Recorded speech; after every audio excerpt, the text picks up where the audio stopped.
wanna get it crunk in the club, with a crunk in the club, crunk in the club, crunk in the club, crunk in the club, with a get it crunk with a couple hundred thugs. Crunk in the club, crunk in the club, with a crunk in the club, crunk in the club, crunk in the club, crunk in the club, with a get it crunk with a couple hundred thugs. Everybody round, everybody round, everybody round, everybody round here. Everybody round, everybody round here. Know we getting hype. Everybody round, everybody round, everybody round, everybody round, everybody round here. Know we getting hype.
We wanna get it crunk in the club, with a crunk in the club, crunk in the club, crunk in the club, crunk in the club, with a get it crunk with a couple hundred thugs. Crunk in the club, crunk in the club, with a crunk in the club, crunk in the club, crunk in the club, crunk in the club, with a get it crunk with a couple hundred thugs. Everybody round, everybody round, everybody round, everybody round here.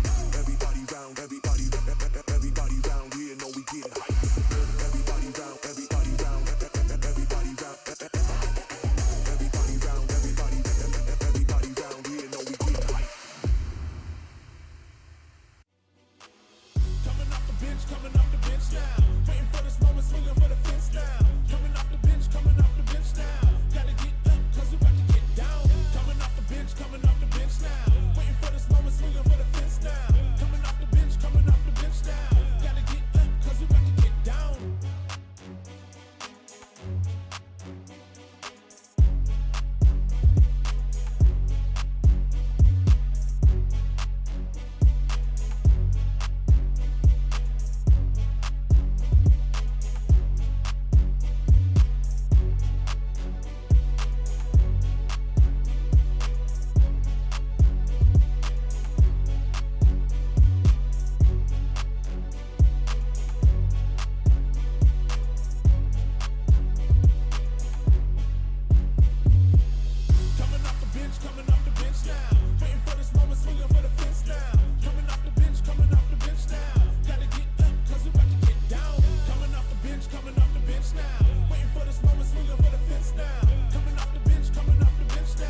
again.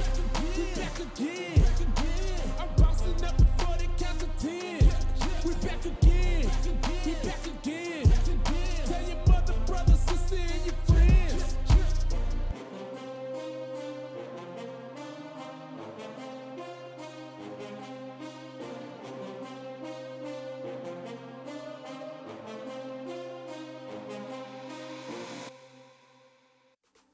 So hard to see the light when the weight of the world is mine. But oh, no, I will not resign.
wanna get it crunk in the club, crunk in the club, with a crunk in the club, crunk in the club, crunk in the club, crunk in the club, with a get it crunk.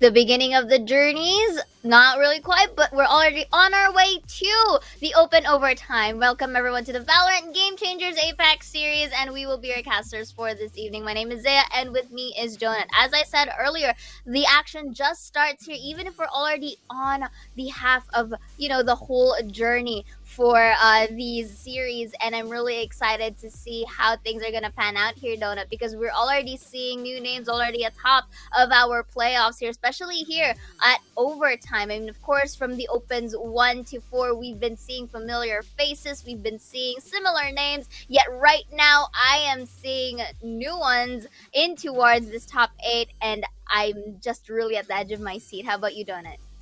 Yesterday was unexpected. I as well am at the edge of my seat because it was an unexpected turnout. Quite a little bit of an upset for the team of X10 Sapphire as they get defeated by OG 3-0. And when we say overtime, we expect a little bit more overtime because map number 1 was so close for both of the teams, from an 11-1 to winning OG 4th 14-12. So a lot of unexpected things, but right now it's a different story because, as you mentioned, a lot of teams are quite newly formed, new faces, and I think there are new things in store for open overtime date number 2. Definitely. And of course, let's look at the calendar of events first and foremost. We've already done with the stage 1 of throughout the series of opens 1 to open 4 that started from February up to June, and right now we're already into open overtime, which is going to happen. It started on 25th of June and is now, we're already here at the 1st of July. So how time flies by, Donut. So we're going to have stages 3 and 4, which is specifically last chance for those teams who still wish to really fight their way here, and of course the stage 4, the real stage that we'll get to see all of the teams who bested them out and all of these journey here at the Game Changers APAC Elite.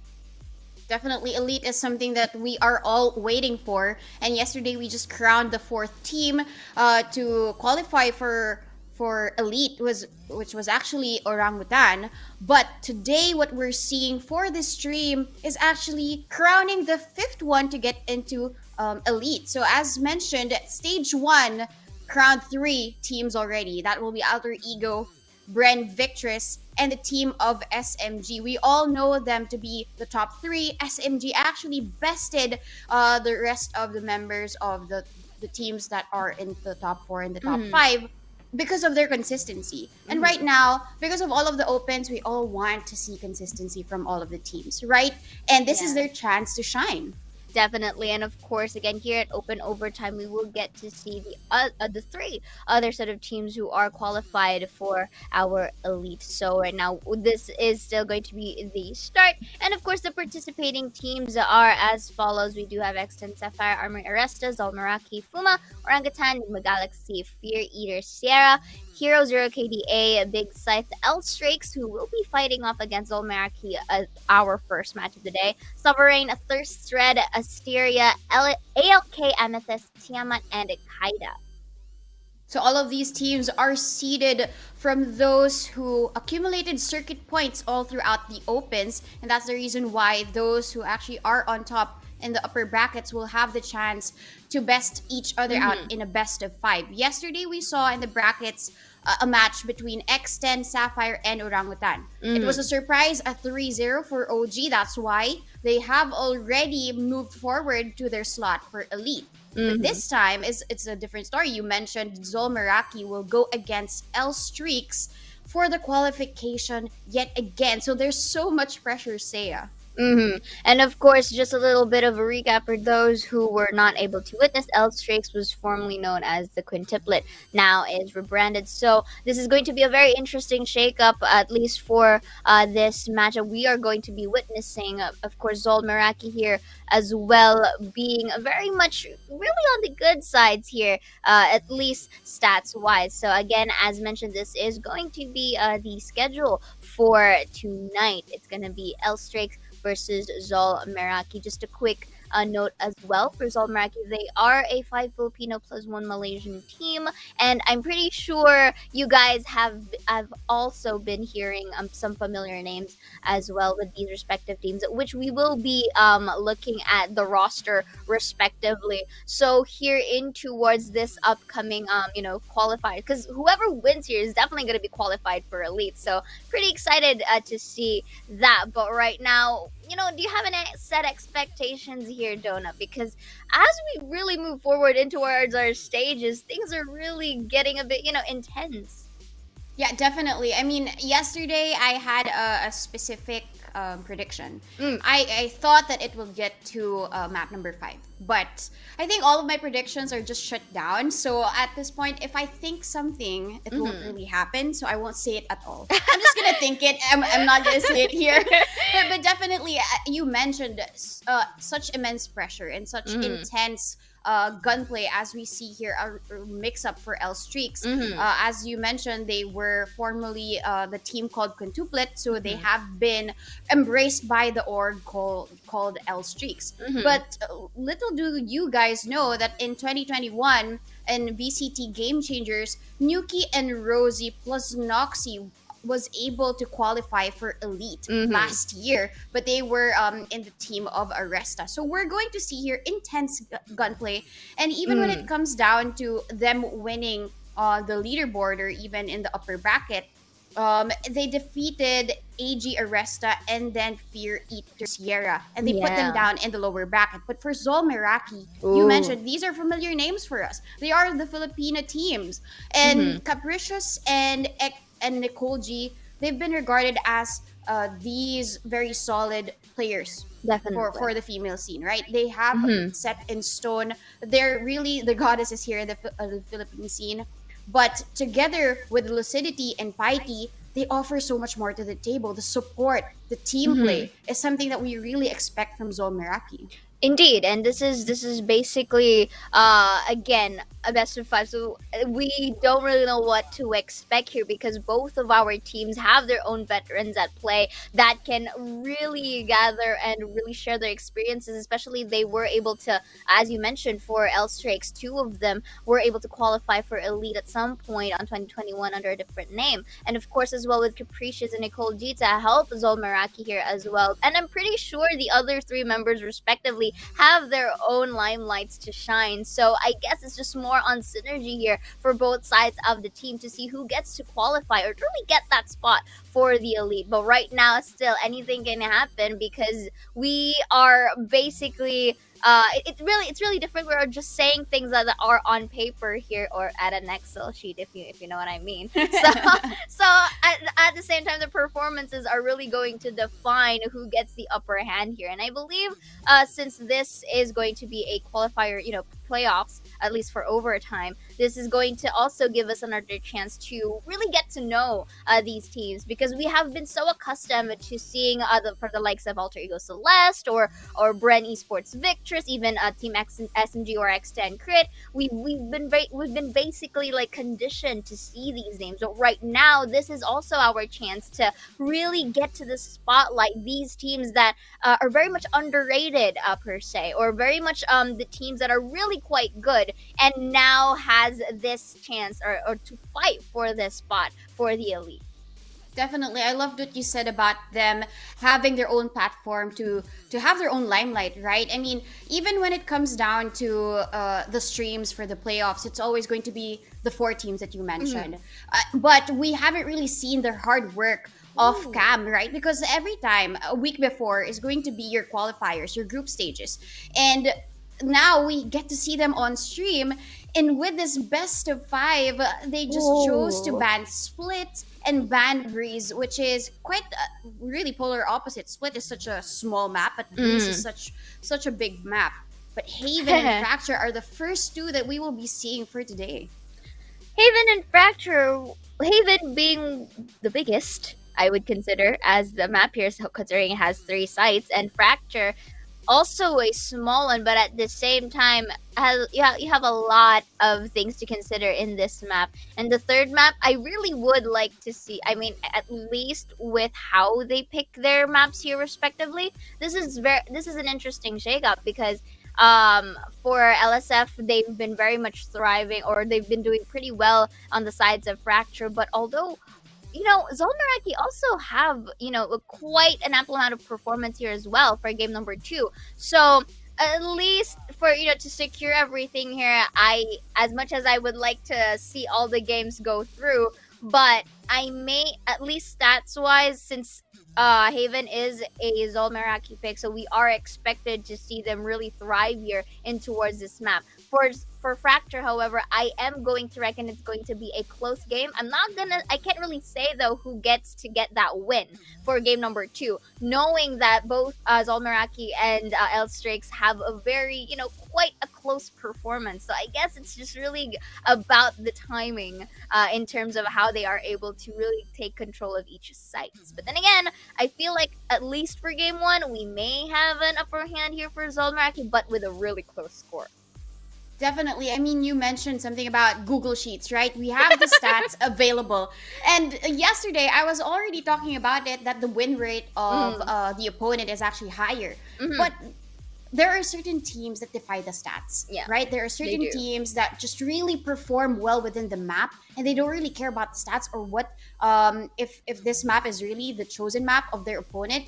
I can still perform as long as I have my mental on sync together with the rest of my teammates. Then definitely chemistry is such a formula, and a winning formula for the teams. And that's what the team of Orangutan did yesterday. They just said the chemistry was amazing, and everything else felt like it was a river flowing from the falls, and it was just glorious for them to experience that win against X10 Sapphire, which is allegedly like 4th and 5th in terms of the leaderboard.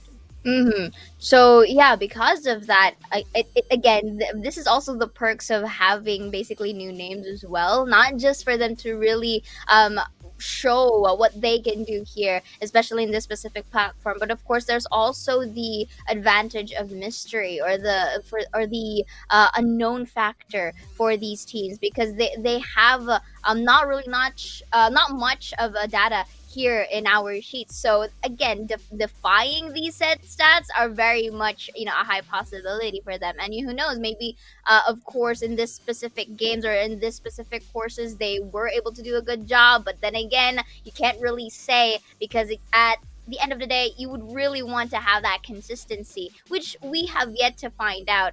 That's why we are actually witnessing these teams into really getting to know them more as they play the games here at the Game Changers APAC series. So right now, I think we're going to wait a bit on how they're going to, select their agents respectively in towards our map. But I'm pretty sure we're still going to see a bit more fundamental picks here and there, especially with the likes of Haven and Fracture. At least for Haven wise, I am still going to expect the likes of Chamber and or Breach in the sides, and some bit of the fundamentals. But of course for Fracture, I feel like there's a different shakeup here in this specific map, because this map is quite compact. Try to remove the zip line, you would basically see that's like a second split. It's like a second split, at least on my opinion. So if you were able to do that, maybe we get the likes of a bit more mobility based or utility oriented type of composition. But again, it will differ on how our teams are going to take this. But what do you think? I love that you mentioned consistency early on. Out of all of the 4 opens, we see all of these teams in open overtime, just consistently showing up every time. But this time it's a different story because it's not just about the consistency, but it's also the persistence, because this is a best of 5. So even though you perform in the first map so well, you don't really, if you are not primed for that long game, making sure that you get to the best of 5, or maybe establish and achieve a reverse sweep, right? Then it's not really for you. This is where now it's not just about the skill, but it's also about the mind games, how you are able to go from map number 1, if it's going to be a loss, and how do you convert that into a win. I think that's a really the biggest story and the biggest realization that I had from yesterday, because even though you perform so well, things can really crumble for you. And it's just really a combination of everything else. I mentioned to you about the formula. It's going to be the skill, the persistence, and if ever, the consistency of playing together as a team. Because you mentioned the agent composition is a fundamental thing, but using all of these abilities and utilities is something else. And I think that's the real beauty of what we're seeing today, whether it be in the map of Haven or Fracture for the first 2 maps. Exactly. I mean, I'd agree with you on that as well. And here, having not really much of a information, at least for their likes here. And look at how my face brightens up right now, and it's it just goes to show, at least in here, it's quite evident that some of our teams really do they have more stats, since of course they've been here for all through the courses of the tournament, even from 2021.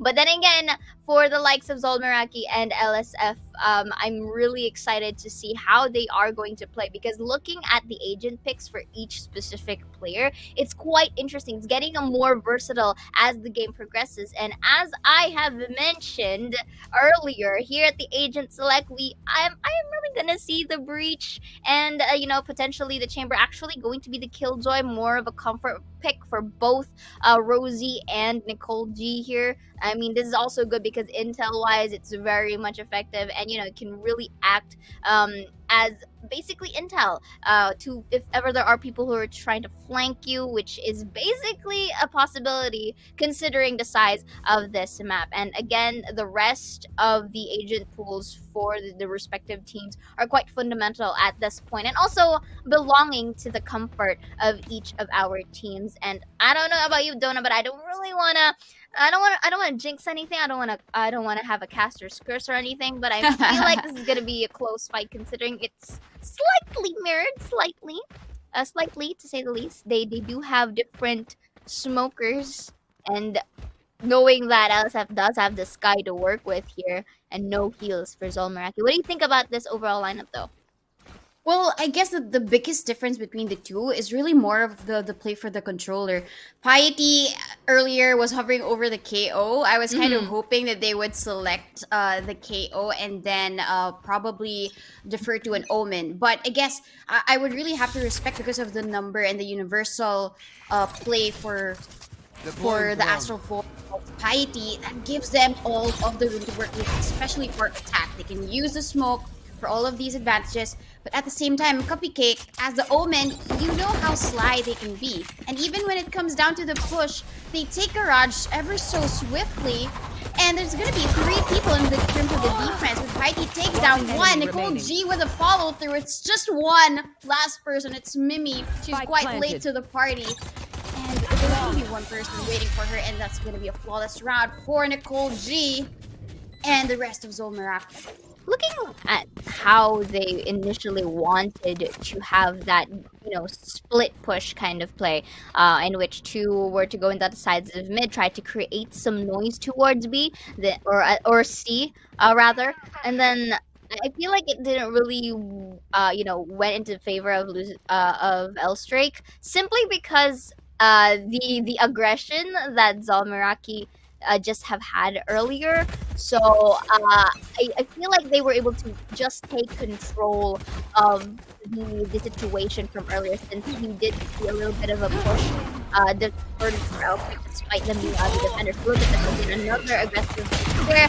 executed the one for the trade, but that's gonna be a double for One enemy remaining. and double respect, but Heidi goes there with the refrag, beautifully done with the Spike Spectre, planted. plants the spike, and now goes for the post plant situation. Only Dolph with a classic and the dream, pre-aimed here for, and there we got 3K for their second point.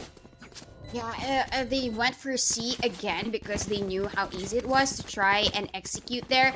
It's gonna be a staple for ZOL Meraki when it comes down. A Cupcake, however, gets 2 with just a classic, so that's good value for the kills. Extra credits to try and defend the spike, but ZOL Meraki, they only lost 2, and that's gonna be enough for the bonus round. If they pursue another aggressive approach, another aggressive coordinated approach towards C, probably LS, they'll be ready for this for sure. I mean, they have to since, I mean, they are the defender side here, and because they lost the 2 rounds, they should be able to win this having better weaponry. This is like a bonus for Spike Zolmeraki planted. right now, but that's going to be the plant once again at B side. I like it how Zolmeraki is utilizing this mid. It's as if conditioning them just so that they can, you know, catch off guard LSF on the get-go. But Nicole G from the backside takes a ghost kill here, taking Rosie down. That's going to be a little bit of a tap right here. Watch out, but that's going to be info. Make it a double here for Capricious. That's going to be a triple for her. Petey on her own gets 1 from mid, and beautiful synergy once more from ZOL Meraki. LS, I feel like they kind of invested a bit more on the flanking capabilities that they have. Look, because we do see Rosie and Cupcake on towards the backside, which really led Nicole G to giving that, you know, essential information. On this peak from Capricious is also quite vital for themselves, just so that they can really take it off guard and, you know, just went for the kill. And that was just unfortunate for Lose Streak, to be honest. The timing wasn't there. It was as if that ZOL Meraki read them like a book, but at least Dolph here saying, okay, we might have lost that round, but we must get the kills that we need. First kill goes to LS, but really the question is, how does ZOL Meraki redeem themselves here? Given the buy though, I think there's still an opportunity for LS, given they're very well skilled with the sheriff. Truly. Lucidity just really looking for an opportunity first before they strike once again in B. Ooh, Cupcake has to be very careful here when being spotted out. Deploying This drone would make wonders here, but I'm not sure if Lucidity was able to see that from earlier, but that's smoke right here. XP was able to get one from front. Beautiful, nice usage of flash burst. We refrag from the Sova. And just like Spike that, another planted. plant is going to happen on mid, but this time on the back sites. So they're quite already expecting the likes of L-Strakes to be entering from the likes of B window. Look at how pre-aimed already the members are. That's going to be on the Remaining. side. Spot that drop. That's going to be one spray. That's Flash will not make it, however, as Nicole D takes 3 for the team. That was such a great post plan. After they got the kills, how coordinated they were. Once they stepped in towards B with the flash that was given to them by Exekis, I mean, that was just 3 kills. All at the same time, just for them to get to B. And I love how coordinated ZOL Meraki is. Even when it comes to the post plans, they remain calm, they remain composed, even though they are at a disadvantage when it comes to the heads, the number of people that are still available. But now they have 4. 4-0 for L-Streaks. They need to be able to rethink their strategies. Will they opt for the retake, or will they just be really opting for the holds? Truly, I mean, at least for this match, they're kind of opting for the hold. That is a missed shot from Dolph here, and Nicole, he just takes advantage of that, making 1. Not looking at the corner right here with the shot, but it's still going to do the job then, as he takes 2. Takes the refrag. Exekis with a kill over own, equalizes the board, but no, actually, LSF is already down to 2 members alone, and Cupcake can use this advantage Spike to say the planted. least into towards her position, but then again, the Celestial Divide or the Cosmic Divide Revealing area. from PD was there before she was taken down. That's gonna be the smoke. That's already intel, to say the least, from the likes of XPs that, oh, okay, someone's in garage, and also Lucidity is in that corner trying to utilize everything. That's going to be Lucidity taking one. As much as there is the attempt to take the turret as a distraction, not gonna have it. Cupcake with one here. That's gonna be a double peak here for both Capricious and Lucidity to end it with their 5th round. That discipline alone from ZOL Meraki is quite evident in there, but you gotta hand it as well to L Strakes. You're looking at this quick replay right here. Mimi was able to whip, but still got the job done. The other members, unfortunately, was able to spot her out, not getting a 3rd kill. And look at that, the pattern on the way they refragged each other, knowing that both Lucidity and Capricious was low on health. They might as well maximize that opportunity to give confusion to Cupcake. And of course, this is really a good call for a timeout for L Strakes. Definitely 5 rounds in a row that ZOL Meraki has already won. When it comes to the thrifties or when it comes to the full buys, L Streak, they haven't really converted any win just yet. But I think for the last round, there was a sense of or signs of life from Cupcake, wherein she wanted to isolate all of the duels first, knowing that there will be 2 people peeking at her at the same time. Her movement was just amazing. It's just that at a disadvantage, the time was already ticking. There's so much pressure at hand, so that's why she wasn't really able to convert that to a win. Still, at least what LS has to do now is to really just play together, and I feel like this is a good play. Looking at where they are currently defending the sites, all 3 of them on A, then probably just opt for the retake there in B. Because I feel like each of the entries has 1 person defending it. Still, when it comes to the power of ZOL Meraki, like that shot from Lucidity, I was just something that is unexplainable. It's as if they know how LS is going to play this, and Rosie just barely misses that kill, an opportunity to get 1 kill, and Nicole G even just staying aback gets Nuki out of the way. The discipline coming in from ZOL Meraki and the aggression that they really push at this far. But look at this, they're fusing already, just like not going.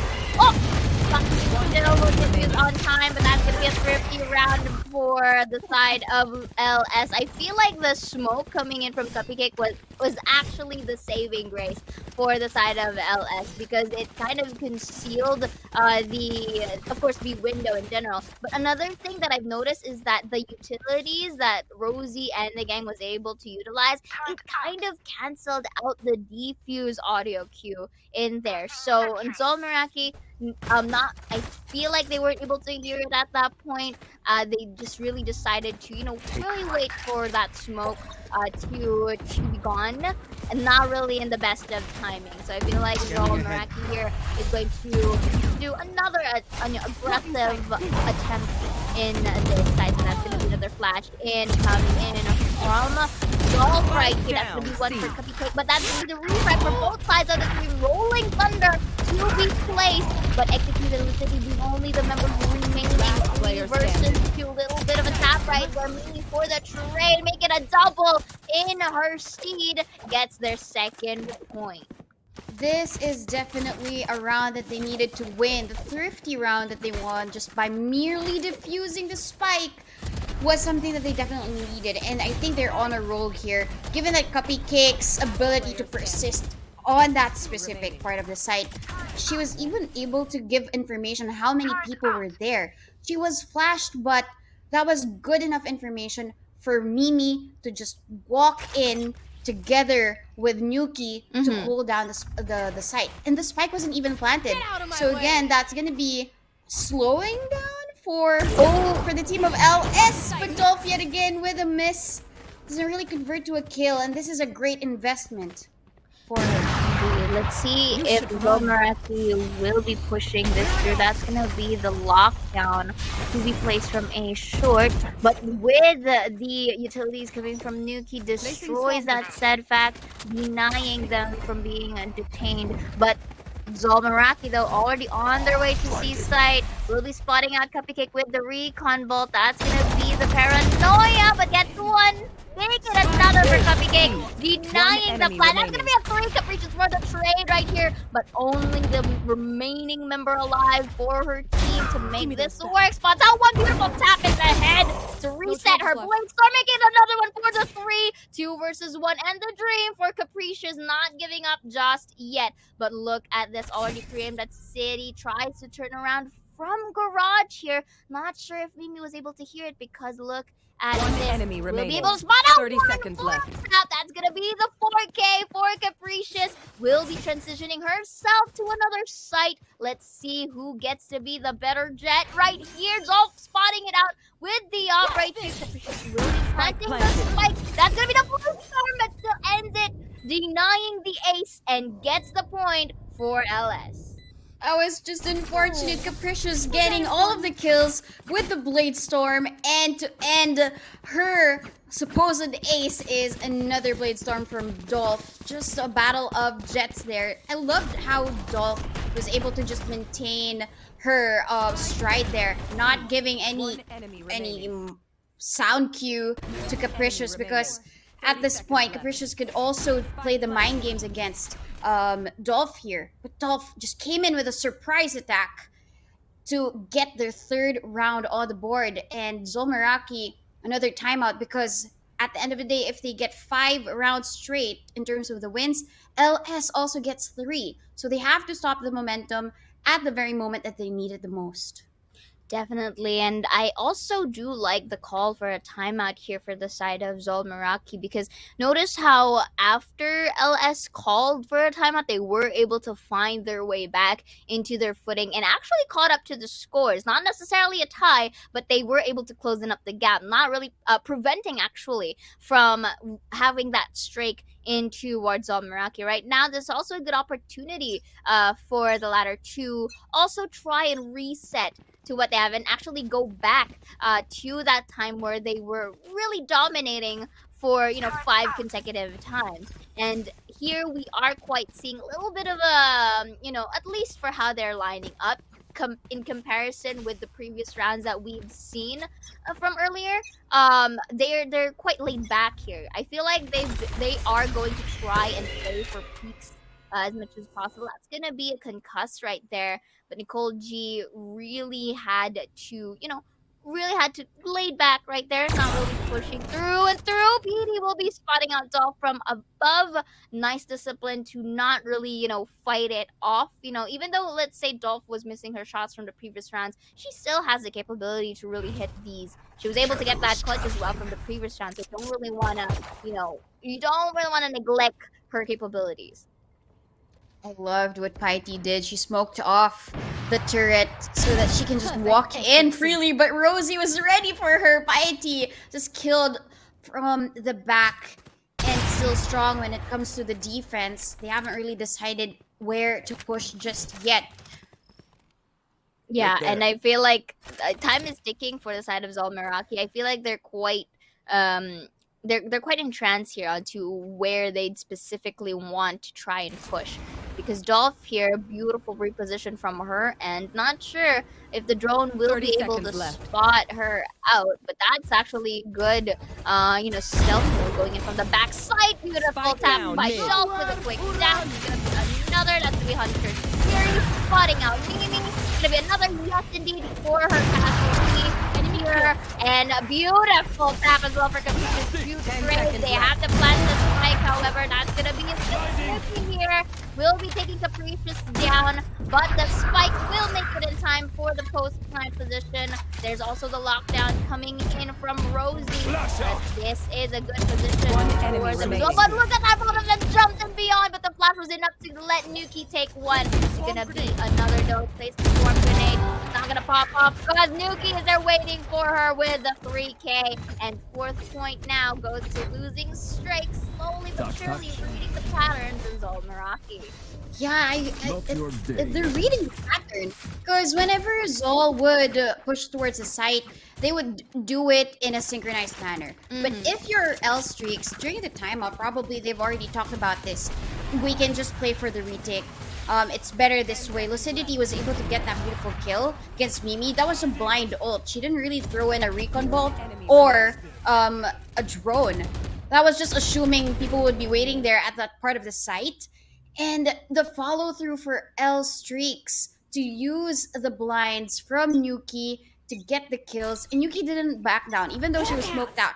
I know that if I have my utilities, I have the better angle. And for her to get the kills means that they're gaining the confidence once again. Meraki, they're after 4 loses, they might be losing a little bit of the mental and Down Dolph. A. This time, not missing, getting lucidity out.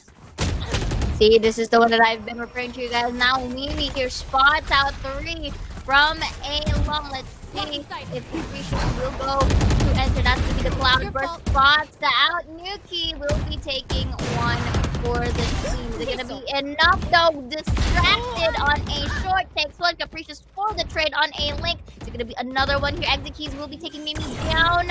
But is it gonna be another? Ooh, this is Dolph here with her shot. Taking Cupcake from the behind, but Dolph takes 1. But Capricious secures this for their 6th point. Skill of Capricious was through the smoke. That was just an immediate reaction for her to get the kill, to get the trade against a fallen teammate. And I loved how the reposition of L Streaks was. They preferred to go towards sewers to avoid being attacked by ZOL Meraki. But even with the persistence, look at that, the last shot from Capricious. It's as if they know how L Streaks are playing the defense. And I think after 4 losses, they've already captured how they're defending these sites. They want to go back to see, yet again, where they've had more successes as compared to A or B. Indeed. So right now we're looking at this little bit of a shot for Capricious here in hopes to actually try and get that wallbang shot, at least for C side, making some amount of noise and presence here towards mid. But I like it how attentive losing L Strake is right now. I'm so sorry, that was on my end. I didn't know, because if I do see an L Strake words, it's sometimes but I'm done explaining myself. The fact that LS here, okay, the fact that LS here is quite attentive and not really that reactive as much anymore in comparison with the previous rounds. They're waiting actually for ZOL Meraki and to try to catch them off guard. That's going to be the cosmic divide here. Rosie, however, is in the corner. Nuki as well with the cover. Oh no, Spike down A. By ZOL Meraki, but is able to take 1 down to do everything to a 30 3 seconds versus left. 2. That's the rolling thunder. The spike has not yet been planted. They lack so much time. Capricious is unfortunately missing her shot. But then with only 20 seconds and the dream, they already know that they're rotating. The Nuki here takes that tap, not even letting Capricious really cross 10 that seconds border. left. So right now it's only up to PD with her 90 HP, and the dream will be making it towards C site still. And oh no, it misses it with a few milliseconds. A little bit of Last round in a the little bit half. of complacent right there in planting the spike. I think it was an accident, to say the least, or I think she thought that the spike was planted and whatnot. But in this replay, hey, it worked for LSF, so I don't know what to say. That was a bit anticlimactic, honestly. Yeah, I mean, we were really priming her for the clutch. Yeah. But then I think she just really released the key too early. It was just like a millisecond or something. That's just quite unfortunate for her. But at least they're still on the lead, though. If they get this to a 75, it's going to be quite balanced. And L Streaks, that was a win. They still were able to save 3 guns, not allowing anybody else to die in that situation. So they're pretty happy and healthy for this last round of the half. Even Dolph has managed to purchase an operator for themselves. But because of no information where ZOL Meraki is, they're trying to figure out through the Trailblazers and even with the Guiding Light. Dolph here spots out Nicole G. This is the shot. The rest of the members of ZOL Meraki are pushing forward here with the defense. Down. 3 of them have gotten a Last kill. player And it's standing. just now down to Nicole G. Gotten her kill. Sucked. Dolph just shuts her down. However, a 66 for both of the teams. Switching Second sides. half, though, is going to be different as ZOL Meraki is now on the defense. And of course, right now looking at this replay right here, I feel like, LSF really placed their footing quite well, and that timeout really worked in their favor, to say the least, because they were able to read the patterns, at least for their side. They were able to really tell, not necessarily the timing, but they were able to anticipate to which site are the members of ZOL Meraki were able to go to, and with a little bit, with that extra effort rather, or that extra push coming in from LSF, they were able to really tie up the boards here in towards their defending side respectively. However, I am quite excited to see as well for ZOL Meraki how they are able to bounce back from this, because having 5 consecutive wins at the very early of the round is already tremendous as it is, because you are able to really place yourself in a manner wherein, okay, this is one of the strongest sites that we have, or maybe we could also experiment on how we're going to have that different takes, which was executed quite well into the first few moments of the games, until they were quite a bit toned down the moment LSF was able to anticipate where their locations were at, and they were using their utilities to block off any audio cues. And of course, we can't, the inevitable things such as accidentally not being able to really pop that spike from getting down, or those moments wherein you're getting you're taken down by utilities. Those moments happen as well. So here on the next half that we're going to have, Dona, what do you think is bound to happen here? I think this is going to be a reset for both of the teams, a 6-6 score. However, ZOL Meraki's performance was, however strong it was during the first 5 rounds, L Streaks know how to really play this game. At least it takes them a little bit of time to adjust and adapt to how ZOL Meraki plays. But now they're on the attack. They should be the ones setting up the pace. Earlier on, they just opted for the retakes, which is very smart of them, because ZOL Meraki had these beautiful executes. Once the smokes are down, the blinds come in from executes, and everybody else is dismantled during the site holds. And I think this should be the same response that L Streak should have when it comes to taking down ZOL Meraki in terms of unpredictability. But I really have to say, though, when it comes to the retakes, I think ZOL Meraki is also strong in terms of the win rate, in terms of defense. So L Streaks, they have to find their stride. They have to know what ticks ZOL Meraki off when it comes to the defense. Because at this point, when you have Piety as the Astra, that's like doubling as an anchor, right? True. Because of the use of the utility. Truly. And of course, it's still on paper. They have yet to let us see what they really are up for in towards these specific maps. So right now, we are seeing a little bit of, a scattered play coming up from losing a streak here. At least when I say scattered, like as in their positions and whatnot. And for the side of ZOL Meraki, they're quite laid back here, which is actually good since they're defenders. So long as that spike isn't planted just yet, they do have the luxury to wait, which is actually a good take here, at least for the pistol round. This could be a trailblazer. Not sure if it's gonna detect Capricious in hindsight, but it was able to catch Lucidity. But Rosie was able to take Nicole D down, who's distracted by that turret. It's gonna be a concuss once again towards Garage here. I feel like they're making their way from the inside. That's a flash. Let's see if it works. Actually, no. Mimi gets Executed down before she could even take down Cupcake. So Nuki as well with a kill of her own. Now it's a good opportunity for them to take down that spike for the post plan. Both Lucidity and Capricious in towards City here. They need to make this work. And I feel like, crossfiring could be the case here. That's a little bit of a wall bang right there. The attack out Player standing. as well. That's going to be City 1 for the trade. But that is going to be a double peak right here to secure their 7th point. Yeah, and that was a great pistol round for the team of Blue Streak. The first kill of Rosie there against Nicole G. That was quite rash for Nicole G to try and destroy the turret to deny any information for a flank from ZOL Meraki, but that cost her her life. And all of her utilities was scattered around B and also Garage. Once she was dead, the rest of the members of L Streak just ran for the C site. that left the rest of the members just really caught off guard because that was supposed to be a duo between Nicole G and the member in C to defend both. While the rest of the members of ZOL, they have this strategy to really stay here in A. It's a bit of a risk, but if the members of L Streaks go here, which I think isn't really going to be the case, it's going to be not as high of a reward as they want it to be. Truly, and just like now, we are now seeing LS trying to do a similar strategy from ZOL Meraki here, taking Spike the planted. side. There's a right click from Nicole G right here, but it kind of telegraphed already their location. So I see a lot of people here. Nicole G One looking enemy like remaining. that's gonna be a triple from Dolph and another refrag from Rosie, but a 4K to secure it, and a flawless round from L String.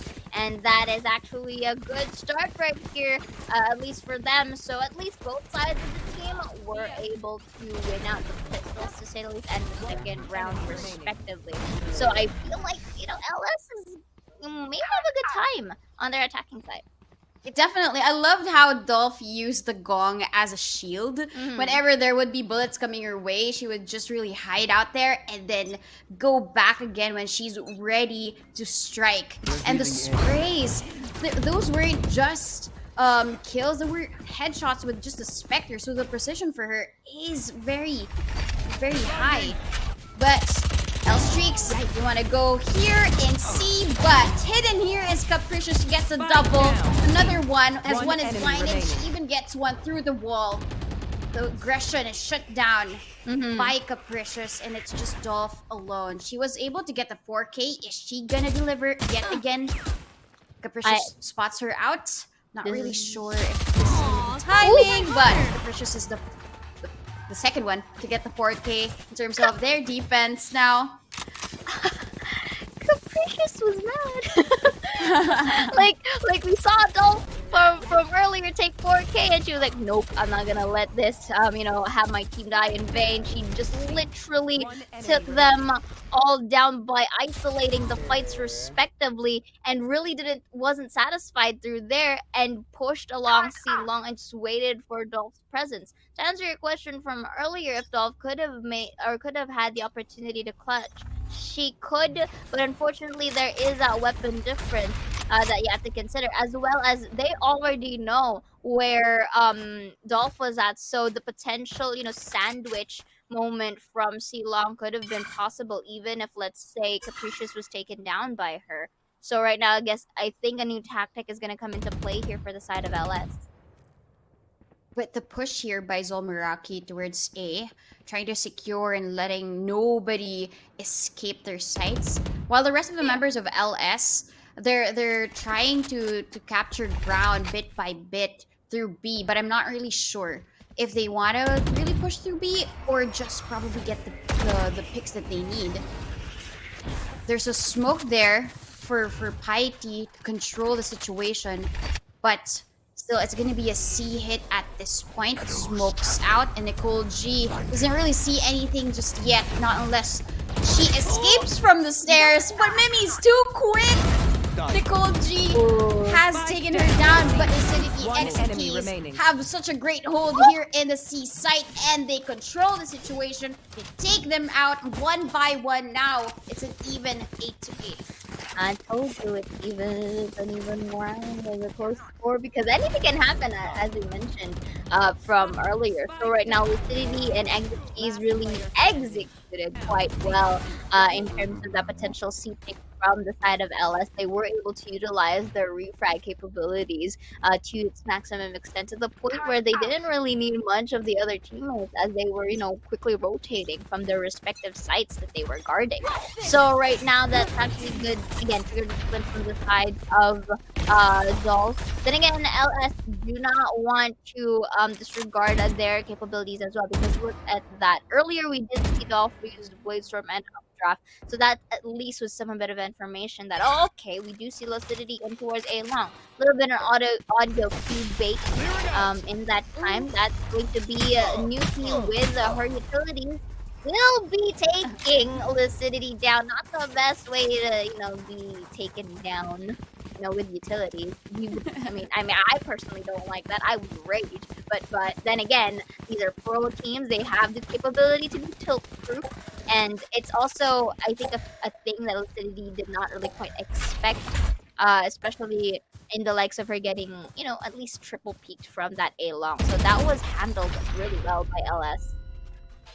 Even with that stun coming in, but no conversion. They want to go back to A, where they have executed Lucidity, but still Capricious hasn't moved a muscle. Together with 30 Exekeys, they're seconds going to left. be ready for this push. And with this double stack here in A, are they going to be ready in all directions?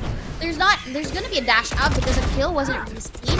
But Exekeys from One behind enemy already remaining. takes down one together with Spike down Capricious. A. It's all down to 1. It's going to be a flash for Rosie. He's currently blinded, but a kill for Piety secures them the 9th, and the lead is back to ZOL Meraki. I feel like this is, literally the getting to know phase. But this is the kind of getting to know phase that, I'm getting to know because I want to win this specific game. And right now, for the side of both of our teams, actually, they do have the capability to adapt to whatever the opposing team has to offer here. So in looking at the previous round from earlier, I felt, at least in my opinion, LS wanted to try a similar take on their C side, but only at A. To which I feel like ZOL Meraki already anticipated this coming because of the numerous utilities at hand. Because of that, they quickly rotated from the likes of A side, trying to secure each and every passageway that LS could take there, and they just really went ham and really took the members of LS down one by one, and didn't really give a moment for LS to react and try to rotate from that said experience. Because of this, the call for the timeout is quite good as well for the side of LS, because you would really want to try and adjust yourself once more. You're not just adjusting yourself to the fact that you already changed sites, but also you are adjusting to how much of consistency is LS is going to do right here, since you see that there's slight difference between for the likes of ZOL and LS here with the way they do their attacking phase. Definitely a change of pace as well for LS. They would re-hit a site, but whenever there would be two people holding it down, like I think that was 2 rounds ago where Lucidity and Piety just stayed on towards the site and they got 2 kills each. And then the last one, the previous one that we saw, was Capricious and Exekeys holding down their ground, not letting anybody else in. So at least we know that ZOL Meraki is good on the retake, and they're also good when it comes to these site holds. But it's Nicole G, the sole defender of the A site, and here comes the execute from L Streaks. Plant I'm the just spike. waiting and seeing where they currently are. But destroying first all of the traps before the kill comes in, but Nicole G is going to be there for the instant trade with her nano swarm. Yeah, not the best. Actually being taken down, but actually that's a good trigger to put from the side of Nicole. He was able to pop that swarm grade a little bit of late, just so she can have that damage assurance if ever she's being taken down. And she was able to spray down Dolph as well in the process, so that alone quite benefited her. Ooh, that's gonna be the turret taken down by Capricious once again, but they already have an idea to where their location is at. So that's gonna be the confidence here for both sides of the team. A lot of concussions on the floor right here. Maybe the defuse, a little bit of a tap that Capricious will get suffocating in the process. City with 1 minute go that sprays it enough. Oh, look at that run and spray with a double blade storm, but no time to defuse the spike. Actually, there was time. Well, there's no time, rather. There you go. And that led to LS with an interesting 9 point, leading everything to a tie. But that was really a nice and good attempt from ZOL Meraki. They were able to eradicate most of the team, but the half diffuse just didn't make it. And actually, this is the first time I've seen a half diffuse that didn't make it by a millisecond. Yeah, that was a chaotic round, and at this point, they did not know where Mimi was. They thought that she was staying there in sewers, but no, she's already repositioned, and that's why they were all baffled. Where is she? And they thought Right that they there. were already confident to get the win, but I've got your 0.16 trail. seconds matters, guys. Indeed. And with the Seekers now online, that gives them information. Nobody's here in A, except for, of course, from the shadows given by Cupcake. They didn't really know if she's up Spike top planted. or in hell at the moment.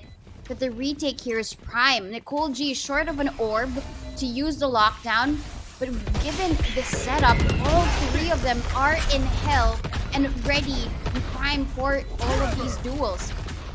There's that stun that comes in, the aftershock as well to try and clear the corners, but Capricious is gonna drop down. Are they gonna be ready for this? Nuki and Rosie get all of the kills, and one by one they fall to the hands of LS. They lose now, and LS gain back the point. This is exactly the reason why a breach and a sky is very much, optimized, or at least mainly the breach is very much, heavily used in the likes of Haven, because it just covers a lot of terrains that enemy teams can use to hide on, and because you're concussed, the other teams have the capability to push, and when they do have the capability to push, you wouldn't really have that much, time or reflex to react to that aggression. And I feel like both of our teams are just utilizing that advantage, and now that's why you guys are seeing a rally of points here and there for both LS and ZOL. But here this time around in this take, I would commend LS here, because despite the odds, despite the utilities that ZOL Meraki was, heavily placing into the sites, they kind of took advantage of the timing. They waited for these to be, spent on or expended, and afterwards they will have a very much, utility-based take for themselves towards A. Notice how Nuki was able to use her concussions and her flashes, as well as her skills, to try and contain the members of ZOL Meraki in just, a place, just so that they can reposition and just so that they can also take control of the sides swimmingly. But here, since it's already a 10-9, anything is still possible for both sides, and it's just, I feel like, up to ZOL Meraki, at least if they want to make things favorable in their manner, to try and counter out the current strategy that LS has. And in terms of the counter here, they force bot the Spectre, the Vandals, and just the Sheriff for Nicole G, because they want to place their bets. They want to place their bets here in A, given this take, and Capricious Spike already down takes A down here. Cupcake. A stun comes in, and a return of a Guiding Light just Gun to here. secure back the spike. But they're running away from A, where they know Capricious currently is. And Nuki, I'm not really sure, is this gonna be a fake or taking away their gun? So There's gonna be a crotch peek there for Dolph. Taking down Capricious equalizes the situation of 4v4, but they haven't yet decided where to go. Is it gonna be C yet 30 seconds again? left. But Nicole G is watching these doors like a hawk. 4v4 still, so anything could happen, but that's gonna be at least Dolph being healed, but no armor. But the tap from Dolph will make it an advantage point for them. Nicole will be spawning out too, will be wallbanked by both Nuki there. and Rosie, and that's gonna be the spike planted there. And to be fair, Nicole didn't really have much to do at that point, with One only enemy with remaining. two people peeking at her. And speaking of that, Nuki also takes the thing down, not really looking at that corner. Exekeys was able to tap one down for the trade, but this is a 1v3 clutch. That's gonna be the flash. They already know where she is at, already looking towards garage. Let's see if things are gonna head for a good turn. Rosie here with the jiggle peek. The jiggle, does it hold? No, because Rosie takes the beautiful tap, getting the 11th point in their name. At that point, I think there wasn't really anything that Exekeys can do. She was 5 HP. She was heavily damaged in the process of rotating. And even if She was able to take down one. There's still two people ahead of her that she has to take down. She might have gotten one, but at this point, she wanted to take the exits, but she was taken down. And LS, that's now great showing for them because ZOL Meraki is on an eco buy. At the end, even though ZOL Meraki are being destroyed by LS, they still managed to get the economy up and running. But still, the Marshall buy for Capricious has already an ROI. She gets one tap to the head against Nuki. There's no more breach, so it's not going to be much of a nuisance for them anymore. Mm-hmm. Exactly. So right now, looking at this for a save for the side of ZOL Meraki here, which is quite essential because you would really want to get those rifles going if ever match point does happen here for LS. So right now, looking at our stats here, there was a casualty here. At least, so it's now a 4 versus 5 play. So that was enough at least to call for a rotate here. But I think LS can take advantage of their current weaponry here because they have rifles to work with. They do have that Peeker's advantage as well. And here we see a little bit of a concuss right here. He's playing around with the map, using the judge. That could be one, that could be another. As Cupcake takes the trade and drop as well with the kill 30 of her seconds own to left. make it now from a 4 versus 5 to a 3 versus 2 and Dream. And here we do see with the Marshall a little bit preoccupied from the Marshall here, with the turret here, and we do see a bit of enemy peeking remaining. towards the corner. P80 didn't really have much to do there as she was crossfired. That's already 3 heads on Dolph's name. And I don't think Capricious may, have anything to do at this point here with only a Marshall to work with. So, just like that, a little bit of a tap as well from Rosie to clean up this round. 12 Match points point. and match point at that into their name. They were able to break the rally that had happened from earlier. Yeah, I mean, the rally is now broken.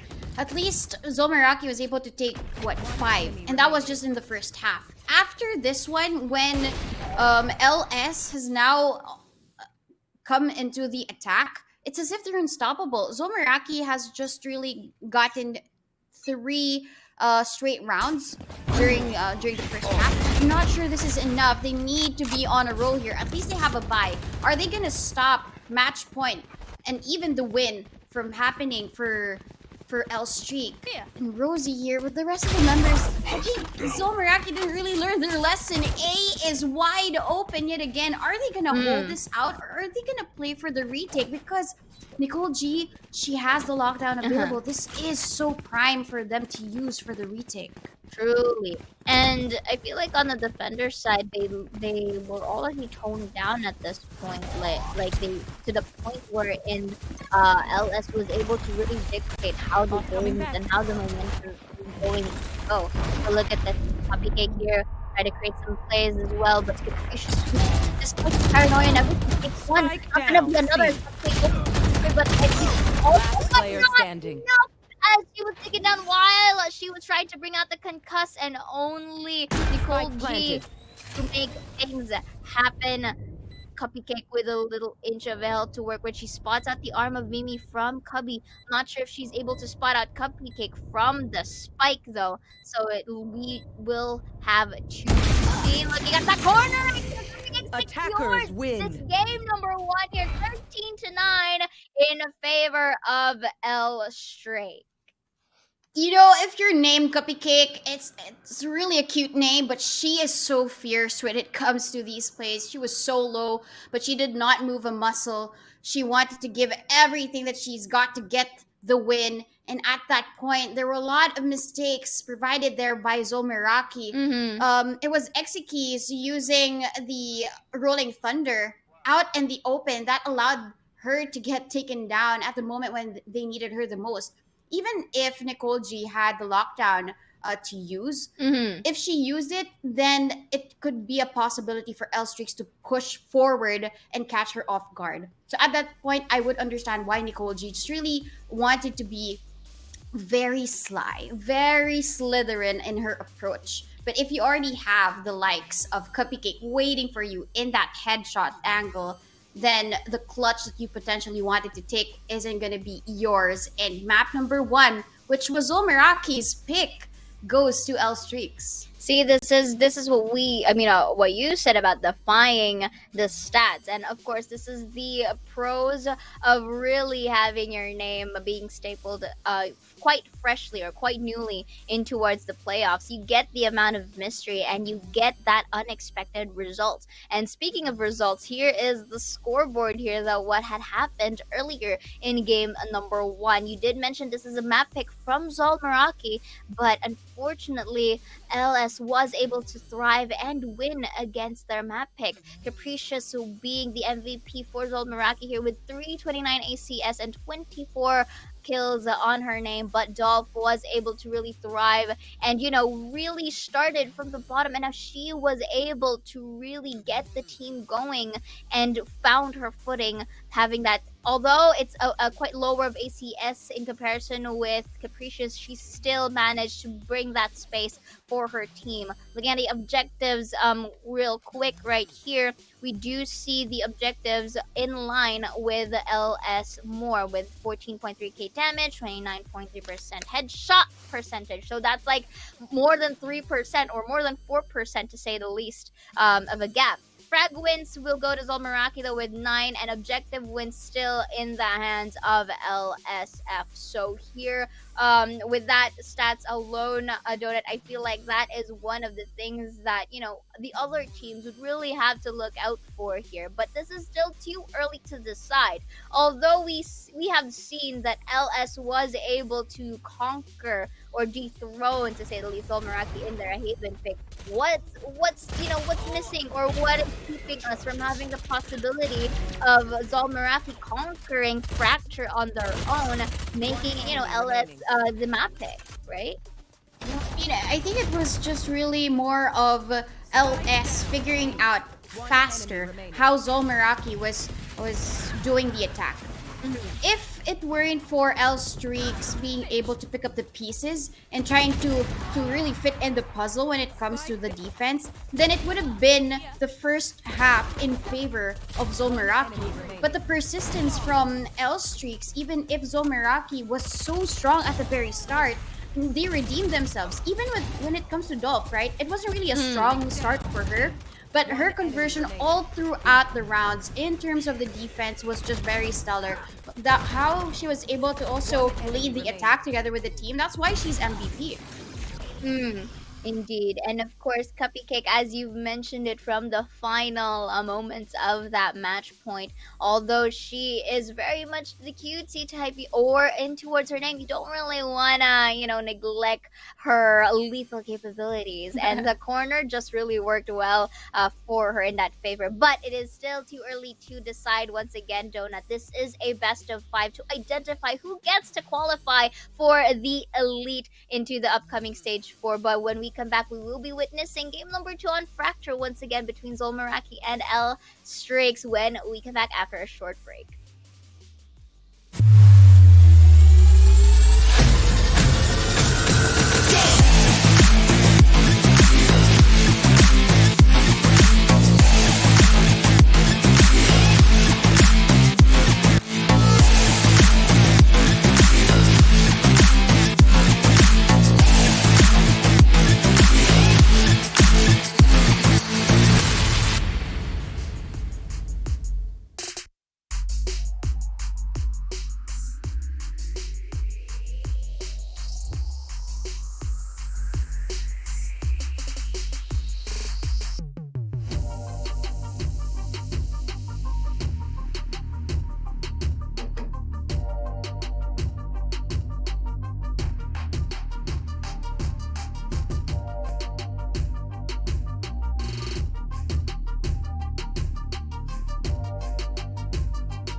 Streaks are showing us that Haven isn't really a safe haven for ZOL Meraki because they get map number 1, and that was ZOL Meraki's map pick, and they just stole it away. Welcome back to Valorant Game Changers APAC series. My name is Donut, and with me is Sayora, and this is open overtime, and that was just really close. I mean, I just felt that it was gonna be overtime in open overtime, but no, Elstrix wanted to close it out.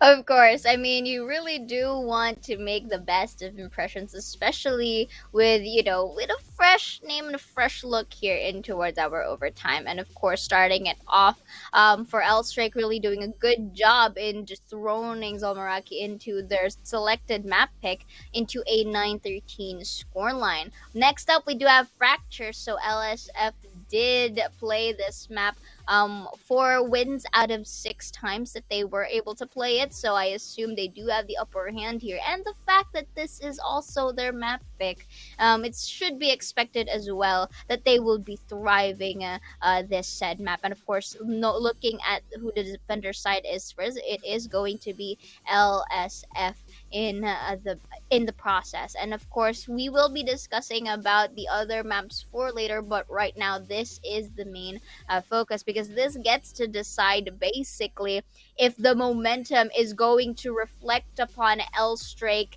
in towards from game 1 to game number 2. That could be their potential match point to qualify for Elite. Or would ZOL Meraki have something to say about this, because they too have been doing as well a good performance in towards Fracture, at least 4 wins out of 5 times that they were able to play the said map. So just looking at the quick decision from earlier, looking at our best friend right here, we do have the Google Shades, yes. Looking at the Fracture side, for the side of LSF, just real quick, they do have a big advantage into the attacking side. So maybe if I reckon maybe they were able to choose the defending side over here, just so that they can start the half in the best of their capabilities, so that in their attacker side, I feel like they would have a bit more confidence in that. In comparison with ZOL Meraki, however, they do also have a very good percentage in terms of their attacking side as well. So again, I do reckon that this will be a closer fight, similar to Haven is at. But if Elstrake had the capability to conquer the map pick of ZOL Meraki, who's to say that ZOL Meraki can do otherwise in this game too? I mean, it's all about defining the stats, right? I mean, there was a reason why ZOL Meraki chose the Haven map. They were so strong the first few rounds, but it was just really taken away from them. Not really sure if it was really more of the mental game, or they were just making these small mistakes that really make a big impact, that slowly but surely Elstrix was able to, like, bit by bit take it away from them. It was number 1, the economy for the team of ZOL Meraki. Even though there was a buy, it was not really the strongest suit for them to take on the defense. And then a lot of the times during the defense, Nicole G was the first one to fall down. And as a Sentinel, you aren't really expected to really take on these battles, right? You want to really stay strong for the team, because your utility is very important for the retakes. So I guess these are the small mistakes that they were able to make, but hopefully for the map of Fracture, they learn from it and they rise above it and probably defy the stats, because you mentioned Elstrix are very strong on the map of Fracture, especially on attack. They chose this map, so we didn't really see whether or not ZOL Meraki is the one to defend first. But looking at how they would attack, I would really see, like, I could imagine already, like, Capricious dashing in towards site, or probably Nicole G just laying down the ground for the flank, not letting anybody else rotate towards their teammates. So I think there's a strong sense for ZOL Meraki. It's just that they have to have that reset for map number 2. Indeed, I would agree with you on that. And of course, in towards these best of 5s, again, we if ever ZOL Meraki was able to win at this game number 2. Up upon game number 3 onwards, we will have to consider as well their stamina and their mental capabilities as well. The ability to be able to be tilt-proof moving forward in towards our games, because it kind of drains and takes a lot of the decision making factors of each of our team, and I think that's also one of the factors that they have to conquer for the later parts of the game. But right now, it's still things are still too early. This could be a potential quote or a match point if ever LS does win this fracture map. If, however, though, ZOL Meraki can break the streak here in towards this game number 2 as well. So we can clearly see the crucial moments for the side of both of our teams here. Looking at the quick agent select, Nicole G this time with the chamber. Capricious will be dashing in, focusing on mobility, getting that neon, and of course, Exekeys with the brim. Oh, with actually combination with the breach, this is a good feat for both sides of the team. Quite a similar strategy, but difference in terms of their duelists. And this time we are still seeing a healer coming in from L Streak, and Petey here with the KO. This also actually is quite a good counter against the overall lineup of Elstrake, simply because they can suppress it. It can delay the pushes that can come from them once they are on the attacker side. Yeah, the 0 point will make all of the difference for L streaks. I guess in terms of KO, it's not just about how you use the 0 point, but also how you convert and use the flash drives and the fragment to take down the ZOL Meraki team in terms of the attack.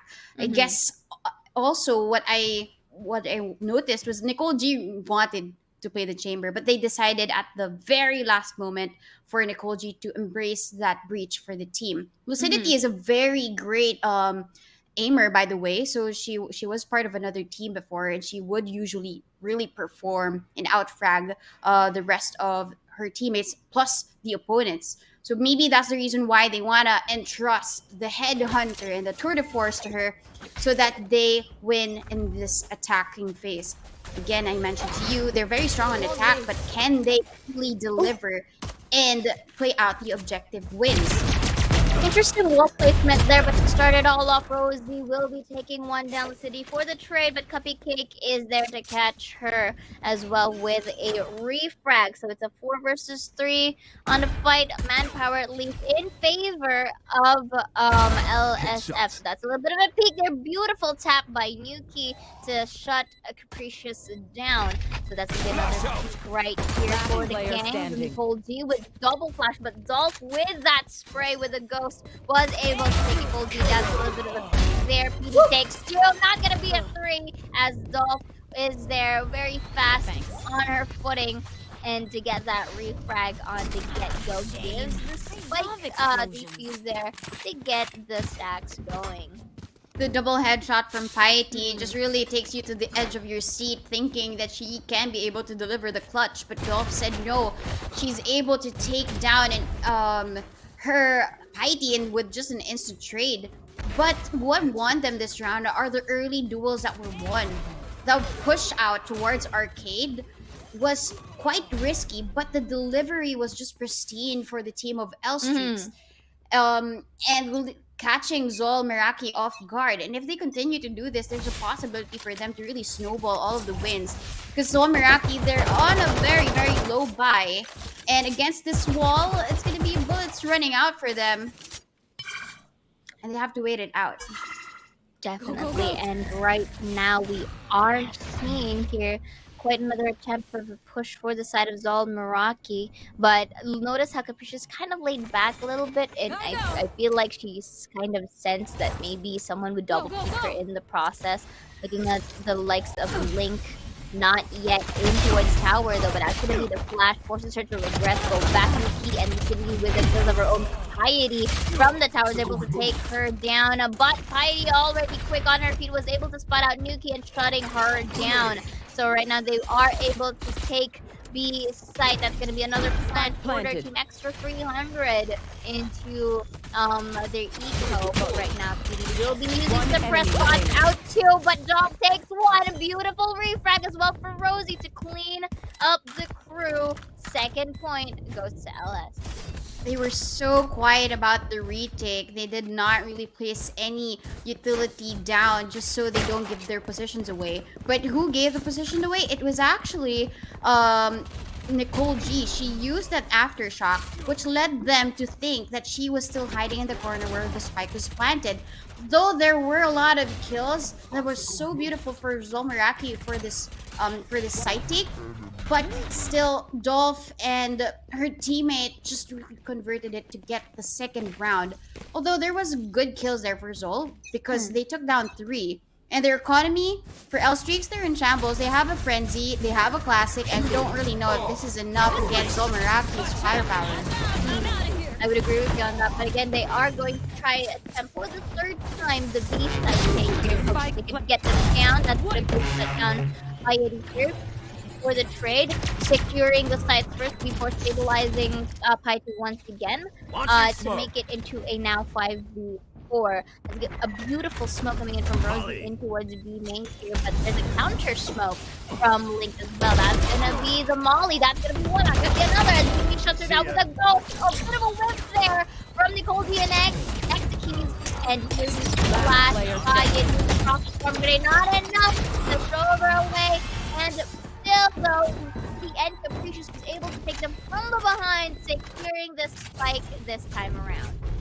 L Streaks being able to take them down even with menial weapons. They have 2 Spectres, 2 Classics, a Ghost with Mimi, and the Headhunter, of course, from the Chamber. But still, that was a good round for them. They take away some of the guns, and they persist. They move forward and attempt the retake, but unfortunate for them, Lucidity at the back lines is going to be ready for all of those kills. And that's what I really like about ZOL Meraki's repositioning. It's quite unconventional. If you plant out the spike in default positions, and then you take control of other parts of the map that they wouldn't really expect you to be there, then that's the element of surprise for ZOL Meraki. Indeed, and they were able to utilize it, as you say, with the element of surprise. Although, again, those types of surprises are quite situational, and I feel like ZOL Meraki kind of utilized that quite best, actually, just so that they could prevent a winning streak or a third point coming in from losing from L streak. Here am I again. Oh my glob.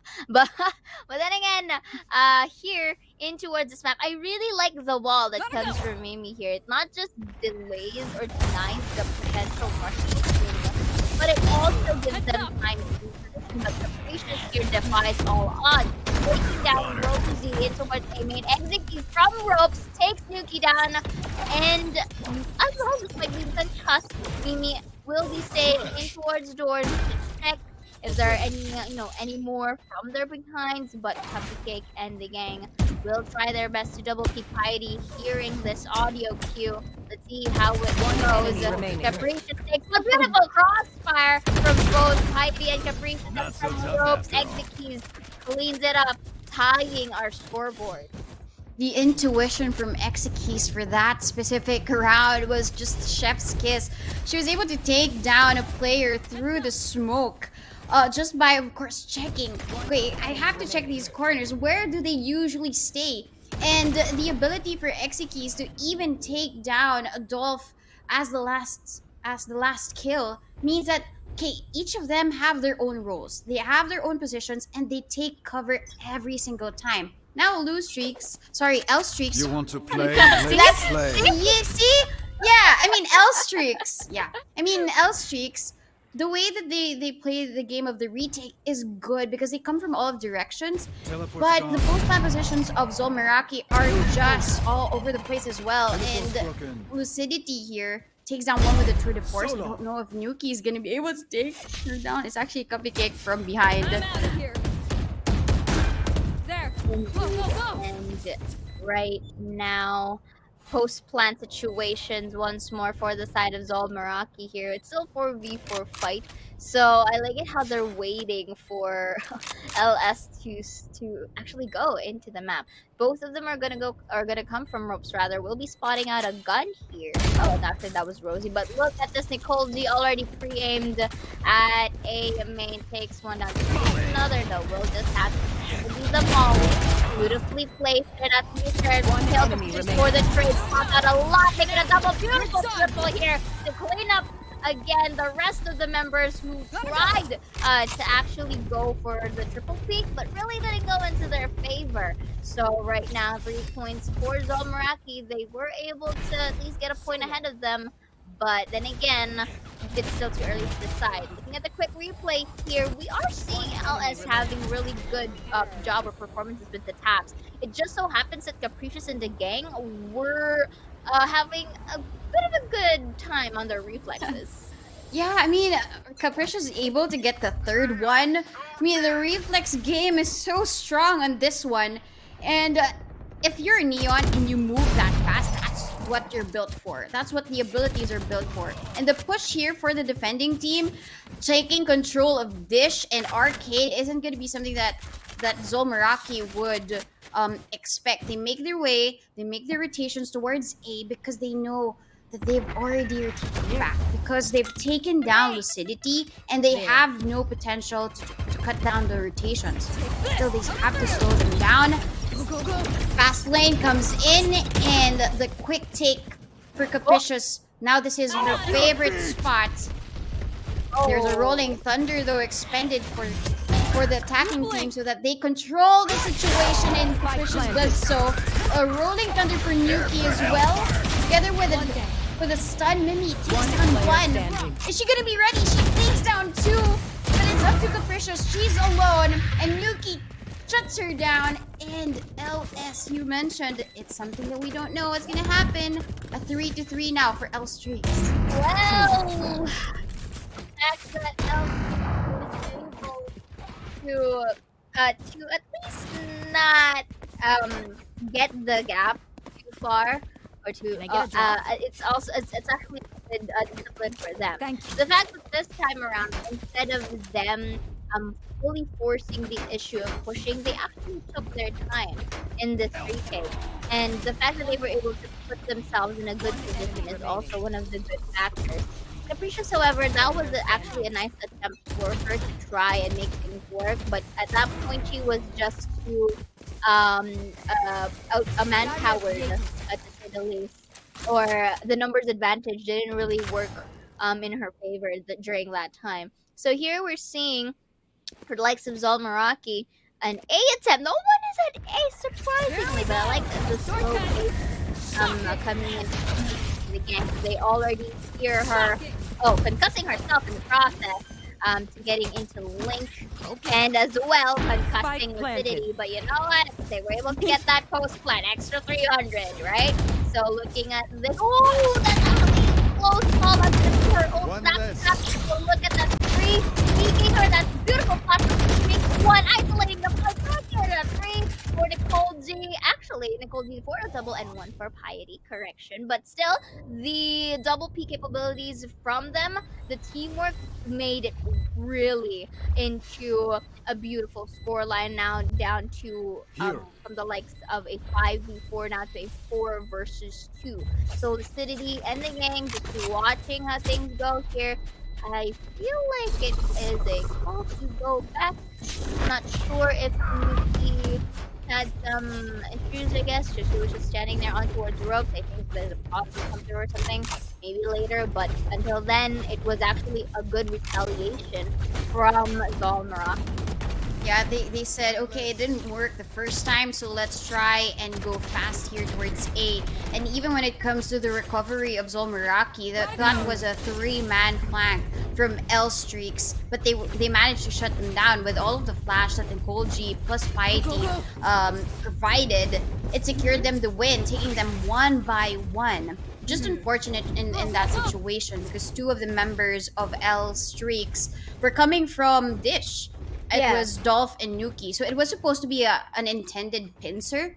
Something surprising for ZOL Meraki, but they weren't really able to execute it so well because of 1 lost player. I mean, again, which is what we see right now. There's a quick technical pause that's coming in from the sides of El Streaks. I feel like they're trying to optimize some things on their end. But until then, just looking at the previous rounds and the performances for both sides of the teams, it's quite almost on par, because I can still say that they're quite still undergoing a state of rally, because both of our teams are getting points, not really going too far in terms of the gap.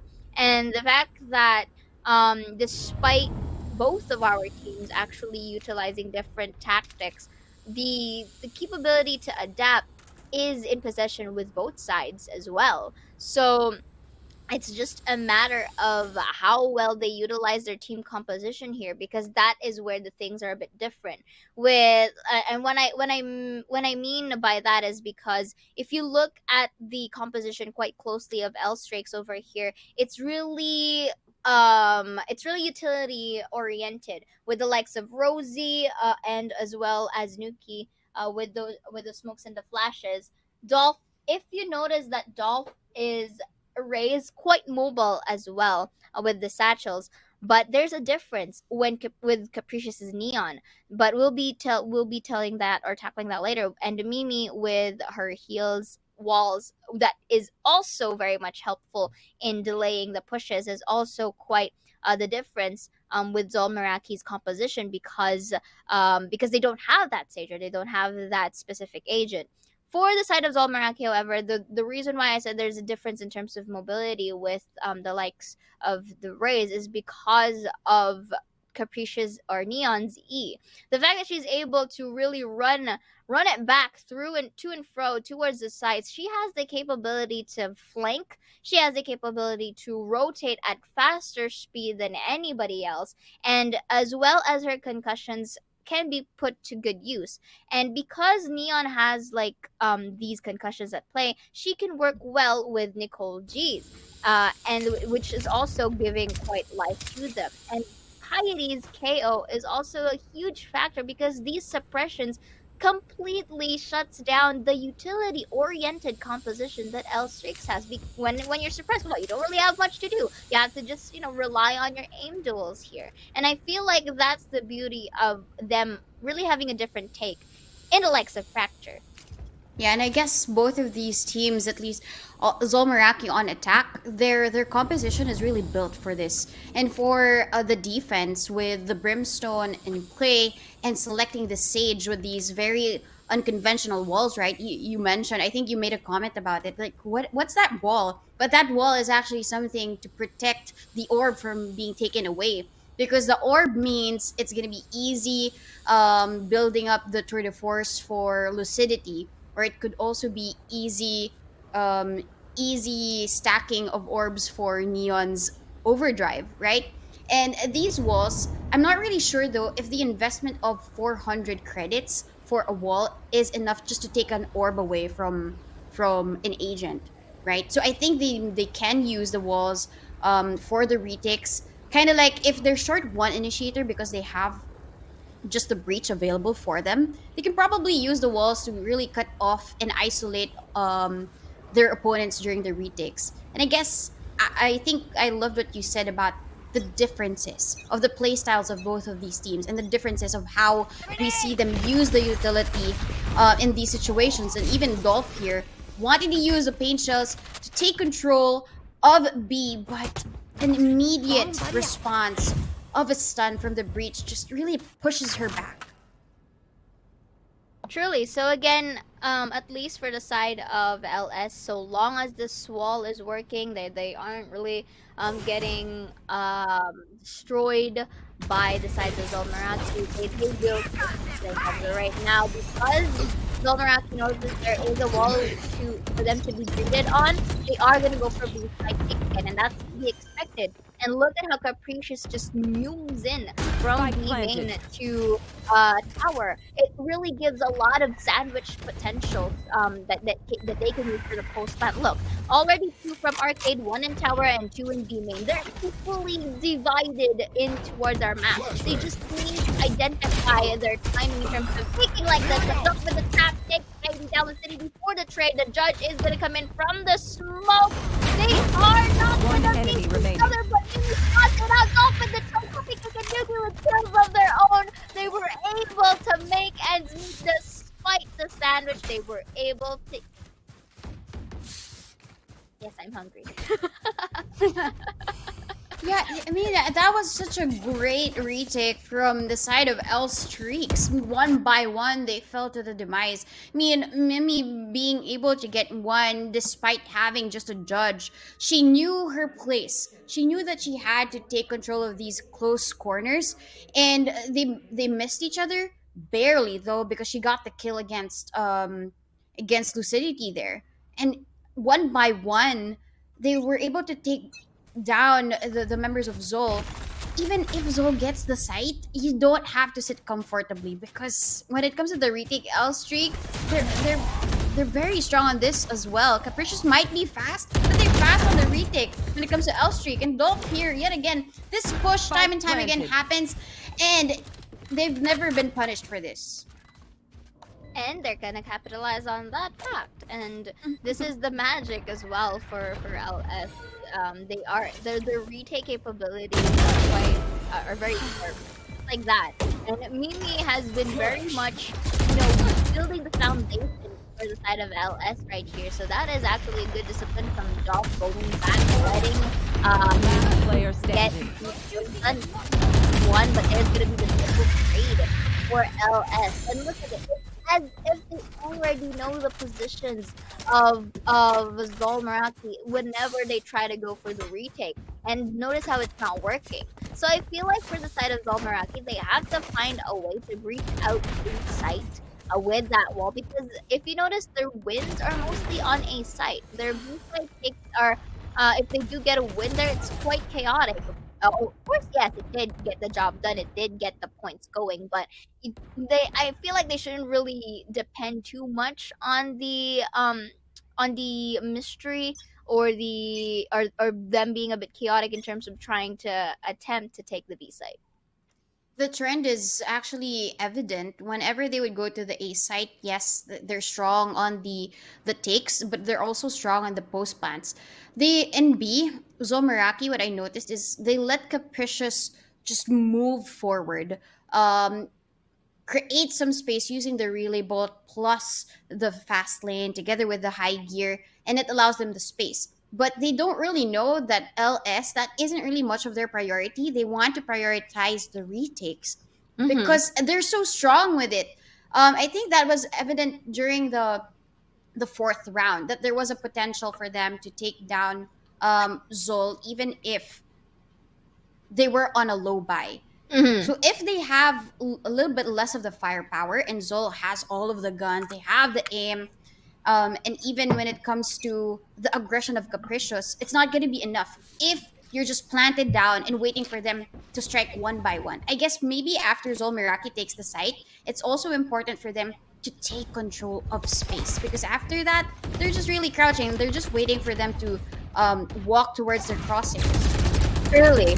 And right now, as you see here, I guess, I don't know if they heard me, but they were able to destroy the wall that Mimi just placed towards A. Now it's a question of them, are they going to push it though, or are they going to just try and re-rotate? But if they do re-rotate, do note that there are flanks or LS, specifically Cupcake and Dolph from B main who pushed it. So they're the ones in the sandwich situation here. Let's see how ZOL Meraki is going to work with this, because they're quite taking their time in here.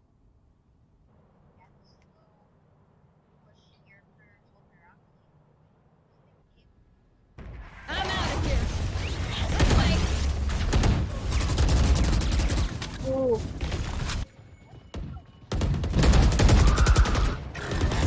30 seconds left. Spike down A. This! I got spike. Go, go, go! Prepare for hellfire.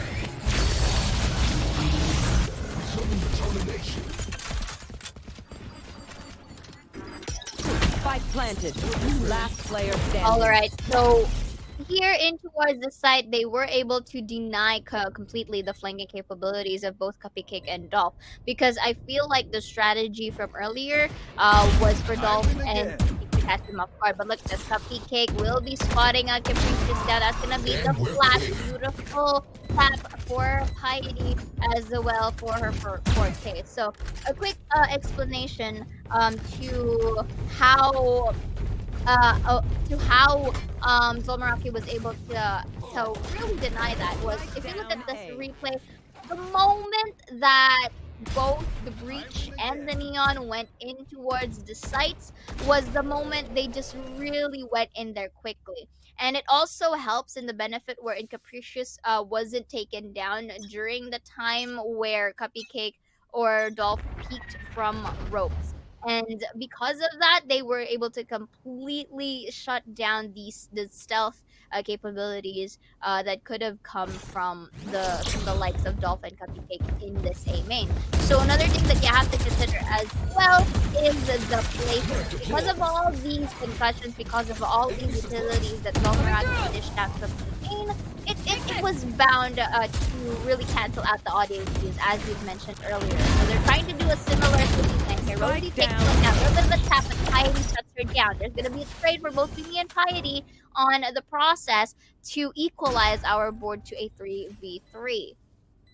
Capricious has repositioned here because it's always going to be a flank from L Streaks. Little do they know there's going to be a rotation here from CT instead. They've already taken control of ropes, and Cupcake wants to know where they currently are. But with the post-plant positions, they're just going to be easy on the site. The Rolling Thunder is used, but they're not there. They're playing back. Capricious and Lucidity, they're just going to play for the peak whenever there's going to be...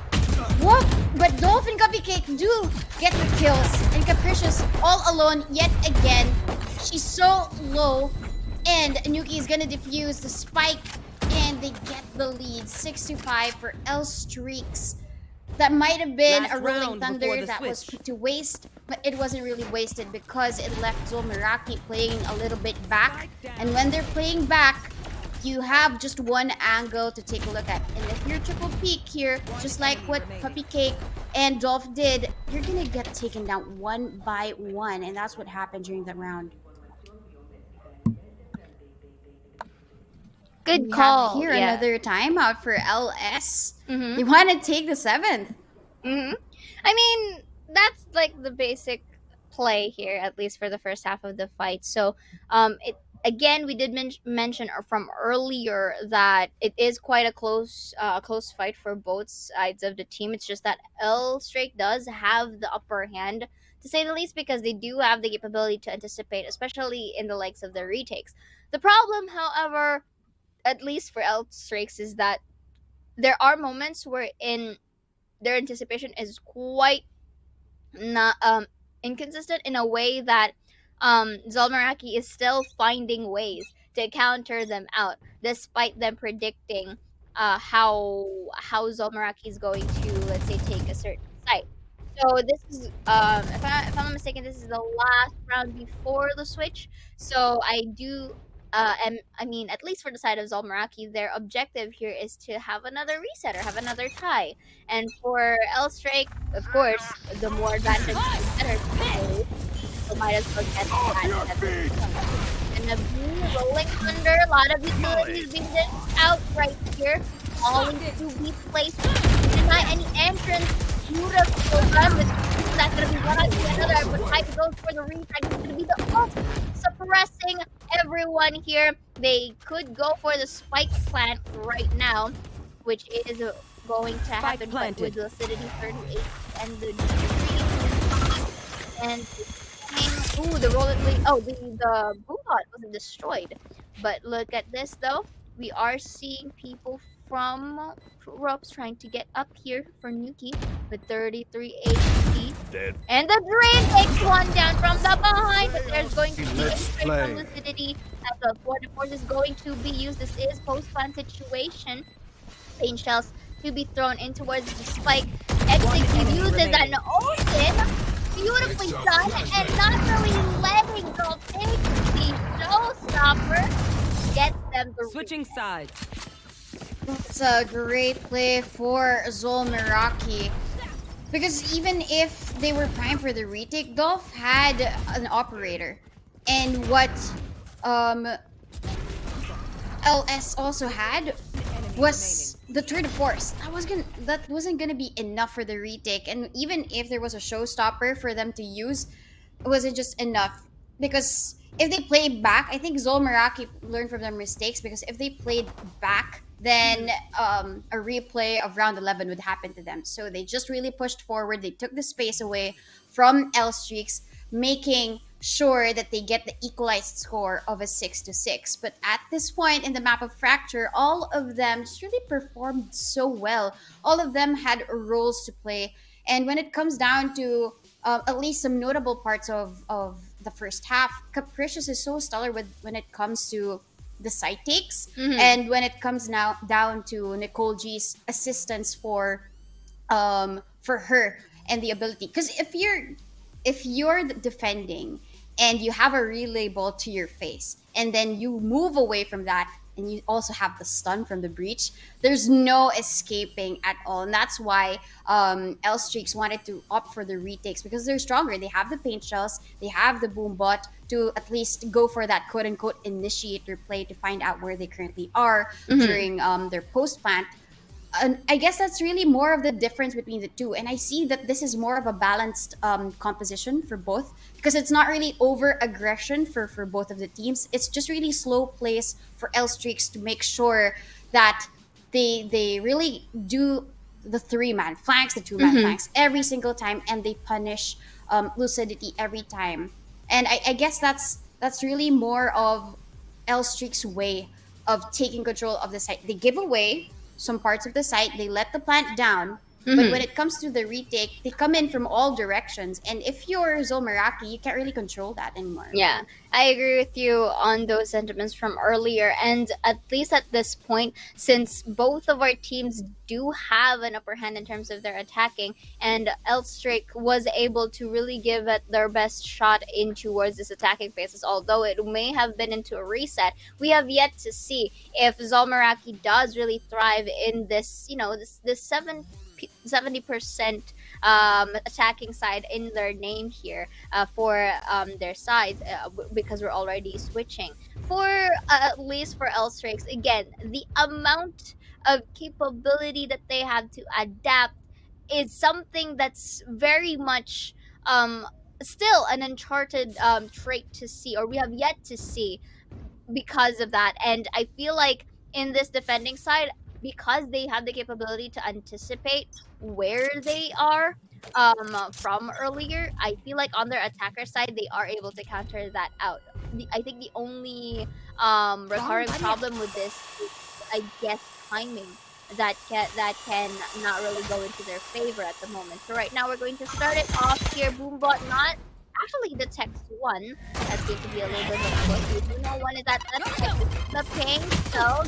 But that is the perks of having the E or the speed coming in from Neon, if you know what I mean. So they are able to regress, they are able to back away. They kind of sense someone from ropes, but I feel like they're investing manpower too much at A site. Looking at B right now, this is actually a good rotate for the side of LX. Spike down B. However, was able to take in across the slimmer of the floor, so that's enemy to get remaining. 3 minutes of the touchdown, but Capricious with a little bit of a ghost was able to tap Mimi down, and Cupcake being the only member alive. The spike is there, surrounded by 3 or 4 members of the crew. Capricious was so close into getting tapped in towards tower right now, and for the perfect moment, only to be greeted by 2 members in towards the entrance of the site. ZOL Meraki right now getting the pistol on the second half.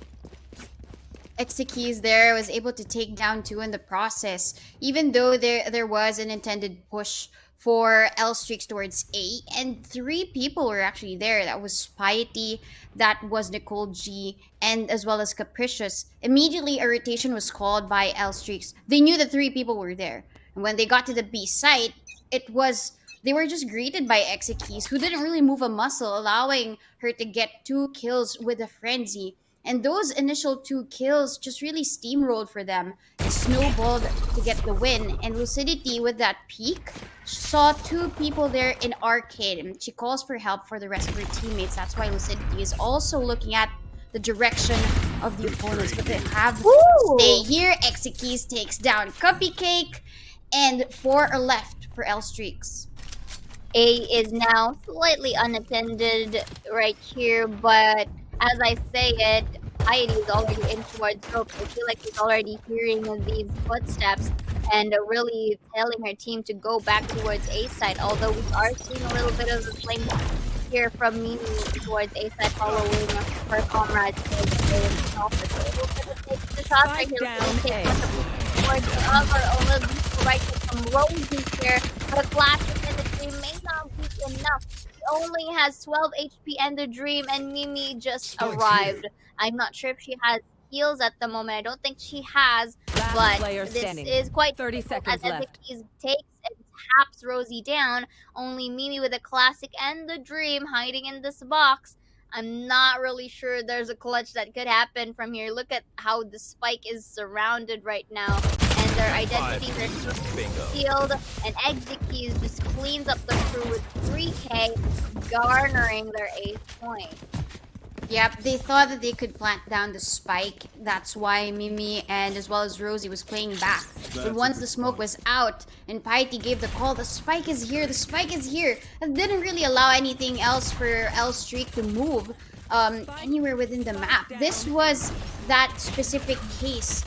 Rosie was able to take down one with a classic, but she was so bruised and wounded that even if they do the double peek together with Mimi, they push out through the smoke, they're just gonna get gunned down by the Spectres of ZOL Meraki. But even with this, Spectres for ZOL, rifles for L Streak, this is now the chance for L Streak to get the point away and start building momentum for their side. Indeed, and here liking the position though for the side of Zolmaraki, a little bit of an aggressive approach here to say the least. The patience coming in from Piety though, you have to commend that, because at any time there is still this moment to really get tempted to peek. But look at this, quick peek, that's gonna be one, not gonna be another, as Nuki and the gang double peeks from Ropes. Could this be their moment to peek over? But that's gonna be the Molly to be actually not gonna push through. Hey, this is quite interesting.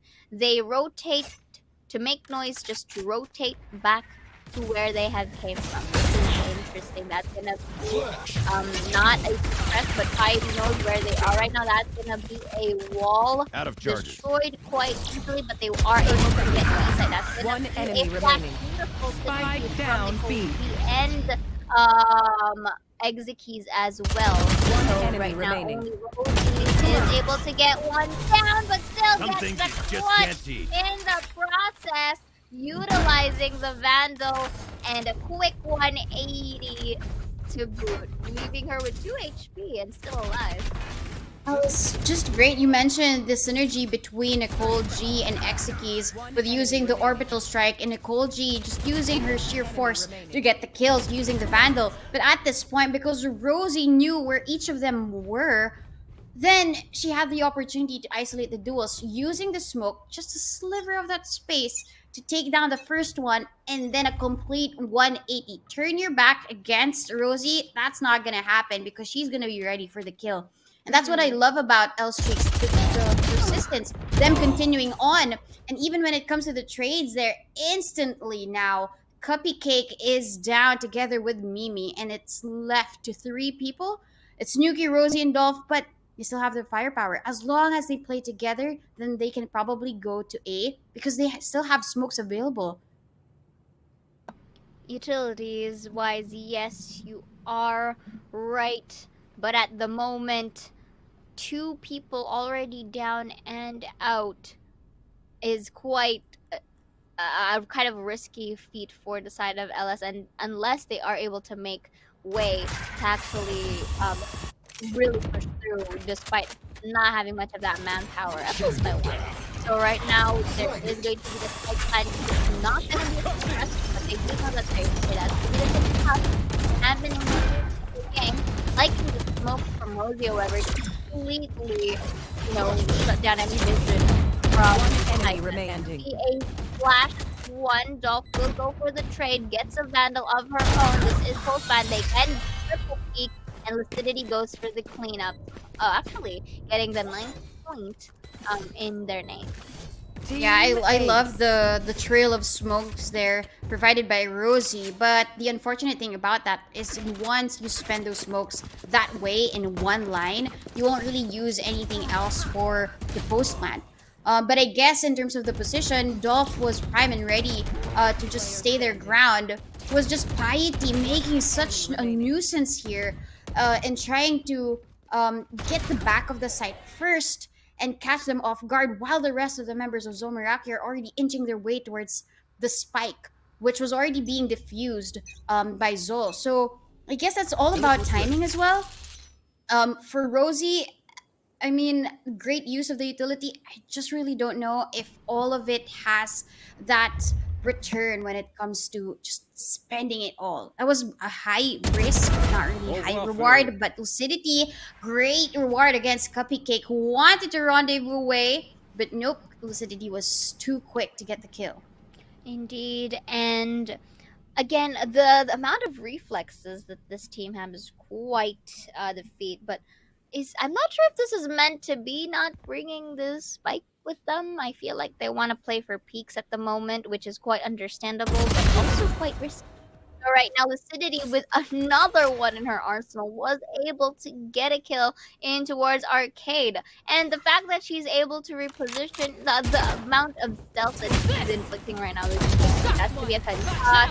Not letting go of the act. player That's standing. another one in the corner, but Piety backs her up.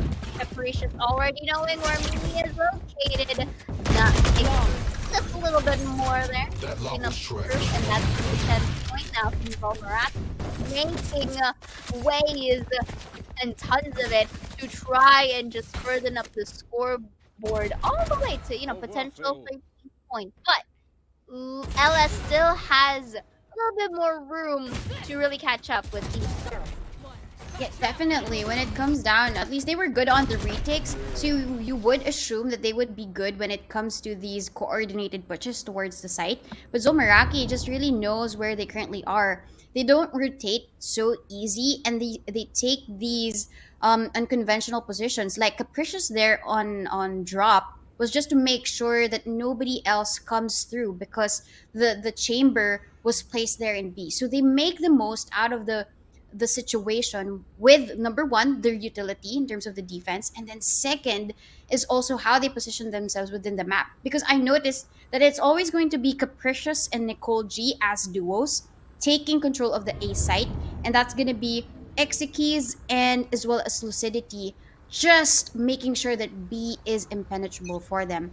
And at this point, throughout the last few rounds, Meraki's been stellar when it comes to the defense, not leaving El Streaks any room to wiggle when it comes down to either the frag wins or the objective wins.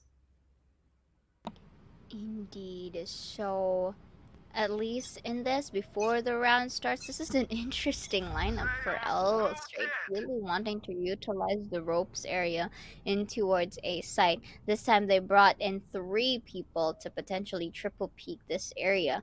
But Capricious and the gang are quite stapled in towards the site, so they would still have a bit more of a view of ropes moving forward. Right now, that's gonna be this press finding Cupcake 1. Let's see if the other 3 could make their way towards ropes. Because look at this, this is a very interesting lineup. Capricious with Jiggle peeking. Cupcake slowly tries to go in here. This is an interesting rolling under. We'll be spotting out one. They still don't see Rosie from the pin, but actually takes it down. As I say it, that's going to be the res. Also will be res here, and they are forced to go to B site. And now that I feel like they know that they're on their way there, the quick rotate from the other members of LS is already there, ready to really guard 30 up seconds B left. site. So, 2 Waterfalls will be missing, but Spike City down, is B. aiming for the second shot. Golf shot Last player in standing. return, but is double peaked by Exekeys and Capricious. Now with only Nicole G to work with here, they now know where he is at. Oh, but Moosey, however, is 10 in the seconds tower. left. This is in with the shot, and Capricious being thrown here in towards the end of the tower. still is able to Out of take him charges. down in an angle not really quite expected.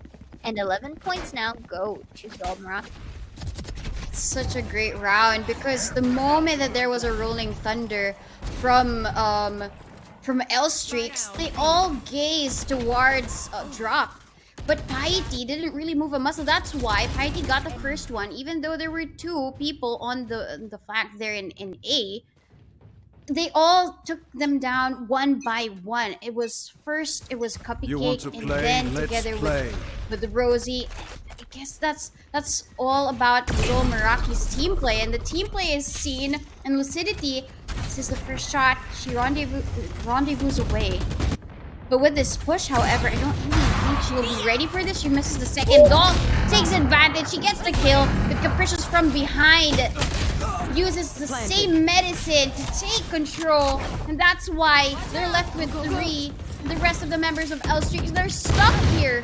They don't really know, but Yuki's so ready for that push. Reiki goes out for the kill. Mimi instead takes them down. He's, however, has already gotten this to half. Oh But with the showstopper, remaining. they hear Last everything player else, standing. and the trade comes in. Dolph may be the last All I one need is standing, but she spare gets the thrifty round for L Streaks. That was so unfortunate. If they did just push through with the defuse, they could have gotten that round. It was so close to being defused. But then again, they did want the insurance policy. Unfortunately, they were lined up collateral far even or spitfired, whatever you want to term it, by the showstopper of Dolph. And that alone completely denied the potential match point that could have gone from round 19. So that is a big round, at least for LS, trying to break the streak that ZOL Meraki had. So if they could do it again, then why not, right? But now Piety wanted to push forward, but she knew there was danger. That's why she just joins the rest of her teammates. But trades come in. Even Dolph gets that ridiculous shot, even gets executed out. Piety wants more. She gets the second down, cupcake. B. So sneaky. She's already there in the site now. Lucidity is left all alone. She knows that the rest of the members are there because of the quick take that they did. And then Incendiary, to keep control of the situation, Lucidity tries to find and make her way towards the site. I'm not really sure if the save will come in. I don't know if that's going to be a call, but at least a kill is what she needs for this round. Indeed. So a bit of a peek right there, not checking the corner. It's so up right here, but Cupcake is there to really clean up for the crew. And 9 to 11, 4 points. LS doesn't want to give up just yet. Yep, they want the streak, and they want the win streak, not the L streak. Because, I mean, map number 2 is something that's theirs already, initially, when they got the lead. But bit by bit, ZOL Meraki's been stealing away these rounds because of how strong the defense is. And now a timeout is required for them to just really regain, let loose of that pressure. Because I felt like, given those past 2 rounds, they're just giving away the space to L Streak. Even with the use of the utility, yes, he can get damaged by the paint shells, but if they use the holes that they did for the map of Haven, it's not going to be the same case here in Fracture. I haven't really seen a very stellar retake from ZOL just yet. It's really more of these frag wins that they shine. But when it comes to L Streak, they slow down the pace and they make sure that they carefully take control of the site by the kills. And then eventually, it's going to be Cupcake from behind being very sneaky to make sure that the round is converted to a win. And I think that's the biggest difference between the two. ZOL has to pick up the pieces on how L Streak would do the attack. Because if they just really make these small mistakes, L Streak just easily notes them down and writes them in a notebook, and that's how they play the strat in the next round. I will agree with you on that. And as well here, at least for ZOL, it's been chaotic to say the least. And you did mention not really much of a polished intake. But they are able to get their kills, so that's one thing. So there's also a trade that also went with it. So Piety will be taking Dolphin down, but that's a double for her in towards the one. That's both coming in as well here. So, the press will not be able to see the smoke. That's going to be a tap there, but making it another because he was able to utilize her back. Let me We have to confuse. One should be able to be pushed, and that's going to be Piety, but that's too close for comfort back there. Match And point. still, the smoke was able to make wonders despite all that. And but still, Meraki was able to make things work. Again, you did mention it wasn't really quite as polished as intended, but they still managed to get it done. And you know, if that's their kind of tactic, then why not? A good decision for Piety, however, to push down that smoke just so that she could be number one, the meat shield, and number two, potentially just taking them out and be catching them off guard. It's actually a good discipline for her. And I also saw like a couple of things there just to make sure that Rosie secures all of the kills. But an instant trade for her as well to take down Lucidity. But Execution's gonna be ready with an orbital strike yet again to slow down and stop the plant. But the immediate silence causes her to doubt whether or not she's gonna use her ultimate or not. And Dolph here is gonna be ready. She peeks in slowly towards the site. And the rest of the members actually walk, and that's why Exekeys left her post, and the orbital strike is too late actually to try and stop anything. But there's gonna be a smoke yet again, and a rolling thunder for Nicole G, who gets stabbed back by Dolph there, and throws in the paint shells and an own orbital strike. Heidi takes down one. She knows her name is. She saw the shoulder of the Sage. It's gonna be Rosie working together with her. And it's just 1v3. Who does she have to take down first? It's actually Nuki for the first one. But isolating the duel, she gets the third, but not the fourth because Mimi is so ready. Match point for ZOL Meraki, but LS gets the 10th. That is such a very close call, at least for Piety.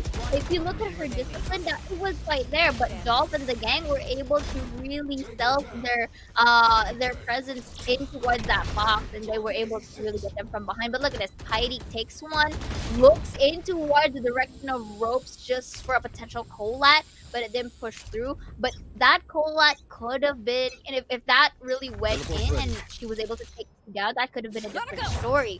But for the side of LS, really good job as well to keeping the pressure from against Lightning, so that plant is not defeated. But right now, in towards the round here, Dolph starts it off really well, executing down. Cupcake was still of her own, takes lucidity as well. The sudden drift of them quite toning down, now being, popping off here in towards the remaining rounds that we have, and this is already post plant just like that, still completely present. And right now, comes up for the trade with only Capricious to work with. That's gonna be a jumping Neon now, none, because that is a flawless round. This could be a potential overtime donut. Yeah, I mean, potential overtime.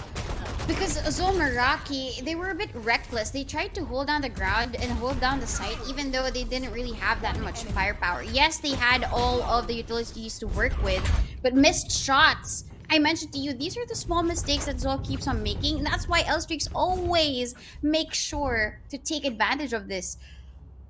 Cupcake should have been dead already, but given the pressure that Cupcake was able to take in, probably that's the reason why she didn't hit her shots quite well. But this time, it's going to be a different story because ZOL Meraki have the buy, and they also have a lot of utility to work with.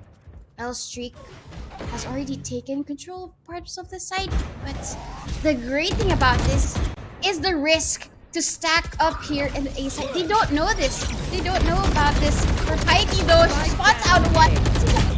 Win already. And it is. She even gets the third.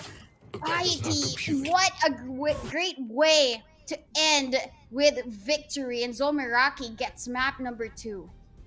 Definitely. And again, we did mention it was quite the messy shot, but they were able to get the job done, really denying that potential match point that could have come from L Strake here in towards game number 2. I mean, at least it's guaranteed we're gonna have game number 4, but we have still yet to see. But right now, ZOL Meraki was able to dethrone as well, or to conquer out Fracture against L Strake, who has also chosen Fracture as their preferred map. And so at least it's safe to say that both of our teams were able to equalize our boat and got our board and got even as well in terms of games 1 and 2. So looking at the stats right here real quick, Piety was the one to actually bring home the bacon for the side of ZOL Meraki. 362 ACS, 3.3 KDA with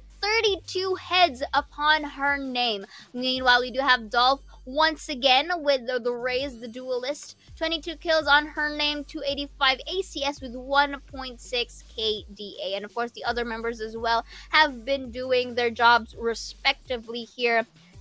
But we do want to highlight as well the sudden pop off coming in from Piety. Normally it was Capricious who was doing the heads, who was creating the entry, but they were able to find out the answer that it was Piety's flashes, suppresses, and swarm grenades that also paved the way to literally change the games or the slope that ZOL Meraki was having. So looking at the objectives here real quick, 17.6k damage, 25.8% headshot from LS. That is a huge gap in terms of percentage already. 10 frag wins for ZOL Meraki with 6 objective wins for LS. That, at least for the first few moments of the game, could have been a LS win. But then again, ZOL Meraki was able to find their footing once the second half appeared. And looky here, we're now proceeding to game number 3. I mean, that's a big difference when it comes to the objective and the frag wins. It seems like ZOL Meraki was there to kill,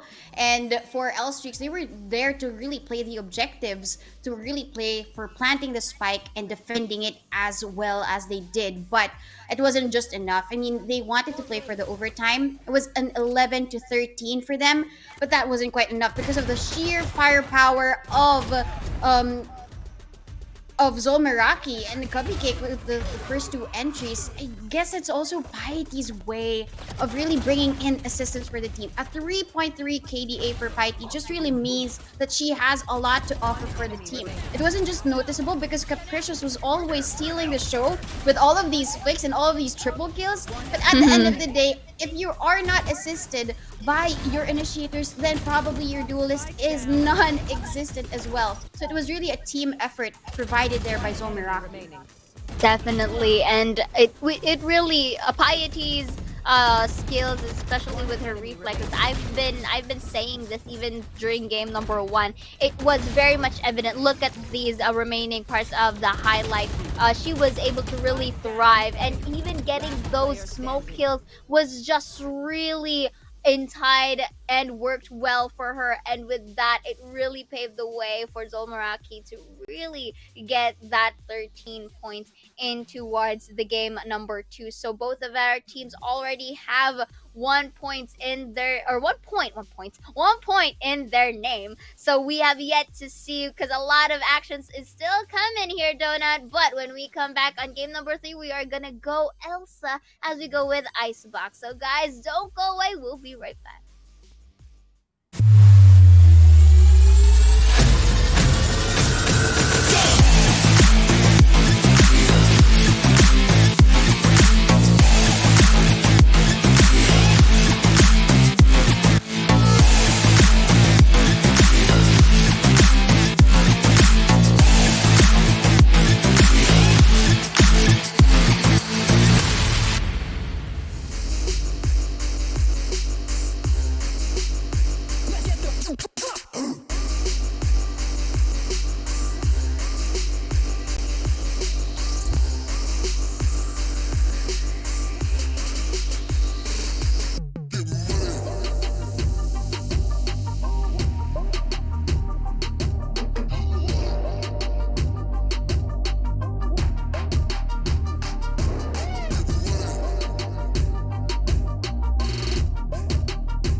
wanna get it crunk in the club, crunk in the club, with a crunk in the club, crunk in the club, crunk in the club, crunk in the club, with a get it crunk with a couple hundred thugs.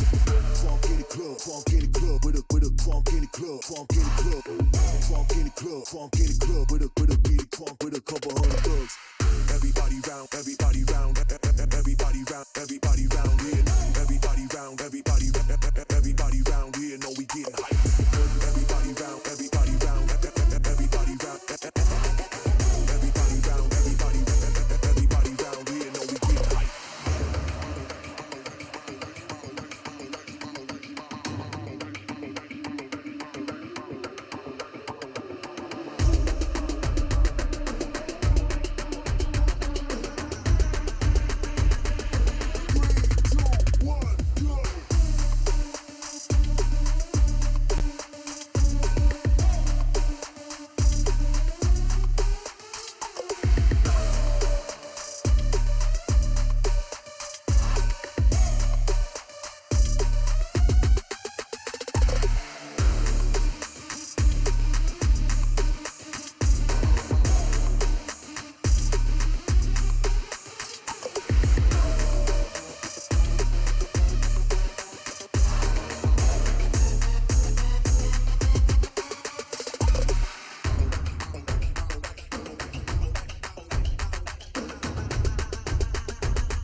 We wanna get it crunk in the club, crunk in the club, with a crunk in the club, crunk in the club, crunk in the club, crunk in the club, with a get it crunk with a couple hundred thugs. Crunk in the club, crunk in the club, with a crunk in the club, crunk in the club, crunk in the club, crunk in the club, with a get it crunk with a couple hundred thugs. Everybody round, everybody round, everybody round, everybody round here. Everybody round, everybody round here. Know we getting hype. Everybody round, everybody round, everybody round, everybody round, everybody round here. Know we getting hype. Coming off the bench now. Waiting for this moment, swinging for the fence now. Coming off the bench now. Gotta get up, cause we about to get down. Coming off the bench now. Waiting for this moment, swinging for the fence now. Coming off the bench now. Gotta get up, cause we about to get down.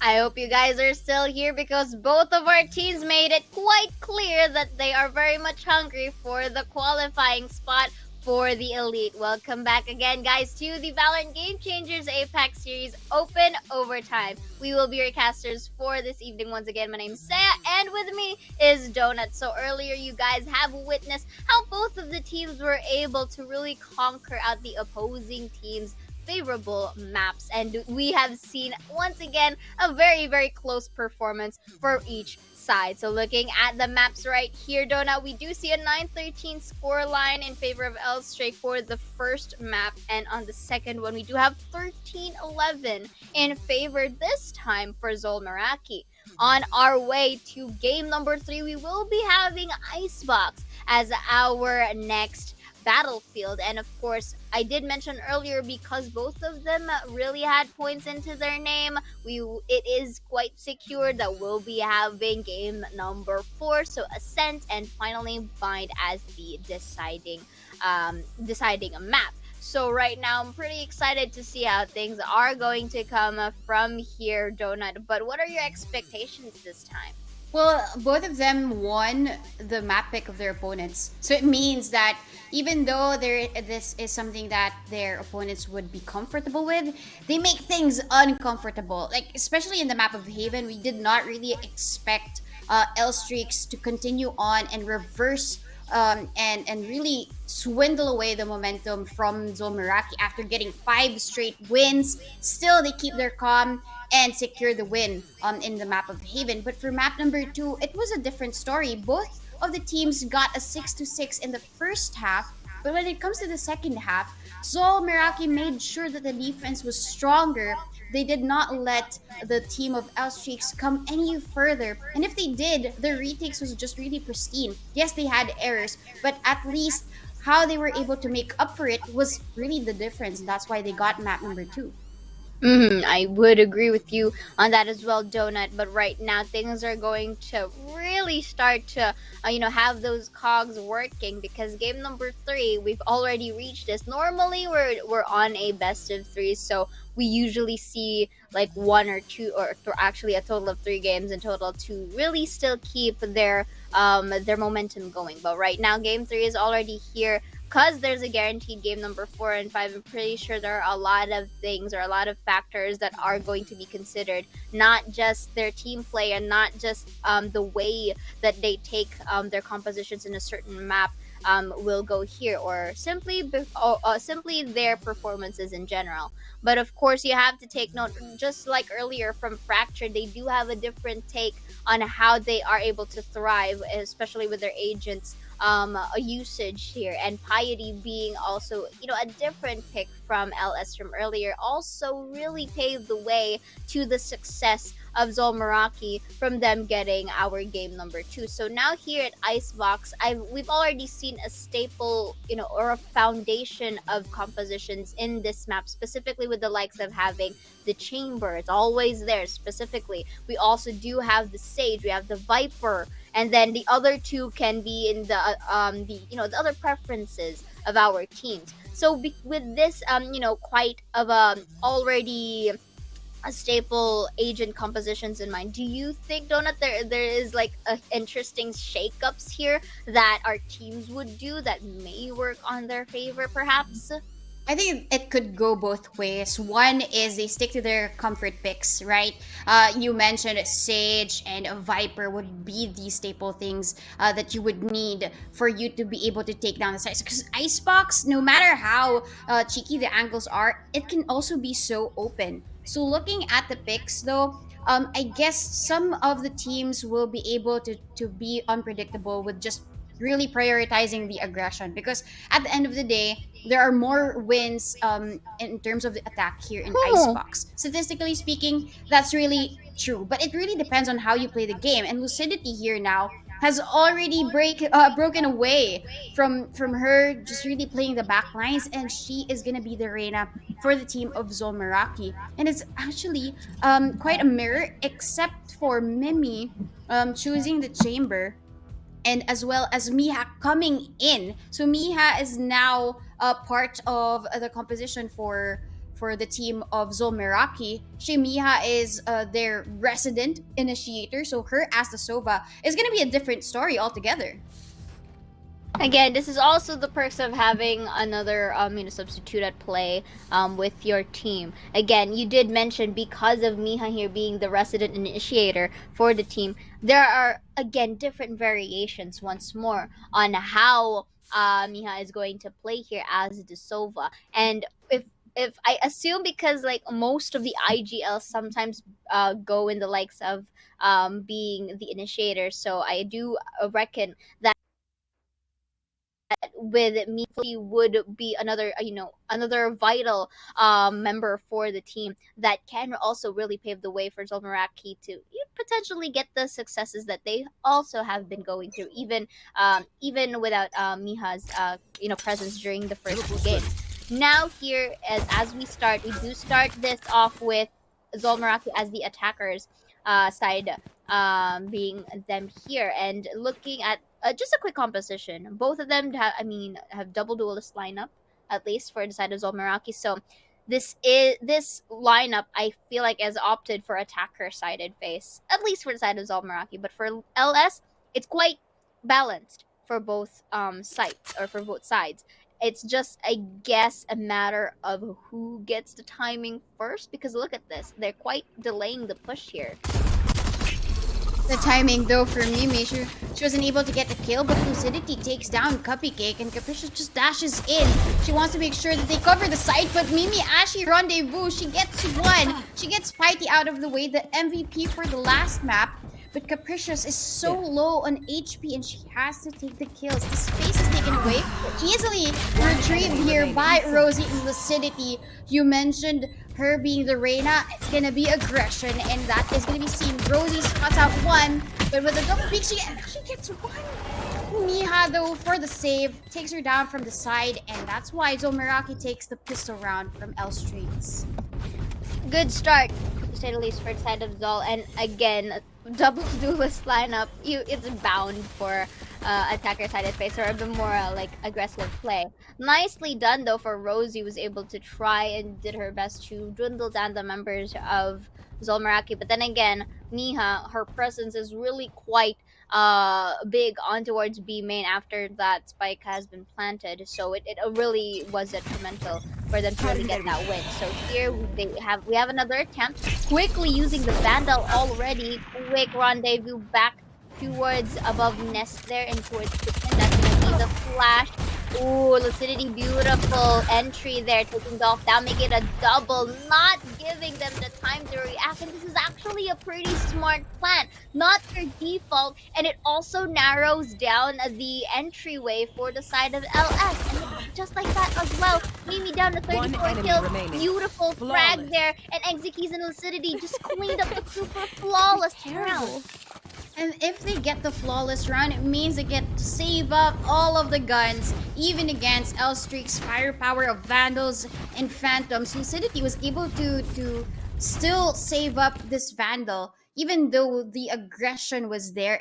It wasn't punished at all because she secured the entry and second the space for the team. And for the map of Icebox, if you don't take space away from your opponents, especially when it comes to defending, it's gonna be easy for them to retake. But this time, if they pick up and take the same pace when it comes to the attack, Lucidity coming in so fast, then it's gonna be quite unpredictable. But Miha here leads the charge, this time with the Marshal, and Dolph wants to make sure that the advantage is in their favor. Nuki takes down one. In terms of the defense, Lucidity here, even with the Empress popped off, doesn't really get a kill. Rosie takes her down anyway, and Nuki is going to be ready. Exekey spots out the head of the Sage, doesn't really convert the kill, and it's down to two, Piety and Exekeys, the duo.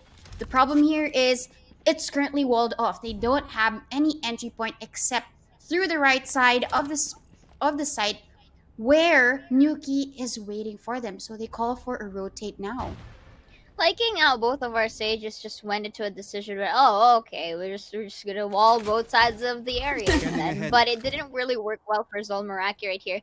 To be fair, however, LS does have the better weaponry, as you mentioned, and this is their technically bonus round. So you did mention it, that even if they do lose here, they'd still have money for the next one. But here's the thing, because they were able to just really spend the utilities away from ZOL Meraki, that already loses the spot. But Cupcake, you know, guys, I got this. You don't need to rotate. I will deny their entry point coming in from mid, which is an interesting choice of play for the side of ZOL Meraki. They've already spotted Cupcake, so what's stopping them from actually going in towards B side instead?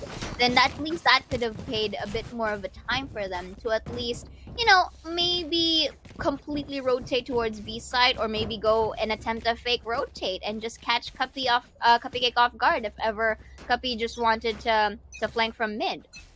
And that's going to be the case. I think at this point, Elstreak has got all of the entry points covered. Even here with Dolph, even as a Sage, really playing it forward together with Mimi here.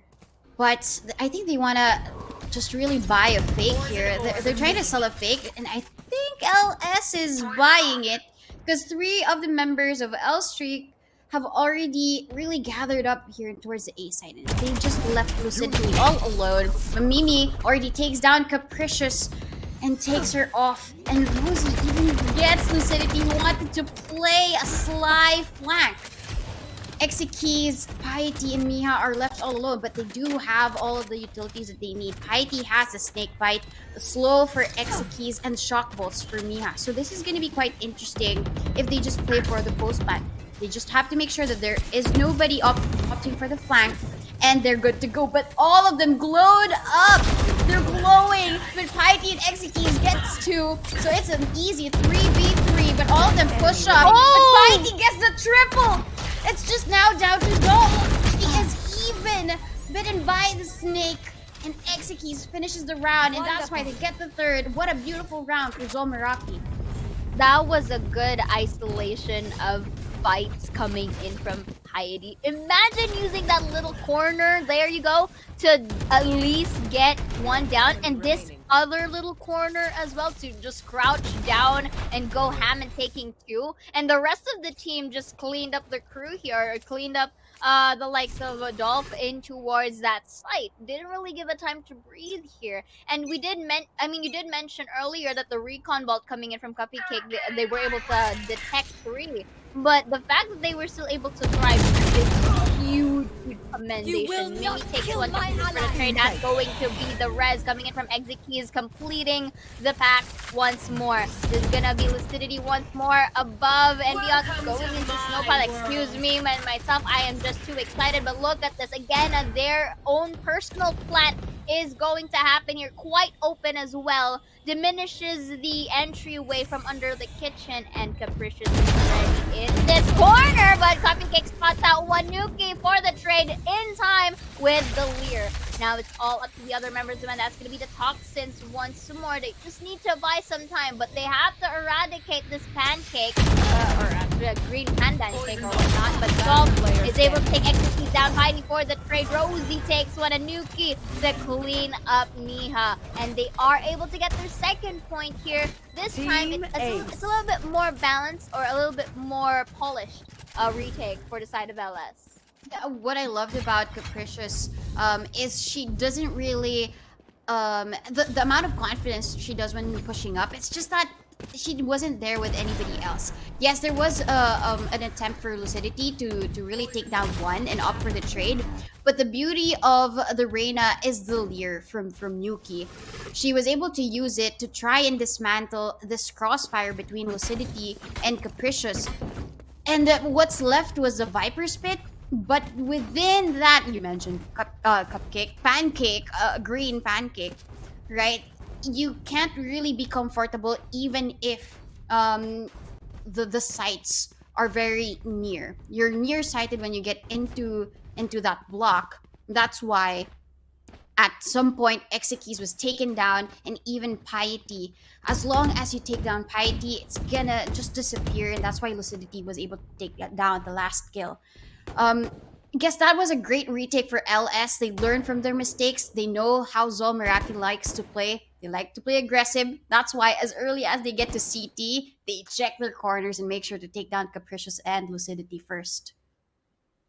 It's already being telegraphed, at least for the side of ZOL Meraki, that yes, they do play aggressively, but whenever they do attempt to go for fake rotate, it's quite, at least when the rounds pass, it's becoming quite obvious if whether they're doing fake rotates because of the attempt to really go aggressive.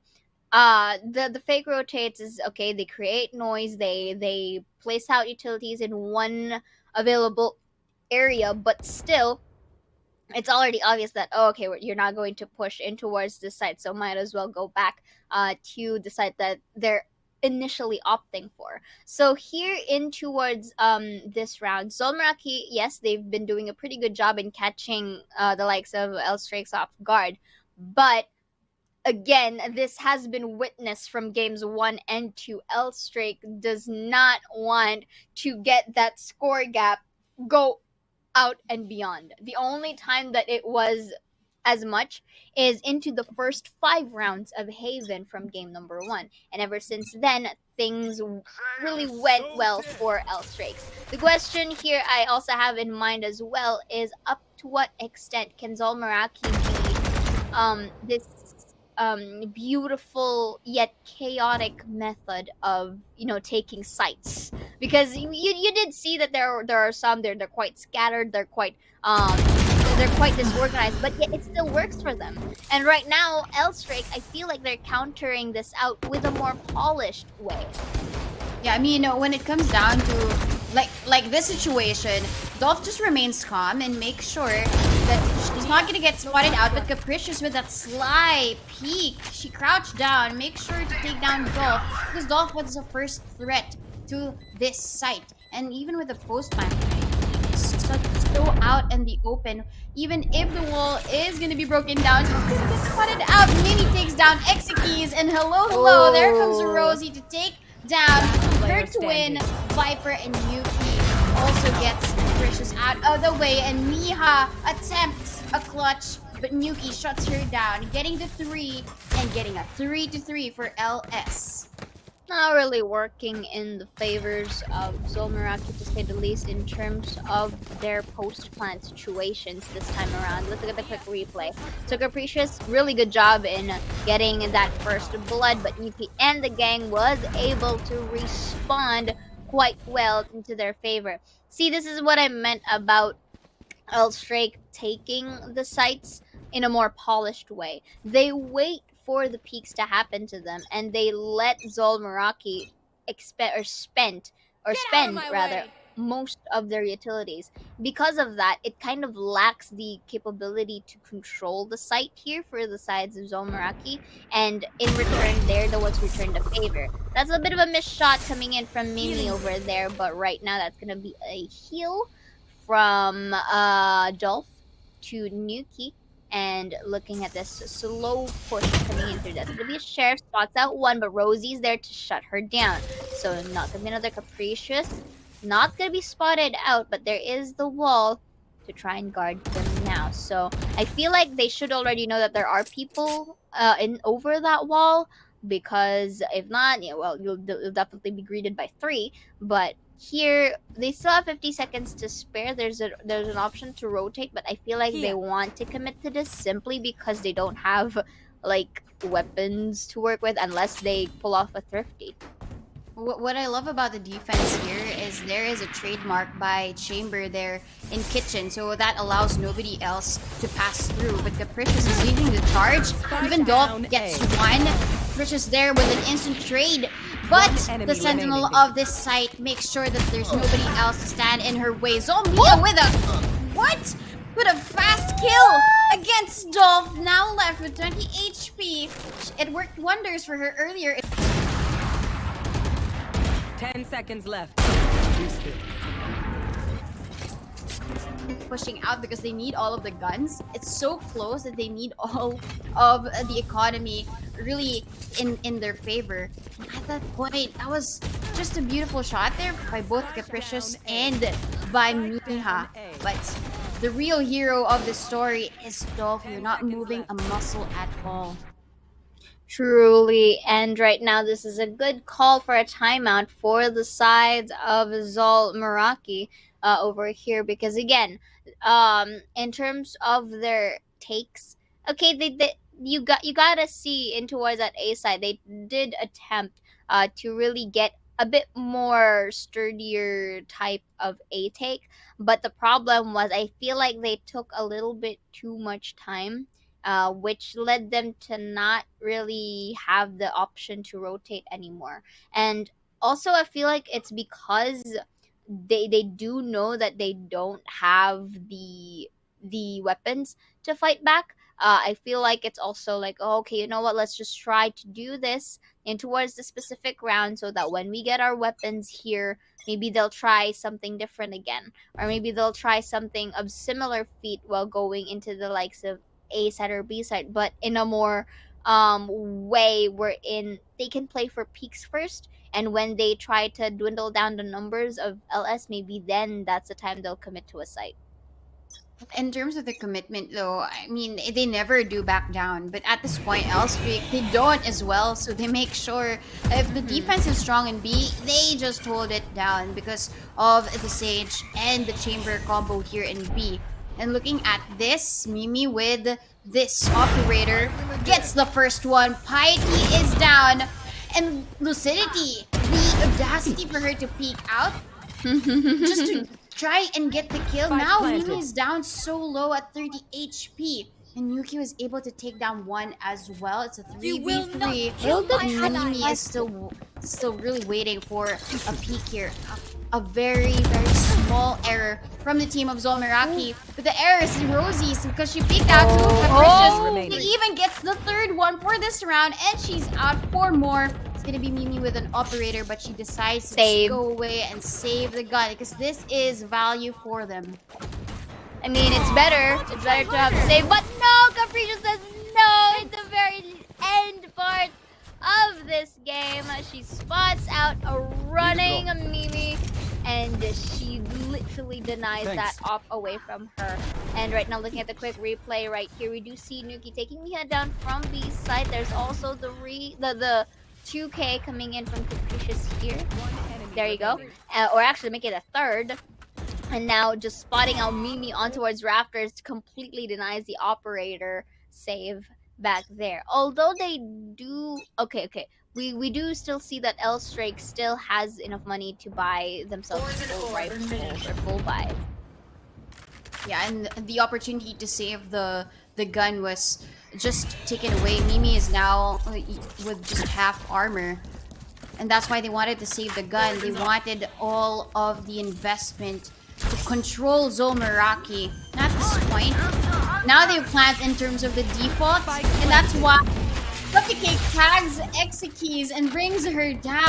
Wonder Fury plays off, and Miha with the flank catching two off guard. Mimi and Dolphins down. Lucidity even takes a headshot against Nuki. Now, there's Fury invested. One is tag. Is there gonna be a frag though? Rosie just pulls back. She wants to save this gun because this might be a value for them for the next round. They're going to be on a save, so they might as well hold this gun to high regard. And now it's going to be a 5-4 in favor of ZOL Meraki. Oh, look at them just trying to hunt her down, coming in from their spawn. But I like it how Rosie just plays in towards under rafters towards A side to completely secure this gun. But then again, you did say it will hold value to them, as they are still able to buy at least, or split buy to say the least. But right now we do see Cupcake was able to get the Hunter's Fury down, but the double from Miha was very vital in denying that potential flank. So now this time around, we do see LS timeout, and I've noticed for both of these, for both sides of this team, if one of the team is up by a point or two, they call for a timeout, and suddenly out of nowhere, things just work out for them, and or they're undergoing another kind of rally. So I feel like this is more on them nullifying any potential momentum that can come from the team.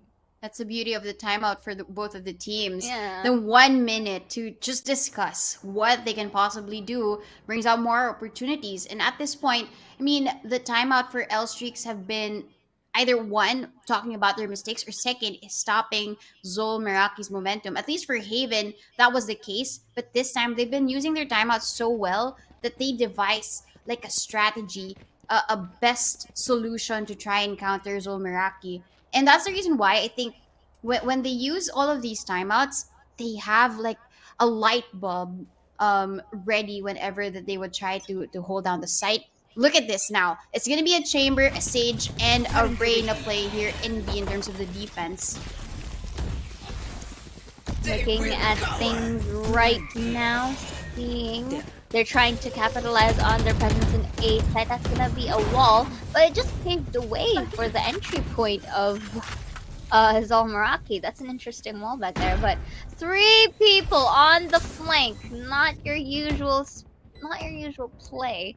But Miha is already here, spotting out one, make it another, make it a triple. Beautiful collaterals here and there, or more, actually not collat, more like spray transfer from Miha, and that alone influenced a lot. And Piety just cleaned up the crew, taking Rosie down in towards Rafters. Imagine them, okay? Miha, you check out the fact. Yeah, I got this. And that caused her to get the first headshot, even the second one. All of them were headshots.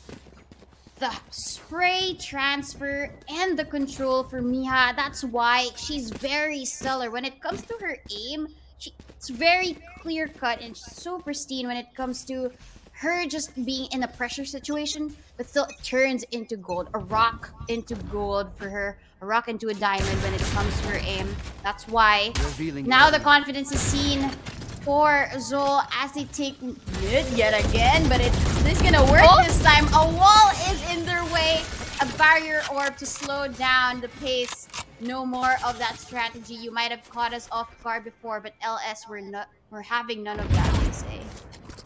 But speaking of Mia, this time instead of the flank, actually goes to the front lines. Was able to spot a Rosie, but not in time to get her down. But Nuki, this one takes one. That's gonna be capricious for the trade. Piety as well with the kill of her own. 3 versus 2. This time, I feel like Cupcake can get a gun in the process.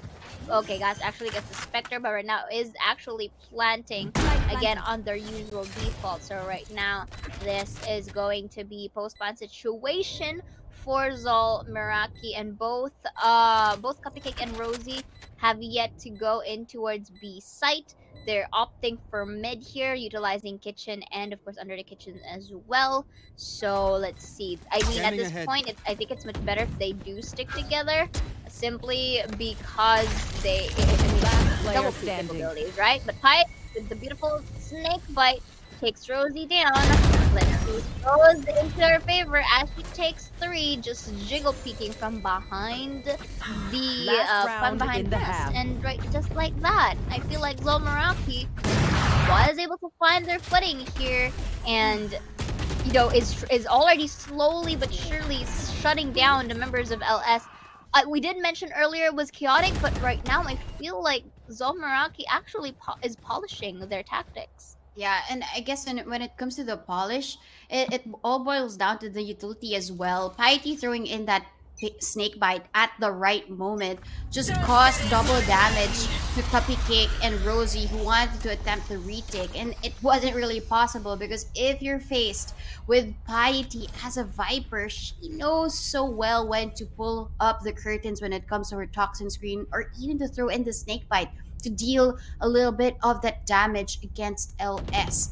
And at this point, the push is going to come through A. They haven't really had any success when they go through A.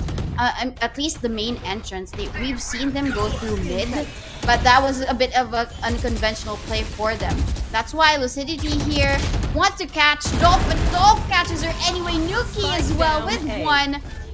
She throws in the Leer to spot out another one. It's last player standing, just waiting, but Cupcake is there to take the kill. Miha, is this gonna be a clutch for her? We know her aim is stellar, but it's gonna be Mimi take her down with an operator, and they get 5 to 7. However polished ZOL Meraki is, LS just manages to read the situation very right and get the peaks quite right in timing every time.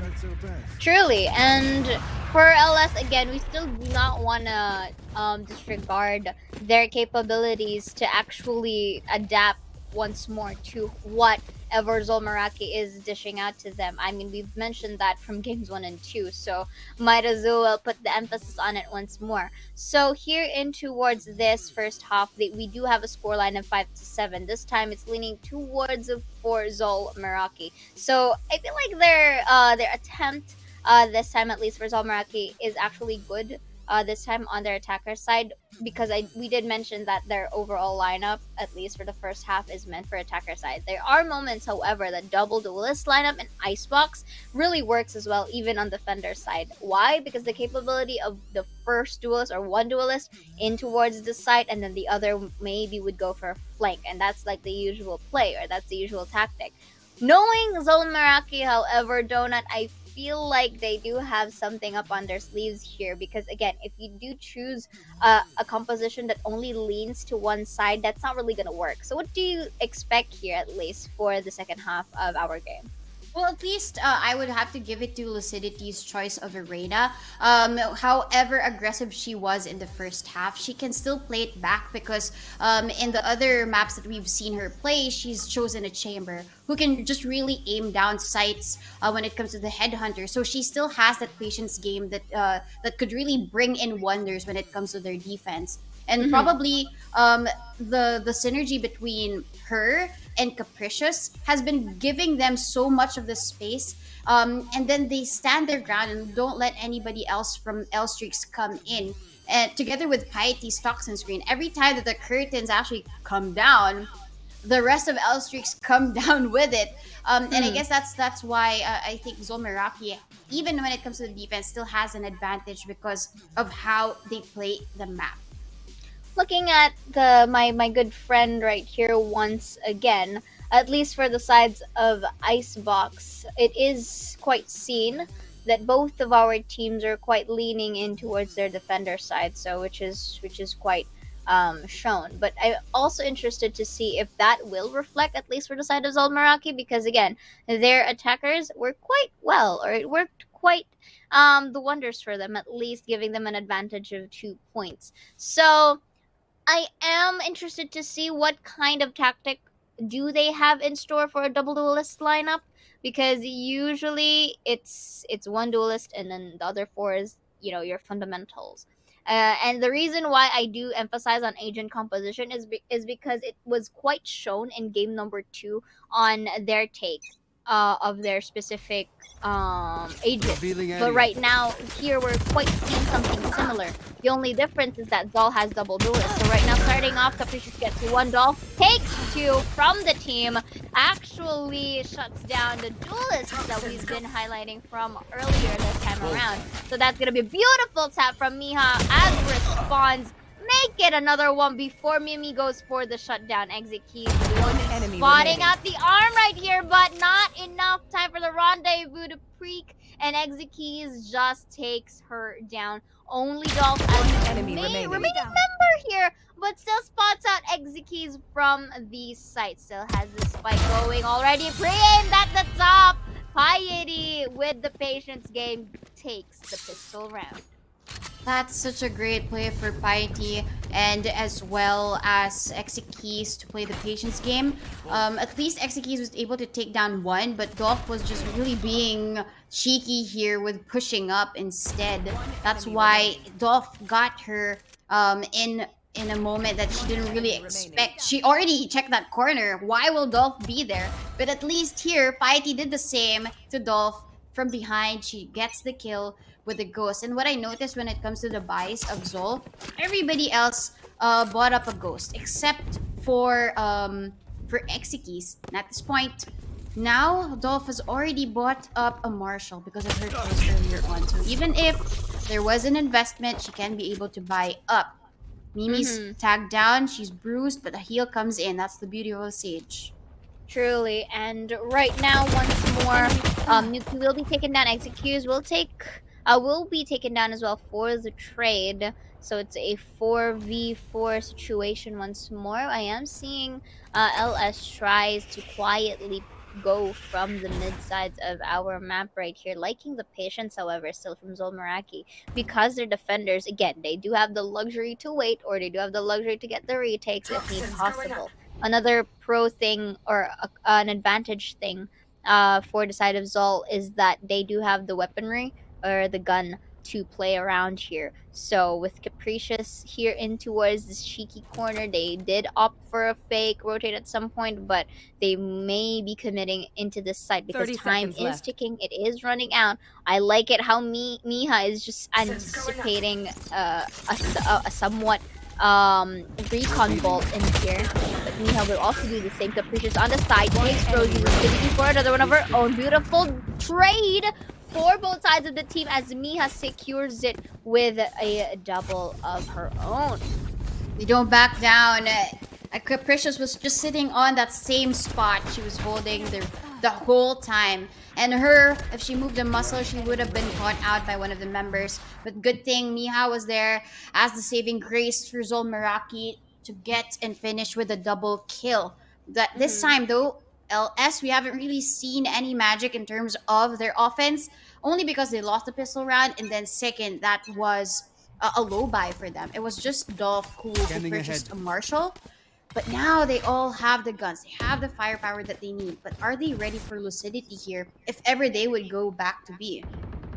Truly. And leaving the spike in A main, this is interesting, but then again, I do like the slight slowly paced of a push right here coming in from ZOL Meraki. I feel like they want to play their peaks. I feel like they want to isolate all of these fights and putting it into their favor. But right now, the other members watches for B long at first, hoping for if there's anyone to push. Nuki will spot out one, takes exit keys down. There's gonna be another Capricious with only 10 HP. Was caught up in the ropes, takes one down for a trade of her own. remaining. Takes one. Cupcake takes down the flank. The tactic didn't really work as well for the side of ZOL Meraki here. And now let's see if there is a flawless or a potential clutch, but is already spotted down here. She should be double peaked at this point, and Nuki just cleans it up and gets their 6th point. Yeah, LS now very strong and very flawless in terms of the attack. What really gave them this round was their slow push towards A, and ZOL leaving it so open for Nuki and Mimi to just take freely. And there was a call, nobody's here, guys. And eventually, the rest of the members, it was Dolph, Cupcake, and as well as Rosie, just really strung together and made the spike plant possible. Because I noticed you noticed the spike was really just back. But I guess that was their plan. Maybe Yeah. just bring the spike wherever it's gonna be free. Yeah, indeed. I mean, again, they did it again right now here. I feel like they're just trying to really dwindle down the members of LS, because if LS really go together as a group, they do have the capability to make flawless decisions, and that wasn't really flawless for Capricious. But Lucidity does take a trade, but that is a bit of a unfortunate timing for Capricious here. She did get the scope, but of course because she moved, the aim wide change, or the way that she shoot, or her crosshair change. But right now we do see Lucidity in towards this angle with a little bit of a run and gun. Lucidity takes Dolph down, who's been very much going to work with towards the speed. Takes one, make it another beautiful spray transfer, and gets their 10th point and her 4K in her name. Yeah, I guess that's what I mentioned about Lucidity, just being patient about the plays. Even though she's a Reyna, it doesn't mean that she will risk out and stick out her neck to make these like showy plays. She just was patient, and even when it comes down to recovery of the spray, she has that all in store, and that's why she got the 4K. I think the second one was quite surprising because her reaction time, she was just intending to break down the wall. The wall. But she saw the ponytail of the Sage. That's why she flicked a little bit up and an instant headshot from her. And I guess even as a Reyna, you can still play a little bit back, be a little bit aggressive sometimes. But that's the balance of Lucidity, I guess, for this specific map. Indeed. I mean, just because the agent is a duelist doesn't necessarily mean, like, you know, you have to play it as fully as a duelist. I mean, I did mention earlier, because of this lineup that ZOL Meraki has, there is the option of the duelist being a frontliner, and of course, there's also the ones in the back. And I feel like Capricious is the one in the front, and Lucidity can just, you know, have her own free will of having the choice to be aggressive and or, you know, passive whenever the situation deems it. And you know, she just used it really well into her favor. And having a Reyna being a flank or being the second duelist is also quite good, because she's like a standalone. She has invulnerability and she has heal, so she just needs those kills to really work, you know, pop off and work, for her skills to be really much of use into an extent. So right now, LS timeout, which is quite understandable as well, because again, you want to reset everything. You don't want things to really go haywire or really go down the slope, which is understandable once more. But we just have to see how things are gonna pan out here. Yeah, I noticed how L streaks are playing a little bit back. Before they used to aggress so fast, Wait, and LS that's why timeout? they. Okay. That was a little bit of a bug. Yeah, yeah, a little bit of bug. Okay, I was a bit confused back there, but Dolph there is spotted out by the drone, and she even glows at the moment. Precious was ready for a dash, So as long as there will be a kill. But now it's been expended and Piety takes down Spike one. She down knows that B. one is gonna be there again. That's why she throws in the snake bite. But Lucidity's holding down this cheeky angle. And if she 30 seconds left. progresses, she might be able to get down. Just one though. She wasn't able to dismiss in time. Cupcake is there for the trade. And Nuki pushes forward. Dawn's gonna be there with the rest, making things equal. But even though Nuki makes it, not officially a kill, but it wasn't. It was supposed to be equalizing the situation, but Nuki makes sure that she gets the third. And Capricious, she wants to get the kill. Both of them holding scoped weapons. Who's gonna be the first one to pull the trigger? It's Mimi to get the kill, and that's why LS gets 7. I feel like that's a little bit of confusion or a little bit of miscomms from ZOL back there, because look at this. Nuki was able to get that collat happening, and with the 3K as well. Capricious doesn't really have much to do, and I was about to mention that it was very brave for Capricious to really go out with a 3 versus 1 with an operator, because not a lot of people can really have that guts, because normally some would save like me. but then again, let's not go further, right? Like Mimi from earlier. But then again, we do see nice anticipation from Nuki over there, spotting out Execute. But look at this right now, all of the utilities are being thrown, destroyed the wall. Nuki goes for another kill. Mimi with the off kill takes Miha down. Enemy remaining. But Capricious not being able to get Dolph on the side despite having the advantage from behind. So that is going to be a wall from Dolph. Really good job in narrowing down the options for Piety to work in. So, not sure if the clutch is possible. This could be another flawless round for LS. Definitely, given all of their positions, Nuki spots are out, but Rosie is already pushing through. If she saves this gun, it will probably be enough. But Nuki doesn't let her save the gun. She gets the kill, and it's another triple kill for her for this round. She's been so good and so quick when it comes to the entry that even if there is a disadvantage, like Exekeys was already on the high ground, and her destroying the Lear, destroying the wall, still gets a very precise headshot against Lucidity. That's just what's good about Nuki at the moment. And ZOL, after that, after Nuki being so on fire, they now request for a timeout. I mean, Nuki needs a chill pill. I mean, ZOL at this point, ZOL Meraki needs to really get back, because, I mean, play a little bit back, because 8 to 10, this is going to be another close round, and they don't have enough weaponry to work with. It's going to be another save, so this is a potential 9 to 10.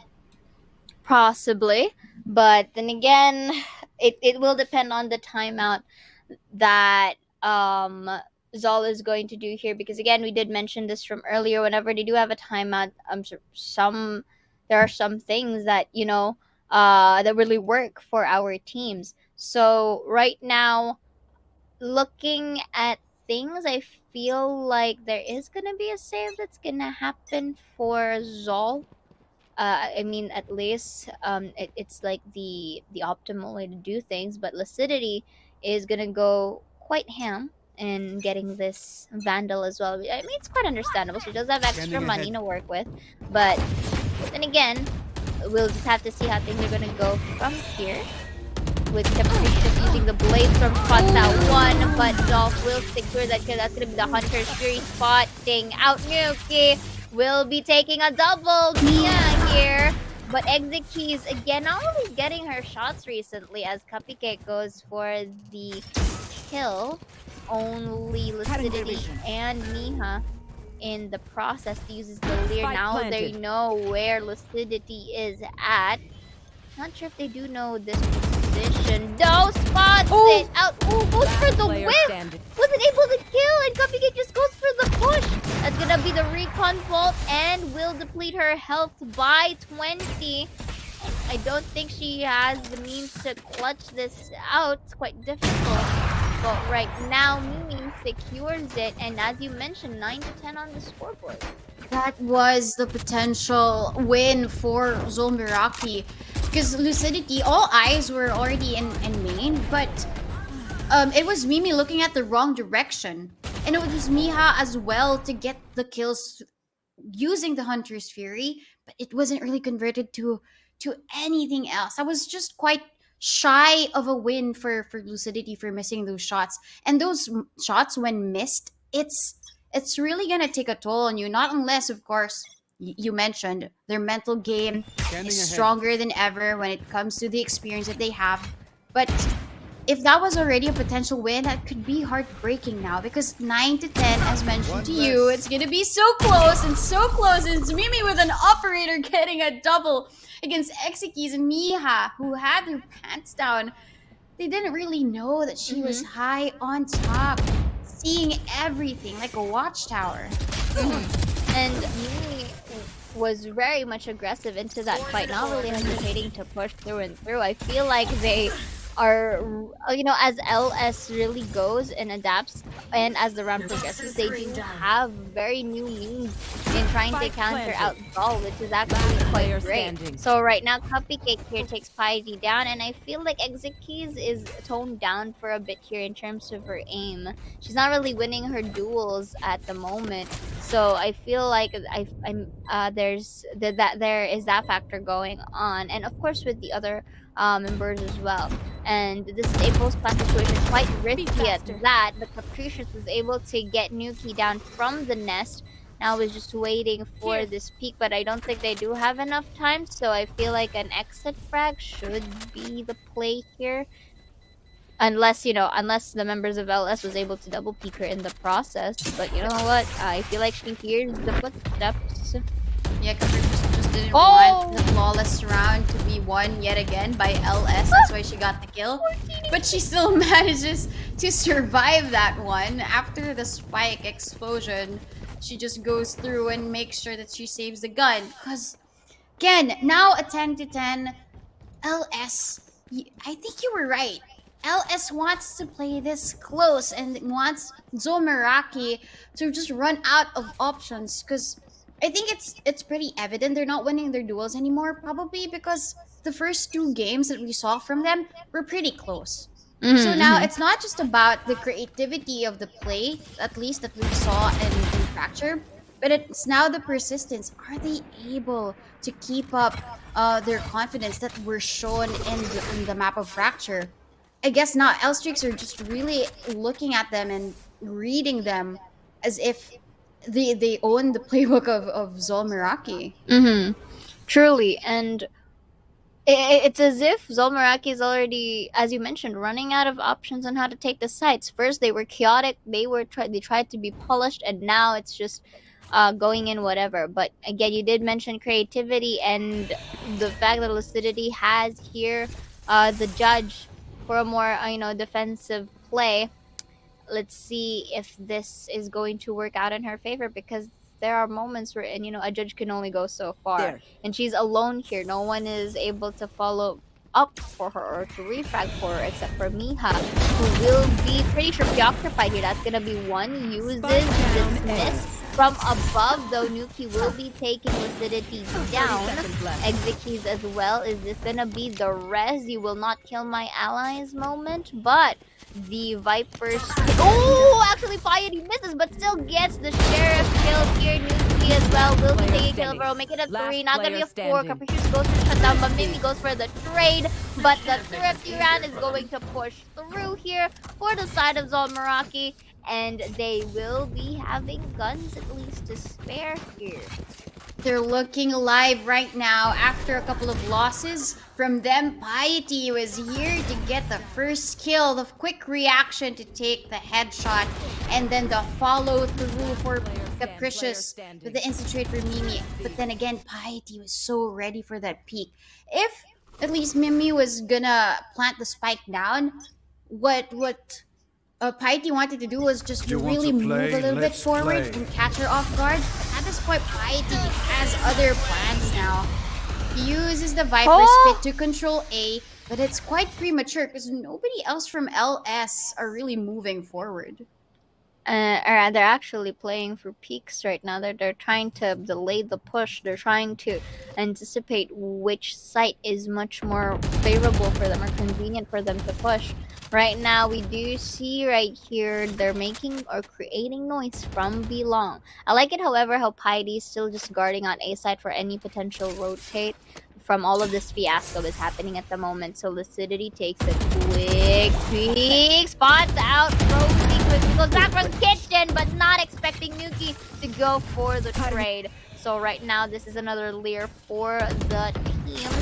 Going in from Kitchen, the recon will be detecting too, and Nuki still secures the kill away, knowing the Capricious is there, but Miha will be taking that trade and uses the shock dart in towards B long potential. Last player standing. 2 versus 2. Piety works well with her snake by taking Dolph down, and Miha as well with the final kill on towards yellow was able to secure them their match point. Sheesh, I mean, Mia was so quick to follow through. There was a little bit of a vision blur there, but no, she still managed to pull through and get the kills. Lucidity here with the confidence play, but unfortunate for her, Nuki was there for an instant trade, but Mia here, at this point, she's very, very good when it comes to the aim battles against L streaks. And they're building up the confidence once again. And looking at the scoreboard, Miha and Piety, they're at 21 and 16. And at this point, if you don't really have the ones that are expected to step up, and you step up for the team, then that's really great team play for ZOL and Meraki. Capricious still manages to destroy the drone, but she really wants to get a kill. Not just destroying the drone, but destroying Cupcake in her tracks. Not really a kill just yet. But Dolph has a resurrection available for her. So if they slow down, like how Mimi slowed Capricious down with that kill, then still it's gonna be something in favor of LS. Indeed, so that's a quick transition for Lucidity right now, waiting for this peak to come in towards A main. Was able to get the strands of hair double peaked by Cupcake and the rest of the gang. Mimi doing so well with the off right now. And I feel like fatigue may start to kick in right here, but it's only Piety and the rest of the world. What will she do? The smoke is already up, trying to at least get a little bit of distraction here to where she's up. Oh, look at this. Triple peeked in towards under rafters. What could she do at this point? This is quite the risky play because her hand is seen and is seen by 3. And again, another flawless round by LS. There might be a lot of wins by ZOL Meraki, but LS, they've been stringing a couple of rounds, and they are mostly flawless rounds. And means that their push now in terms of the attack are more coordinated, and they really talk to each other. The communication is better here in the map of Icebox. And I feel like even when it comes to the past 2 maps, it wouldn't be as close if LS were really communicating and coordinating that well. But now when it comes to attack LS, they're fighting for overtime here, and ZOL Meraki is fighting for the win, but they don't really have the weaponry for it. A Sheriff, Nuki, she's gonna push forward, she leers in, but hasn't found anybody just yet. Tiny's just looking in this corner, she's figured out through the recon bolt. There's a kill for Nuki through that smoke. The toxin screen wasn't really there to protect her at all because she was tagged by the drone. It is unfortunate, but there is gonna be the res. But there's no guard. No one's guarding that res area. So we are back to a 5v5. Lucidity takes a quick peek over here. I like it how they're trying to just play for time at this point. Capricious and the gang as well places that wall over here for them to plant down the spike. They do have the option to rotate, however, but with that spray, despite the wall, Lucidity takes Rosie down. Oh, there's the res from Dolph. 30 seconds left. A bit of a trade-off there, but Dolph will be rezzing Rosie. Lucidity spots that one from yellow. will be planting the spike and none because planted. Nuki is there prepared. both Despite the odds, and Rosie will be taking down Piety with the snake bite. This is going to players be remaining. quite thrifty as nifty rather, as Dolph will be taking Exekeys down, who was trying to There. flank from yellow.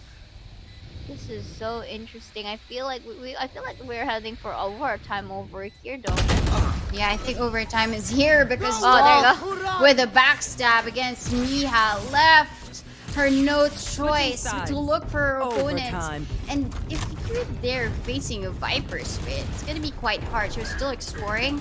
And I feel like Planted. at this point, the play for overtime worked so well because ZOL Meraki did not have enough to go for that win. Yes, they had the Vandal for Lucidity.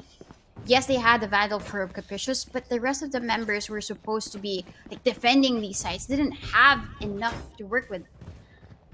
And now it is overtime, an open overtime of VCT Game Changers. This is quite really a rush to see from both of the teams because ZOL Meraki, they've been very consistent all throughout the opens. And LS, they might be newly formed, but it doesn't seem so with how they're playing. Indeed. Again, nice deny as well coming in from Lucidity in terms of that recon. I feel like she kept noticing that pattern from earlier. So beautiful op kill coming in from Mimi as well. She's also been popping off for the team very quietly. At least in towards this match or in towards this game. That's gonna be a detected cupcake. The drone will be detecting Piety. It's gonna be the slow as well. And I feel like they're going to regress, try to isolate the fights once more. But Mimi and Dolph is there with the potential crossfire. So let's see how things are going to go from here. And liking the patience or delayed push because anyone at this point can win this game. So this is just a matter of who gets the upper hand here because again it's a guaranteed overtime. Dolph is going to deny that recon bump, but they are in here. Capricious takes the kill. First beautiful power burst to conceal any amount of vision in towards that entrance wall as well. Not going to be seeing anyone though, at least for Mimi.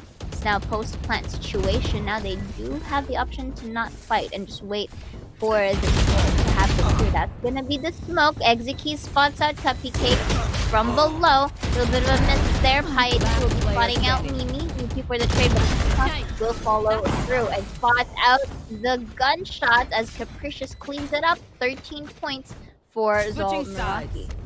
As you mentioned, looking at the stats, ZOL Meraki in Icebox, they have a higher win rate. So there's a big possibility that this could be a 12 to 14, not unless L-Streaks keep up the momentum that we've seen them on attack.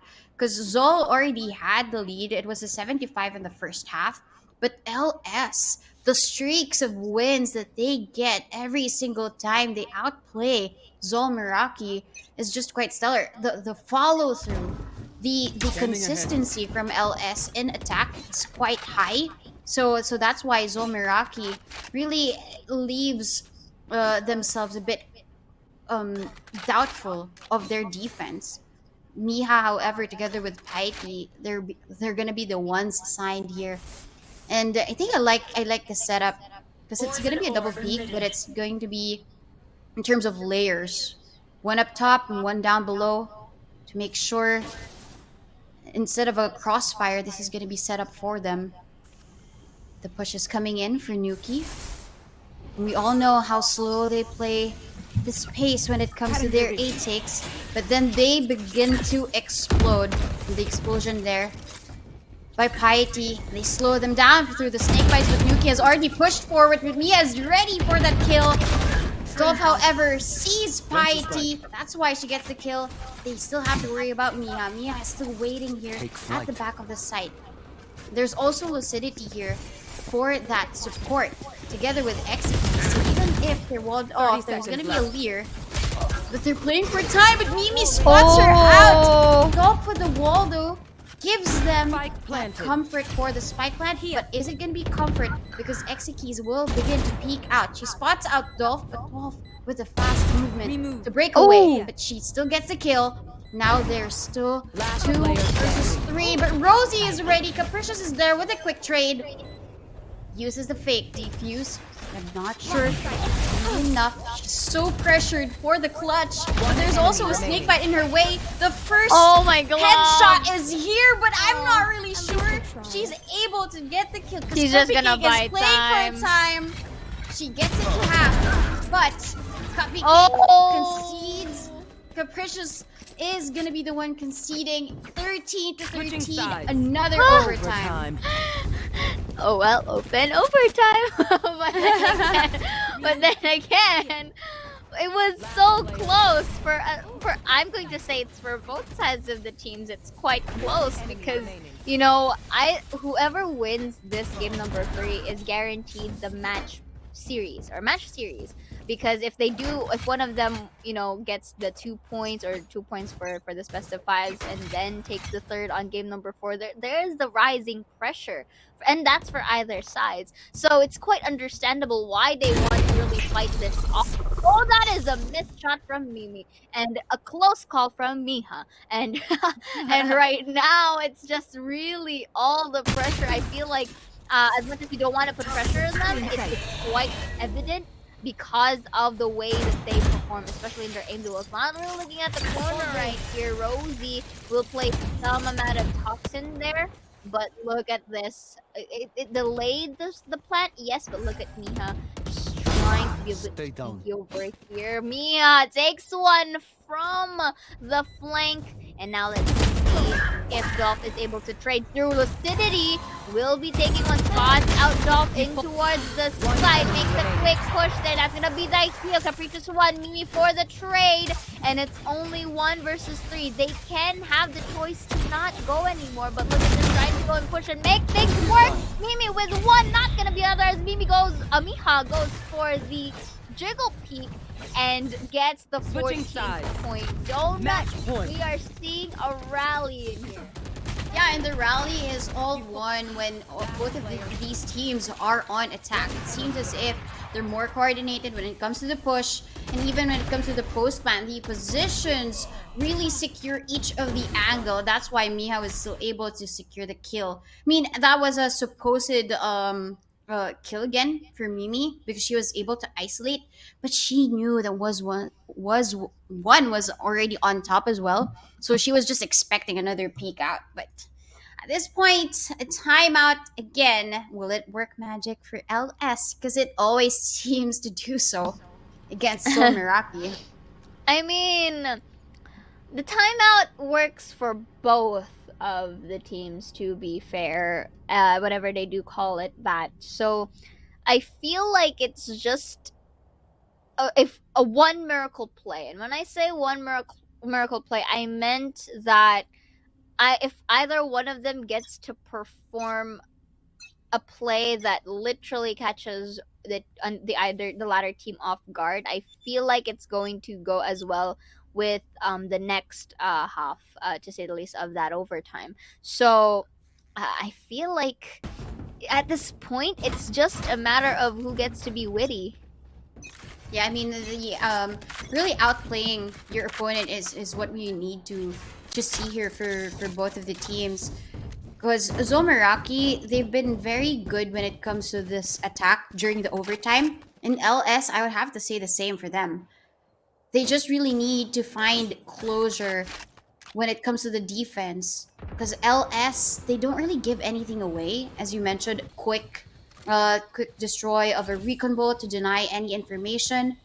And then for the rest of the members of LS, they're just really very careful about initiating these duels, because against Capricious here, Rosie peeks out. It's not gonna be a kill, and the dash is just spent. They expected a push, but there's not one just yet. But Cheeky here is gonna be Nuki with a quick tap against Lucidity, and given that, look at this, Dolph was already walled, but Piety takes the kill, and Miha is there to save the day. But behind them is actually the spike so far away. Cupcake knows that Exekeys saw that. Exekeys was spotted. Yeah. 30 seconds left. Great reaction for ZOL Meraki to throw in that slow orb for Cupcake to avoid any push through mid. What they don't know is A is where they're going. And Mimi is just waiting for Miha. 10 But seconds left. Exekeys actually gets the kill. I thought it was hers, but Miha and Exekeys plus Piety, they secure this map, which is Icebox and Ice Cold for them to get to overtime. But at least they got the win. That is such an interesting way to win the series, because in that specific scope coming in from who is this, from the stage, Mimi. there you go, from Mimi, there you go, from Mimi rather. I thought it wasn't going to be the case, but apparently, you know, they do defy predictions as much as they defy stats. But in towards that fight, it was really, really close. And the fact that Mia was, again, I feel like her presence was very much vital for the team, simply because the way that she was able to react and anticipate the locations of the team was also pretty much vital in towards their intel gathering. And hence, they were able to create a way, or create a strategy wherein these teams were able to defend, at least for the side of ZOL Meraki, in a sense. So right now, let's look at the quick stats over here. And as I mentioned, because of Miha's presence in towards this game, ZOL Meraki was able to get her this time around as the MVP, garnering 1.6 KDA, 276 ACS, and 27 kills in her name. Meanwhile, Nuki here is also up for the charts, having a higher ACS of 297, 1.9 KDA, and 28 kills up on her name. Unfortunately, it wasn't really enough to really go and reflect into scores. The other members of the teams as well did their good in towards the team participation in total. We do see some, however, some amounts of lapses for the other teams, but then they still managed to get the job done. Looking at the objectives here real quick, Donut, we do see 19.7k damage, not too far from LS. 26.9% headshot this time in the hands of ZOL. 13 to 10 frag wins, but the objective wins, however, is in the hands of LS. When you want to argue that Icebox is a dual heavy map, you would just want to look at the frag wins of ZOL Meraki. They Exactly. have 13 to 2 objective wins. So each time they go out, whether it's going to be on the defense and the offense, they're out for the hunt. They're out for the kills every single time. Or even when they plant down the spike on attack, they don't let L streaks even near the spike to get it diffused. It's just really quite a wonder to see the aggression of ZOL Meraki really paying off. And even here, like when it comes to the highlights, every bit of these highlights are each of the ladies' time to shine. Whether it's gonna be Mia's sense of aim or Piety's game sense up high in terms of the charts. See, look at that. Mia still delivers when it is expected of her. That's why she is the MVP. Truly, and she really puts her headshots right, and in the good time as well. Look at these highlights. It's already like 3 consecutive ones where Miha really shined through. Lucidity as well doesn't really want to go down without a fight of her own. And here we do also have the highlights for Nuki, who's also been very much popping up for the team. Unfortunately, it wasn't really quite enough to really escalate or result through a score, which at the end of the day is the main objective. For the side of ZOL Meraki and for the side of L Strakes, this is a guaranteed game number 4 for them, and I'm pretty sure we're already going to consider the stamina for both sides of the team, considering from games 1 to 3 they already have very close fights. Imagine 9-13, 11-13, and this time 12-14. Imagine that. But you know what? A potential deciding factor is gonna come up to us, Donut, in towards our game number 4 towards Ascent. Will ZOL Meraki really bring home the bacon and go for Elite, or will L Strake have something to say about it when we come back after a short break?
Maybe that's why it's called open overtime, because both of the teams were so on fire, but Zomeraki stood out on top. And welcome back to VCT Game Changers APAC series. You are here with Donut and Sayora. We will be your casters for game number 4. We've seen L Streaks and Zomeraki really fight teeth and nail when it comes to really creating a lot of these plays. At the end of the day, it's so close, a 9 to 13, an 11 to 13, and even double overtime in our last map. So map number 4 is going to come in, and we are playing in the map of Ascent. Definitely, and of course, this may be a deciding factor, at least for the likes of ZOL Meraki, because technically this is their match series from game number 3. So if they do win out this game number 4, then they will be having that spot for the elite. But then again, I feel like L Strike will have something to say about this, because if we look at our friend over here, at least for the likes of for LS, they did play it 4 times, winning it twice. So I feel like this is quite interesting as well, at least in terms of stats. And this is also their pick. So we may have yet to see some exemplary performance for the side of L Strike, at least for the side of the Ascent. They do have a more sturdy performance in terms of their attacking side, so we have yet to see that. For the side of ZOL, however, they were able to play this, how do I math, 7 times, winning it 4 times in a row. So in terms of exposure to the map, at least in towards the open for the series, they were able to get more games in comparison with L Strike. Although I'm really not really leaning this too much on stats, because again, we have been proven wrong in games 1 and 2 that they can defy the stats. In terms of their sides, though, they're quite leaning by 1% at least on the defending side. So again, it's still a bit at least that's like a basis point from what we can technically see. Just to get a little bit of a rough idea who gets to have a bit more exposure at first. But in terms of overall performance, I feel like both of our teams still have yet a lot to offer onto the table. And for a map like Ascent, what do you think, Donut, is bound to happen here, at least for both sides of the team? They're quite fatigued now since they've been on 3 consecutive games already. Well, this map might be refreshing for both of the teams, because Ascent has really played a lot here in VCT Game Changers. Number 1, it's because of the comfortability that both of these teams have when it comes to the map. Both of them have played, well, some of the teams even really ban Ascent, but it's not really the case for both of these teams, because they really play this one quite right. And LS, there's a reason why they chose this, probably because of their strength when it comes to stringing in these flawless rounds. When it comes to the execute, we didn't really see that magic when it comes to the coordination, when it comes to the pushes there in Icebox, specifically in A. They just really slowed down, making sure to slither in the zigzag of the maze in the A side. And even when it comes to B, making sure that they get the kills first before they plant down the spike. But this time, Ascent has more room for creativity, wherein the strats can come into play, given their agent compositions, which we will be seeing in a bit. At least the staples here, when it comes to at least knowing how ZOL Meraki would play, it's going to be either a Killjoy or a Chamber when it comes to the Sentinel. But Capricious, I don't know if she's going to be selecting a Jet. I mean, that's her staple selection here in this map. But for Lucidity, that was a big surprise for us when she selected the Reyna. So Yeah. I think there's more room to work with, because all of these team members, at least for ZOL Meraki, are very flexible.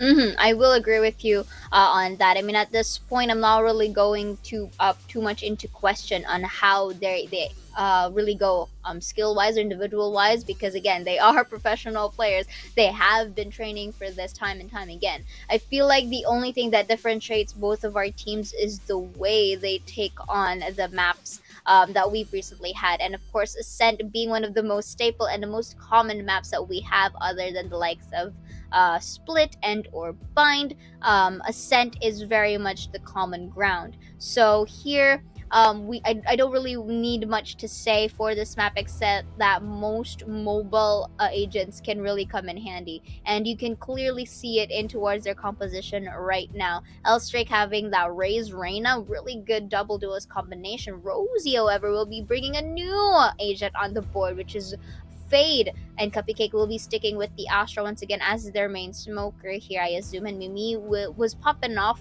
with the chamber on Icebox, so might as well, take it once again because it's not really that broken. For the side of ZOL, however, Donut, we are seeing Lucidity with the KO. That I did see a Sova and a Jet. I will be going back to their composition from later on, but again, this is a different take for both sides of the team, and I'm very much excited to see who gets to have the upper hand in terms of their overall performances. Yeah, at least when it comes to a fade being used when it comes to a map, a great counter is the KO. So at least the team of ZOL Meraki, they already had the foresight. Okay, how do we shut them down? Probably maybe use an agent that has suppression. That's why they selected the KO, at least for Lucidity. But Nuki as well is wielding the KO, so we know how much she has in terms of frag potential, right? And if you're a KO, and if you know that your opponents are suppressed, then you'll just go in ham and go aggressive together with Dolph. So at least that's how I expect the victors to be. But Rosie as Fade is gonna be another story, which we will have to tell here as the map has commenced. We are at map number 4 for ZOL Meraki versus LSF with LS on attack. Definitely, and we are going to start it off here at B side. I feel like they're going to get that presence in check first before anything else. So again, I did want to go back real quick to the agent select of ZOL Meraki here. Miha will still be sticking with the Sova Piety this time with a change of pace using a Killjoy. She's been very much, really good with these Sentinels and with these controllers. Exekeys will be going back to the Astra. Capricious once more will still stick with the Jet. So we are not really seeing any double duelist lineup, but there are initiators as well for both sides of the team. Nuki, however, for the side of LSF is the one really adjusting quite well, using different various types of agent pools for most of our series.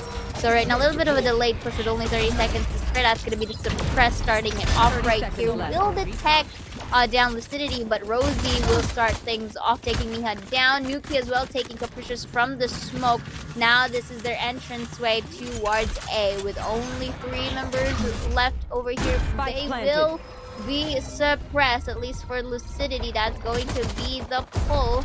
Let's see if it make wonders here. Mimi, however, from the back line, will take down Execute. It's going to be another though. But no, it's going to be Piety who is going to thrive in that right click. Lucidity with 1 as well. We do see Nuki being spotted out in Jenny. Spots out the hair, but Nuki still gets the tap. And only Piety for the play will be getting that right click. Not going to work out as Cupcake gets the ghost to get their first point. Great reaction there for LS. A little bit of a fake there as Nuki throws in that 0 point to make sure that Exekeys was spotted out in the B site. But a quick rotation done for the team of LS to try and capture A instead. Yes, there was a response for Lucidity to take control and suppress the rest of the members of LS, but no, they did not back down. They still proceeded with their push, and that's why they get the pistol round.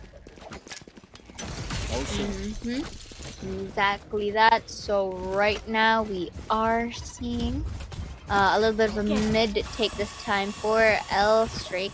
Boombot not gonna detect one, to say the least, but Nuki detects Piety and make it a double from her behind. A quick 180. Dolph, however, will be saving the day. This is quite a bit of a reckless push is coming in from ZOL Meraki here, when they could have just chosen to really go in defense.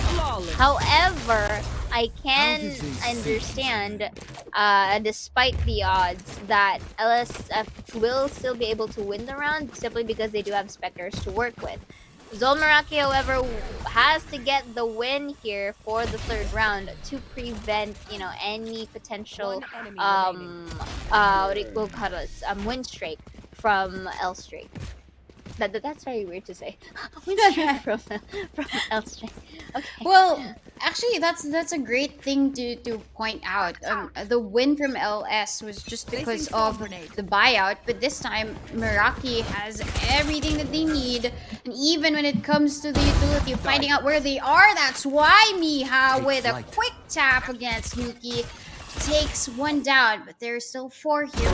Shut down. Mid, but she still gets the head. She even gets the third one. mid. She's out for the fourth, but does she expect Dolph here to be below? That's why an instant shutdown for Miha.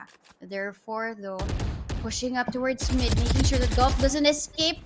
One enemy For remaining. Heidi soon. That is actually capricious. But Rosie answers back together with a proud Heidi from behind to secure the kill. ZOL gets the first round. Definitely. I mean, as expected, since they do have the rifles that time to work around with. And of course, looking at this Miha once again with the beautiful taps, you're taking 3k in the process. Although being shut down by Dolph, but Dolph, however, was sandwiched towards middle side. So right now, ZOL was able to really make things work for them at least. But right now, it's still pretty close or still pretty too early to decide how things are going to go. At this point, looking at how the team of LS are positioned, they're playing this default again. They're just leaving the spike a little bit back because they want to prioritize all of the duels first to take and gain advantage against ZOL Meraki. Because if they go against Miha and the firepower that she wields with the Guardian as a weapon, it's going to be quite scary if you peek out. But Mimi's ready for any type of push here, just watching over mid.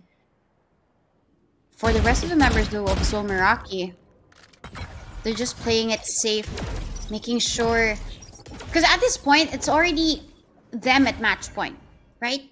So if you're stronger on the defense in the map of Ascent, you really want to really tip the balance in your favor. And yeah, will be suppressed so much pressure, but the pressure is still for her to get one kill. Yuki's gonna be there for the trade. Instantly executes is executed. Now it's gonna be a 34 LS. Indeed. And Lucidity takes one, but Rosie goes on for the trade. At the moment, it's gonna be the spike plant. Capricious and Piety who have a lot of ways to go through at this point. They could double peek Rosie in the process, but let's see how things are going to go. Gets a quick peek right here, but Capricious takes one. And Piety for the trade. One from under. Also take one down. 2-3 in, but not enough as there is a clutch play from Dolph. This is such great discipline from Dolph to isolate the duel, the first one against Piety. But even her, with the assurance of Capricious holding that off angle, she still seems and manages to get the kill. What's good about this is also Nuki's ability to take the entry. And even though Piety was able to get the first one, imagine it being a 2v3 and each of the members of ZOL Meraki get one, but Dolph just wasn't having it. She wants to take the round away from ZOL Meraki. ZOL is out on a save right now, and they're attempting this quick push towards B. Indeed, and I feel like this should be a more of a fitting or a good footing for L-Strakes right now, since they do have the points in their favor, and as well they've been doing really amazing with their utilities. That's gonna be the ult from Fade. Nuki takes one Dolph as well with the trade of her own, and I'm pretty sure that this could be a potential flawless for L-Strakes unless proven otherwise, because right now we are seeing Capricious trying to make some amount of magic happen, but as Keys as well having 34 HP in the Dream. Let's see how things are going to go. A little bit of a rendezvous back just so that Mimi won't be able to get hit early as well as that. And look at this, the beautiful crosshair from L-Strakes is very much evident here. So the sudden the sudden pop off for L-Strakes is very much expected as well, especially when you are also fighting for your spot. You'd really want to go all and beyond. And again, a good call for timeout for ZOL right here, because again, this could be their match point, and yet they're not really getting those tactics in the best way possible. So they might want to try and work that out.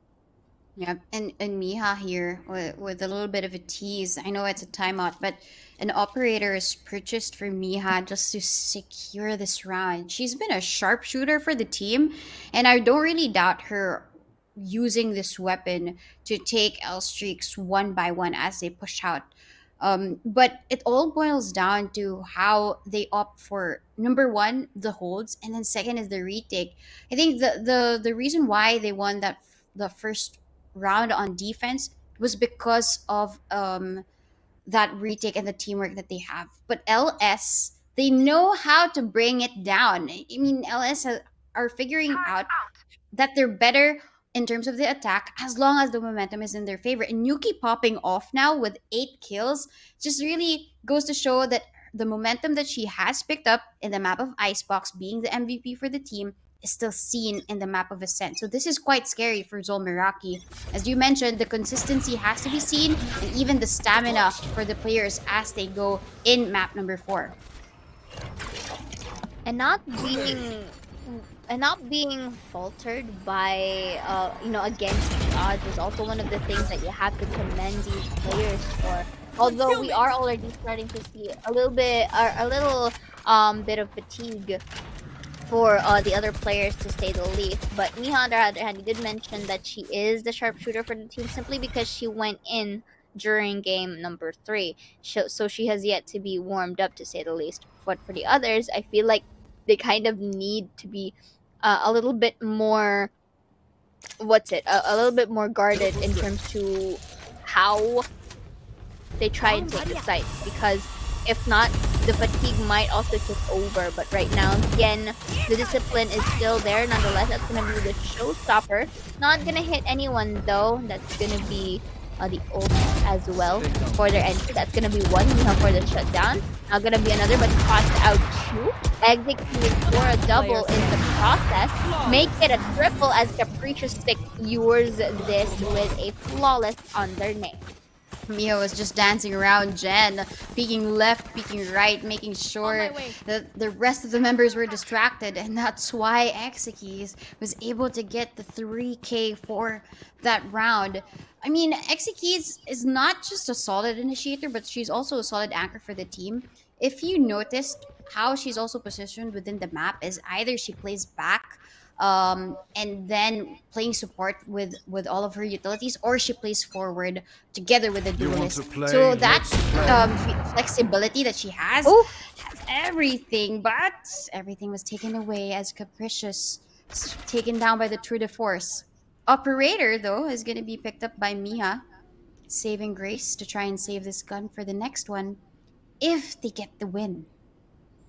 Or if she gets some shots as well. It can depend regardless, but that is going to be an attempt for L Strike to go in towards B site once again, but the spike though is at A, so I feel like they're just creating noise once more, maybe attempting another split push over here, but Lucidity and the gang still ready. They don't want to neglect the capabilities of a rotate. There they are. And right now, there's going to be the recon vault spots out Dolph right here. Very nice shot coming in as well. And I feel like they already got the message. Okay, people are in here.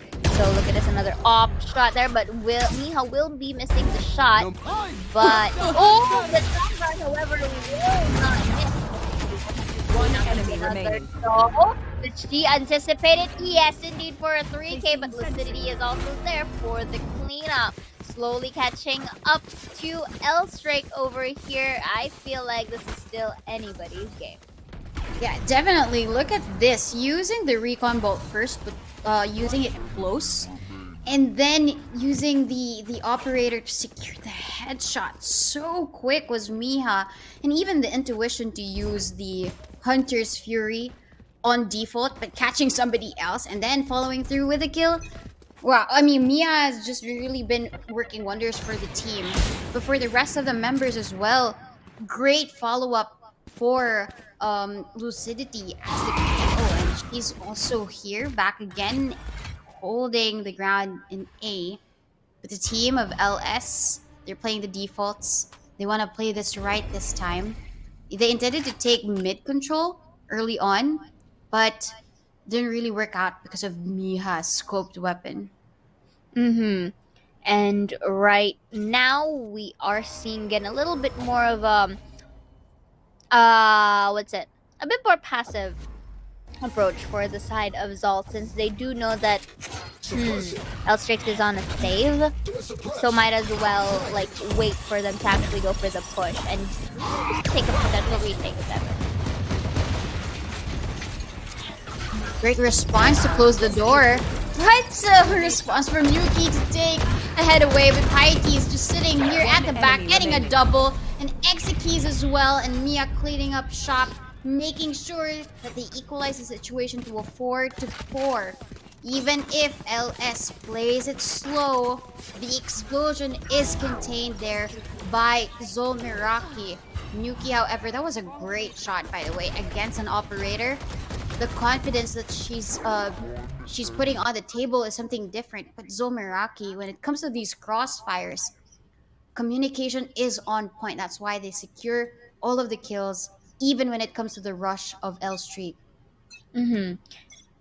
And here, to say the least, in towards this game, I feel like ZOL Meraki this time is might more stable, more polished into how they do their retake or how they do defend their side.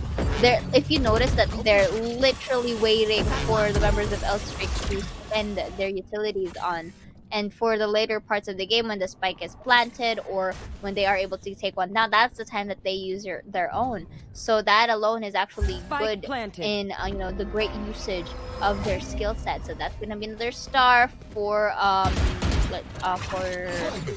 Cupcake, to say the least. Then that's gonna be the suppressed. We'll be detecting Mimi in the process. Look at how quick they were able to really take over the sites. Dolph, however, was able to take Miha down. And Lucidity for the tray taking Mimi one as well. Spot out Exekeys, but look at One this. enemy The turret remaining. may lead Rosie to hard demise, not exactly, but look at this. That is going to be the defuse. She could have just stuck it though, but then again, this is the half defuse. They're gonna make it. It did. It did make it into a clutch. But Nuki was still there to take the op, but still, it was a good decision for them to stick it despite the odds. And 5th point for ZOL Meraki. That was a nail biter for ZOL Meraki. Look at this. Rosie has been detained, but Nuki was there to save the day. Just in time, she just went to market and played a little bit back. That's why she caught Piety and did the bad backstab. At that point, for Capricious to just stick that and not falter at any moment during Nuki's push is just what makes Capricious basically. And with this, she attempts to get another kill with this operator, but the Nightfall is online. But Mia still sprays down Dolph and even the rest of the members. Now LS, they can't even push through the smoke. It's actually a very good discipline as well for me. Despite the Nightfall, still was able to take down their entry, and because their entry is gone, now this is a good opportunity for ZOL to really go and give them a sandwich. But right now, they were able to shut down Lucidity. So I feel like until the spike is planted, I feel like they just really should hold, because there's only 3 members left. They don't really want to have any more casualties, at least for the side of ZOL. For the side of Elstrix, so they do have the option to rotate, but they have to be very careful because we do see Capricious on towards mid-side. Mimi, however, is able to take Miha down. That's going to be a trade for Exekeys. And only 2 members alive remaining here in towards this fight. So we have yet to see how things are gonna go from here. Exekeys just really pushing through, not gonna take the hit, but Cupcake still wins against Exekeys, but with a slimmer of a health with 5-1. That's gonna be a miss for Mimi. Let's see how Piety and Capricious enemy work remaining. this out. Mimi actually wins that up fight, and Piety, let's see how she goes, spots out the gun One towards enemy remaining. Jenny. Takes one here for Piety, takes this and places the turret. Little bit of a peek right there. Beautiful done. The peaks for Piety and like the literal Piety. You should replace that with the D had for to focus for a Diety, you know, second. because you're a deity at this point. Your reflexes are chef's kiss, my lady. That's true. I mean, she knew that Cupcake was so low. That's why she intended to prioritize that in isolated duel. But Mimi's shots were also very good. A couple of missed ones. But when it comes down to these precise things, Mimi still delivers, but Piety was so quick. You mentioned the way that she reacts to a certain situation. And even as a sentinel, if you react that fast, just pulling out the turret to make sure that you have the advantage, just really was. Yeah, I mean, call her deity at this point because she's been very good with all of these holds. And even now, Nuki pushes forward through market, sees lucidity, there is danger, an anti-flash, that's why she wins the duel. And Nuki wants more, but Piety's there for the double K. Yes, I request Piety to change her name Last to player Deity, you know? She's really popping up with her shots right now, and I can't emphasize that as much.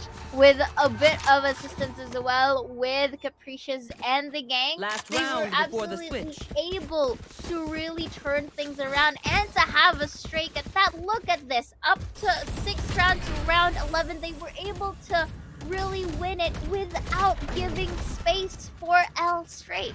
Speed.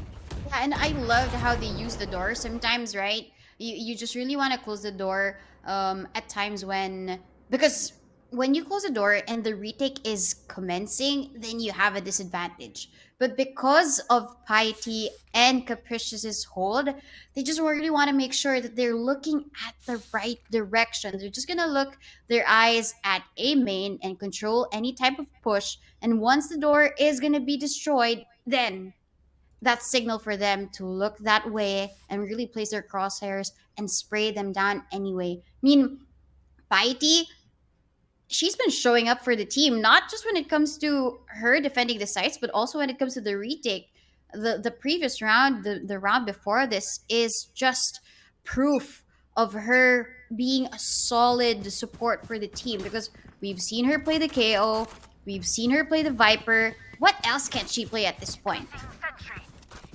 Indeed, I DT. mean, yeah, literally a deity. You see, I even for a second, I don't know how to spell, but you know what? It's fine. I'm just simply at awe with Piety right now. She's been able to really be versatile in terms of her choice of agents, and her reflexes are still on point regardless if what she was able to play 3 consecutive games at once or 4 consecutive games at once.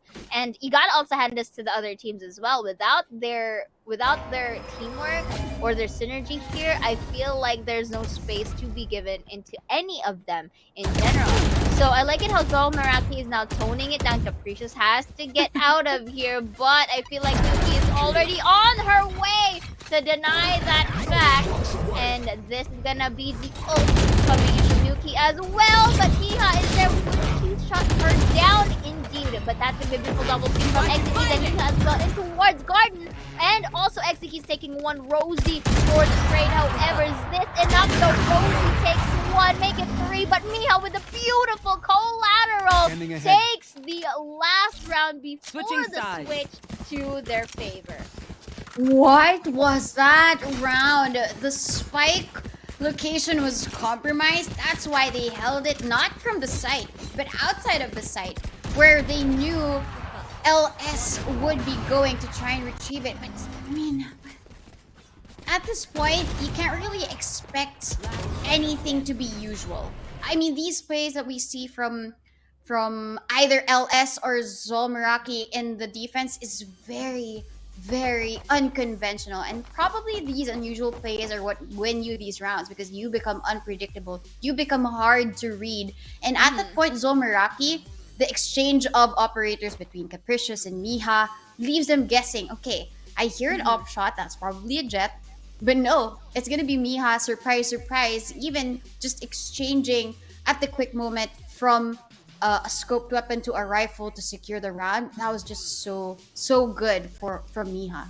Indeed. And of course, you also gotta hand it out as well to the other members of Meraki really popping off. Not necessarily really getting all those kills, but the fact that you have to hand it to Capricious for giving space for the team, especially for control. You have to hand it as well with the KO because of the suppression, and as well as for the asteroid, with the amount of spaces and the utilities that are given at play. Miha and of course with the likes of Piety are also there as well to really make these amounts of kills work into their favor.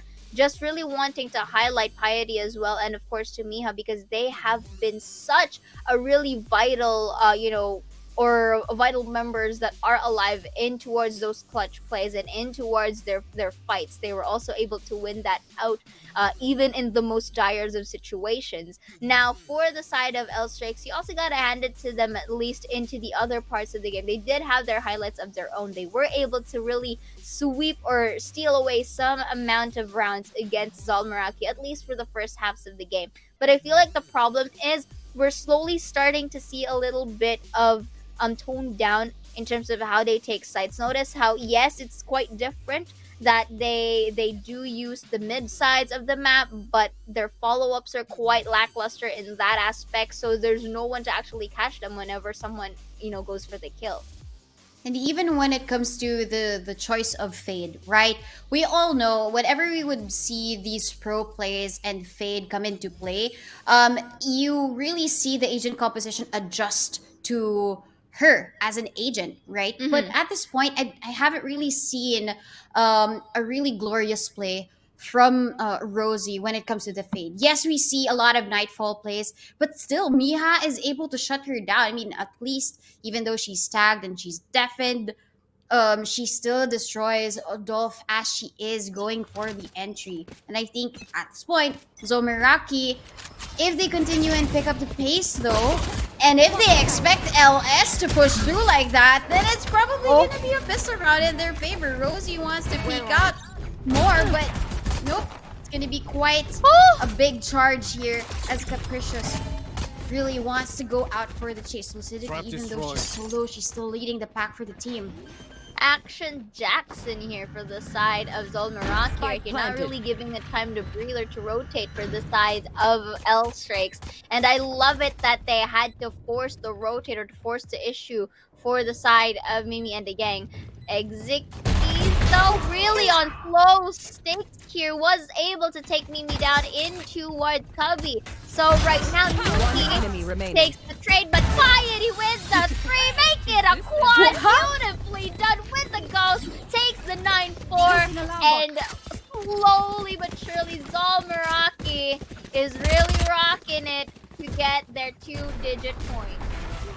That's so great. The timing for Piety worked so well. You go all around, and if it's paid off like this, getting 4K, then it must be really a boost of confidence right now. Early in the defense, we call her deity. Right now, she deserves another title of deity in terms of the attack with these flanks. She's now up to 16 against LS, and they're on their 9th point. If they get this right, and if they control the situation, because A is where LS is. The site is clear, guys. You can just freely plant the spike, but still the retake here for LS can be very deadly. But then again, you have to consider weapon advantage here for the side of L Strikes. Classics didn't work, but I feel like it takes a lot of their manpower to really make things work. So right now we are seeing a lot of shockers. I hear a lot of utilities being popped up in here. And look at this. I love the decision still from ZOL Meraki now being too complacent just because they have better weaponry. Look at how Capricious and Luna are just cross-firing here. And Execution takes one. A little bit of a whiff there by Miha, but not gonna be another. But from the behind, though, Dolph was able to dwindle down the health of Miha and Capricious, but she takes one, denying the flawless. But will she take exit frags? No! Execution shuts it down, and just like that, 10 points now for ZOL Meraki. I thought it was gonna be a flawless run for ZOL, but Miha just wanted to secure the kill. Yeah. At this point, she was low, but that's fine. I mean, we all strive to be flawless, but Miha was just really wanting to shut down and end the round as quickly as possible. But right now, LS, they have all of the guns and they're on the defense. You mentioned that they're, in terms of the win rate, they're higher in terms of def. So we expect them to perform against the aggression of ZOL Meraki and against the discipline when it comes to the post time.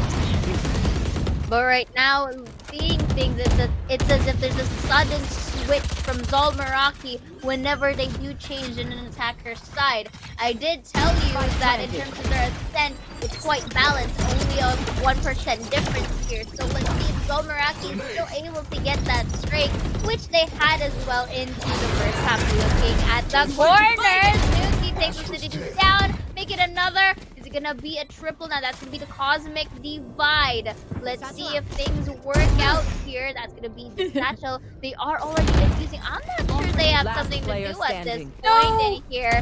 Not really, but hey, you know what? At least they were able to make this break at this point. And technically, it's a bonus round for ZOL Meraki, so I feel like they do want to have, you know, a bit more better weaponry when they do want to take that fight against L Streaks. I loved the intent of Exekeys to use the Cosmic Divide to try and trick them that they're going to be playing from A main itself, so that the cover was provided to the teammates under Heaven, there towards Hell. But, you know, Dolph is just going to throw in the satchels just to make sure nobody's going to be there, and they secure the round, at least making sure that bit by bit they try to equalize the situation. But 5 rounds, it's quite a tall task.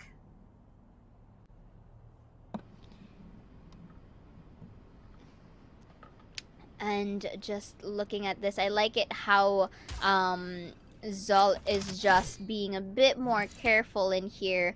And I feel like they're forcing the issue. They're forcing L Strikes to push just so that they can have the counter afterwards. And that could be an interesting strategy, but I feel like they're just trying to play along with the waters at the moment.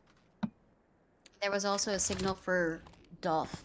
She mentioned that there might be people here, and she hears everything. And the lockdown now is in play, but they hide. They hide from the haunts. Still, the rest of them never. Flank though. Yeah, Mimi's already taken space away, but at least time for them for the lockdown to expire before they push forward. 30 seconds Capricious just looking for ground, and the spike is going to be planted. I worry a little bit for this, but I feel like Piety's also pre-aimed, which case denies the flank once more. That's going to be the post-plant situation once more here. We'll spot out one, make it another beautiful double peeking, make it a triple peek for the side of ZOL, and at this point they're just moving in their points. 2 more, and they could get the spot for the elite. Well deserved. How disciplined they are. Like, Piety really doing her job and watching the flank. You were worried about that, but she knew that there's a possibility for a flank. Only because when they use the lockdown, it allows more time for the rest of L Streaks to rotate and opt for the flank. Because they're pushed a little bit back, there's a possibility that in that 7 seconds, they will be repositioning towards mid. And Piety just held that angle, making sure that no one crosses and actually escapes her sight. And this is going to be a quick push here by ZOL Meraki. And Mia is able to take down Dolph through the Prowler. Interesting. The aggression from ZOL Meraki is just too powerful at this point. To the point where if one from L Strike is taken down, they make sure that or they make sure that everything is equalized or even more into their favor. And I am living for it at the moment. So right now, looking at things, that is going to be the press. So let's see up to what extent it goes. Fighting takes one, make it a double, but Nuki goes for the trade, but Exekeys goes for the cleanup. Going into match point, Donut. They're Match not point. letting L-Strakes breathe. Like, literally. This is, at least from all of our games, this is a more one-sided one. Yeah, I mean, everything else was close, but now that ZOL Meraki has the lead, that's the reason why they're pushing forward. They're making sure that they want to secure this map because this is everything for them. It secures them the spot for Elite. And right now, they've been stringing up these rounds on attack, just leaving one round for LS to work with, and the rest is aggression. And if this is not answered to, if this is not responded to, it's probably Zol's map. I mean, again, the amount of exposure does not necessarily, like, I mean, equates to whether being good or bad. It's just that it's a matter of consistency as well. And I feel like Meraki has it if ever they're given the chance. Cupcake takes one Miha for the wall bang trade there as well. This is a good call for the rotate here. I feel like they're just playing mind games as Piety once again takes Mimi down, knowing that they don't really have that much of a gun advantage, but Dolph was able to secure any potential flank from behind or from B, takes down Piety, and the City from the behind takes Nuki, who has been doing that similar strat from earlier. So right now we do see a 3 versus 2. Take note, 2 from ZOL Meraki are quite low on health, and only Miha quite healthy in terms of HP. So right now let's see Rosie with the Prowler, but beautiful crossfire from Execute's Endless City. Ladies and gentlemen, is it safe to announce that ZOL Meraki qualifies for the Elite? Wow, what a win to get their spot for VCT Game Changers. I mean, that was just so beautiful. The first 3 maps that we saw from them were so close. But this time, a 12-5, such great showing from the team of ZOL Meraki. Probably this is one of the reasons why, okay, they've stolen our map pick, but let's steal theirs as well. So a great one to end the day, actually, because everything else was so exciting. The way that they played the map, the flexibility of Lucidity as the KO, and even when it comes to Piety and her clutch genes and these situations and she's needed the most, she shows up together with Miha and Capricious. I mean, this is just so mind-blowing.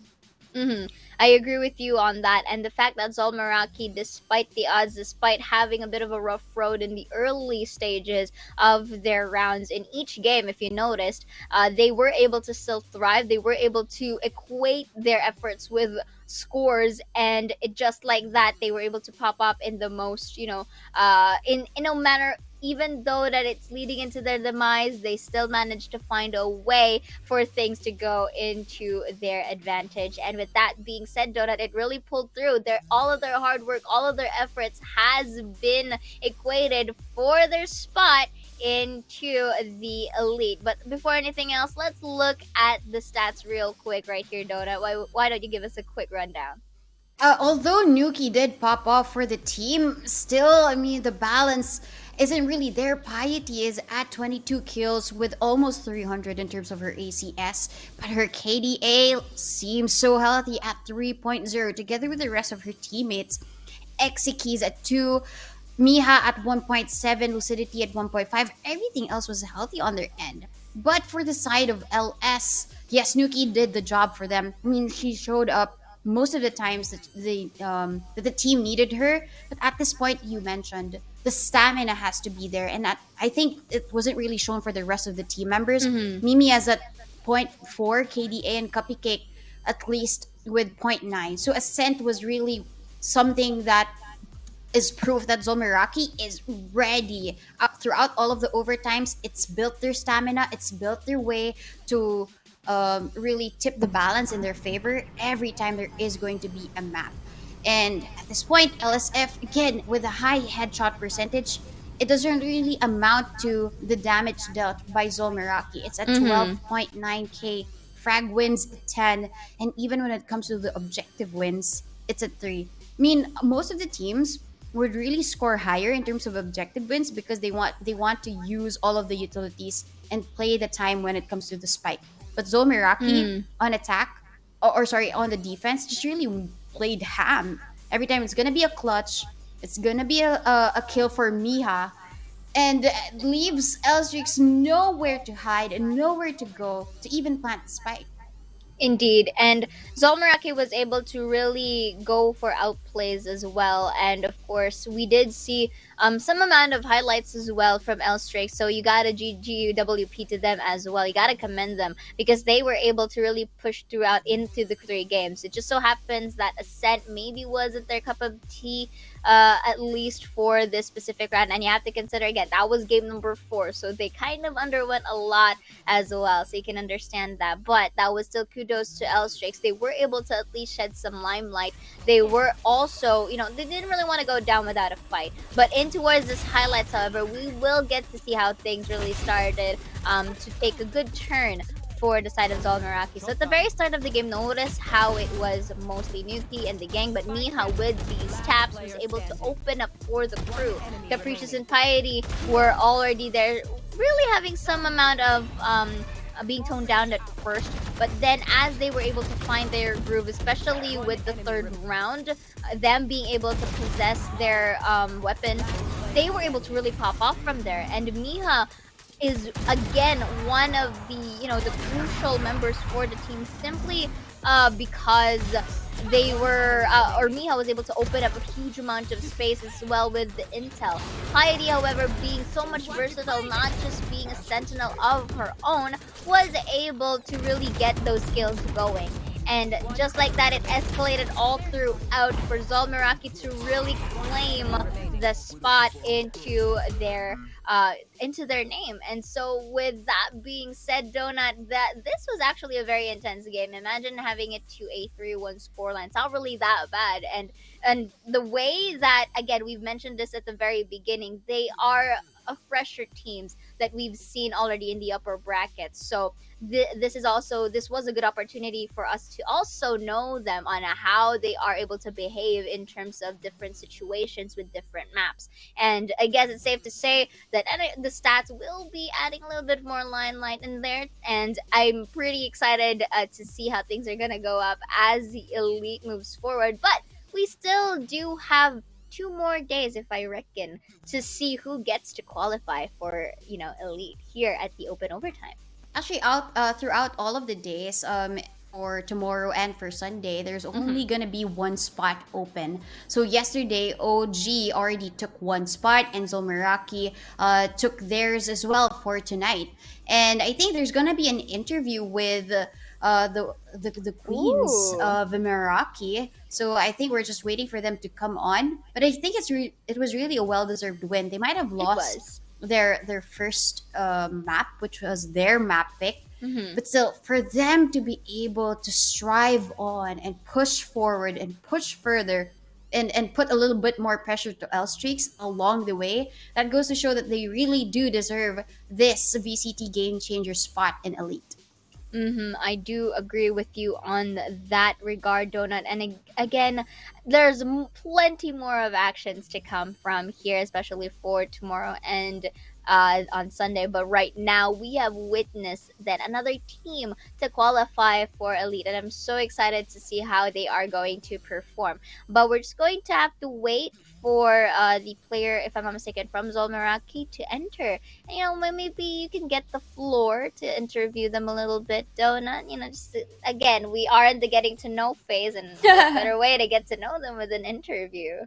Definitely. I mean, I would love to hear their thoughts on Mhm. number one. I guess they might be hearing me now, but I mean, the first thing that I really want to know is the reason for them losing their own map pick, right? In the first map. So there's a reason why they selected this first, because they're so good on this map, the map of Haven. But Elstreak seemed to be able to to steal this away.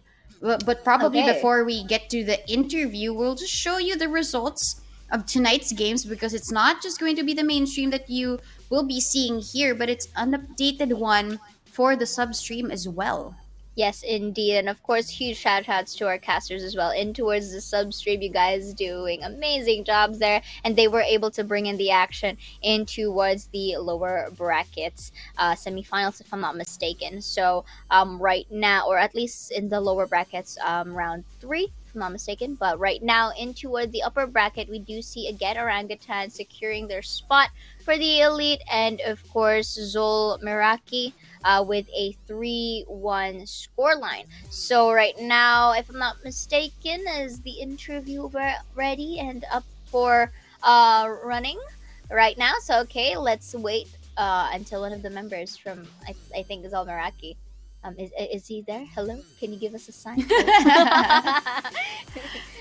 But of course, we're going to wait for our interview just a little bit more.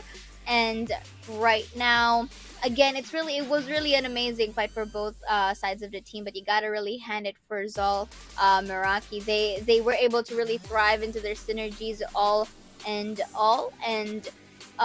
they were able to push through because we can already witness the slight fatigue at least into the third game, to say the least, but they were able to thrive. And here we do have our winner interview. Donna, why don't you start? Hi, this is Exekis, right?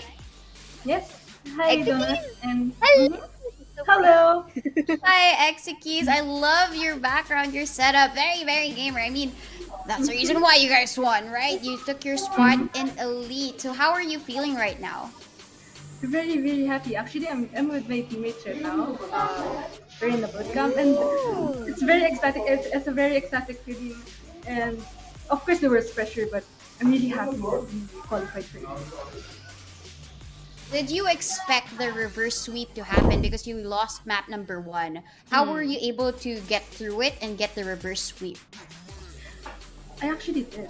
We actually did. We expected our reverse sweep. The key is confidence. Of course, we had our downfall in the first map, but remember that we had someone in our team. We had everyone in our team, and we trusted each other, and we said we wanted this win. We can do it, and we were Sol Meraki, and we are Sol Meraki. That's a very nice cheer that you guys have for your team. But let's go back a little bit to what you've said. You had a little fall down in towards your first map. We did see as well that was your chosen pick in towards Haven. So what do you think happened back there? Why do you think there was a slight tone down in terms of your performances? And also, I'd like to know, how were you able to really thrive on Fracture, which is not really your pick? Actually, I wasn't. Um, sorry. We had someone and I wasn't really approached by him. Was controller and our sub became something else. I mean, in conclusion, we hadn't had our owners together, so we fell out in Haven, even if it was our strongest match before. But yeah, Fracture was our main agent, so we helped bounce back. So I guess even though there was strength in terms of their map selection, they weren't really comfortable. But it seemed like it was really their playground in the map of Fracture. You guys seemed so confident. You guys really showed us how it should be done, winning the 3-1. So congratulations and thank you again for joining us, Exekis, for this interview. Thank you, Donut, and thank you. What's your name? Say. Saya. So yeah, thank you, Saya. Yeah. Thank you, guys. See ya. Thank Thank you for joining so much. us. Yeah, I mean, look at how adorable they are. They're so cute. This is what you gotta love. You gotta love the women in esports, you know. But then That's again, true. that was Exekis from ZOL Meraki. Again, I mean, it really came from her as well. Not necessarily, even though it's their strength and map. If you're not really comfortable or not really having that main lineup here, anything can still happen. But it's a proof as well, Donut, that they were able to thrive all throughout. And definitely, and the reason why we've already crowned two of the teams who will be getting the spot. Number one, yesterday was OG getting the first crown, and then today is ZOL Meraki. But there's still more to come for the 2 days here in VCT Game Changers. Again, this has been me, Donut, and with me is Seiya. We will be bidding adieu, but see you tomorrow.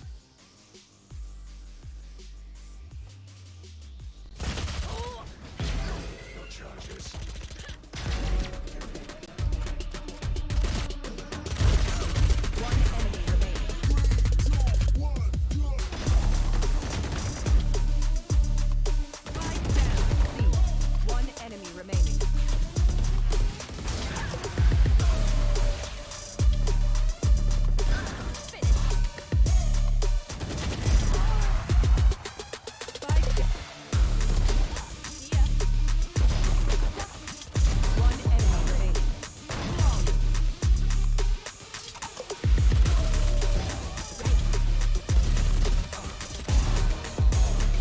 Spike down.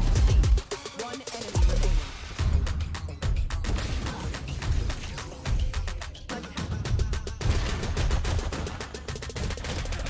We wanna get it crunk in the club, crunk in the club, with a crunk in the club, crunk in the club, crunk in the club, crunk in the club, with a couple hundred thugs. Crunk in the club, crunk in the club, with a crunk in the club, crunk in the club, crunk in the club, crunk in the club, with a couple hundred thugs. Everybody round, everybody round, everybody round, everybody round here, everybody round, everybody round, everybody round here, we get hype. Everybody round, everybody round, everybody round, One enemy remaining. everybody round, everybody round here, know we get hype.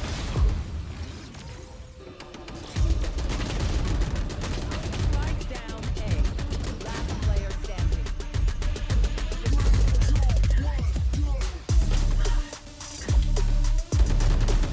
One enemy remaining. Spike down A. One enemy remaining.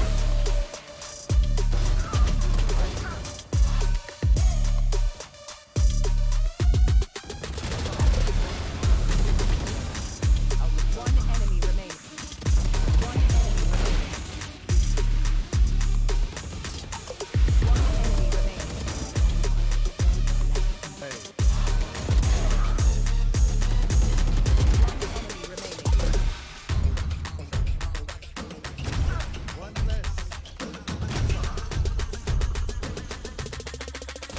We wanna get it crunk in the club, crunk in the club, with a crunk in the club, crunk in the club, crunk in the club, crunk in the club, with a couple hundred thugs. Crunk in the club, crunk in the club, with a crunk in the club, crunk in the club, crunk in the club, crunk in the club, with a couple hundred thugs. Enemy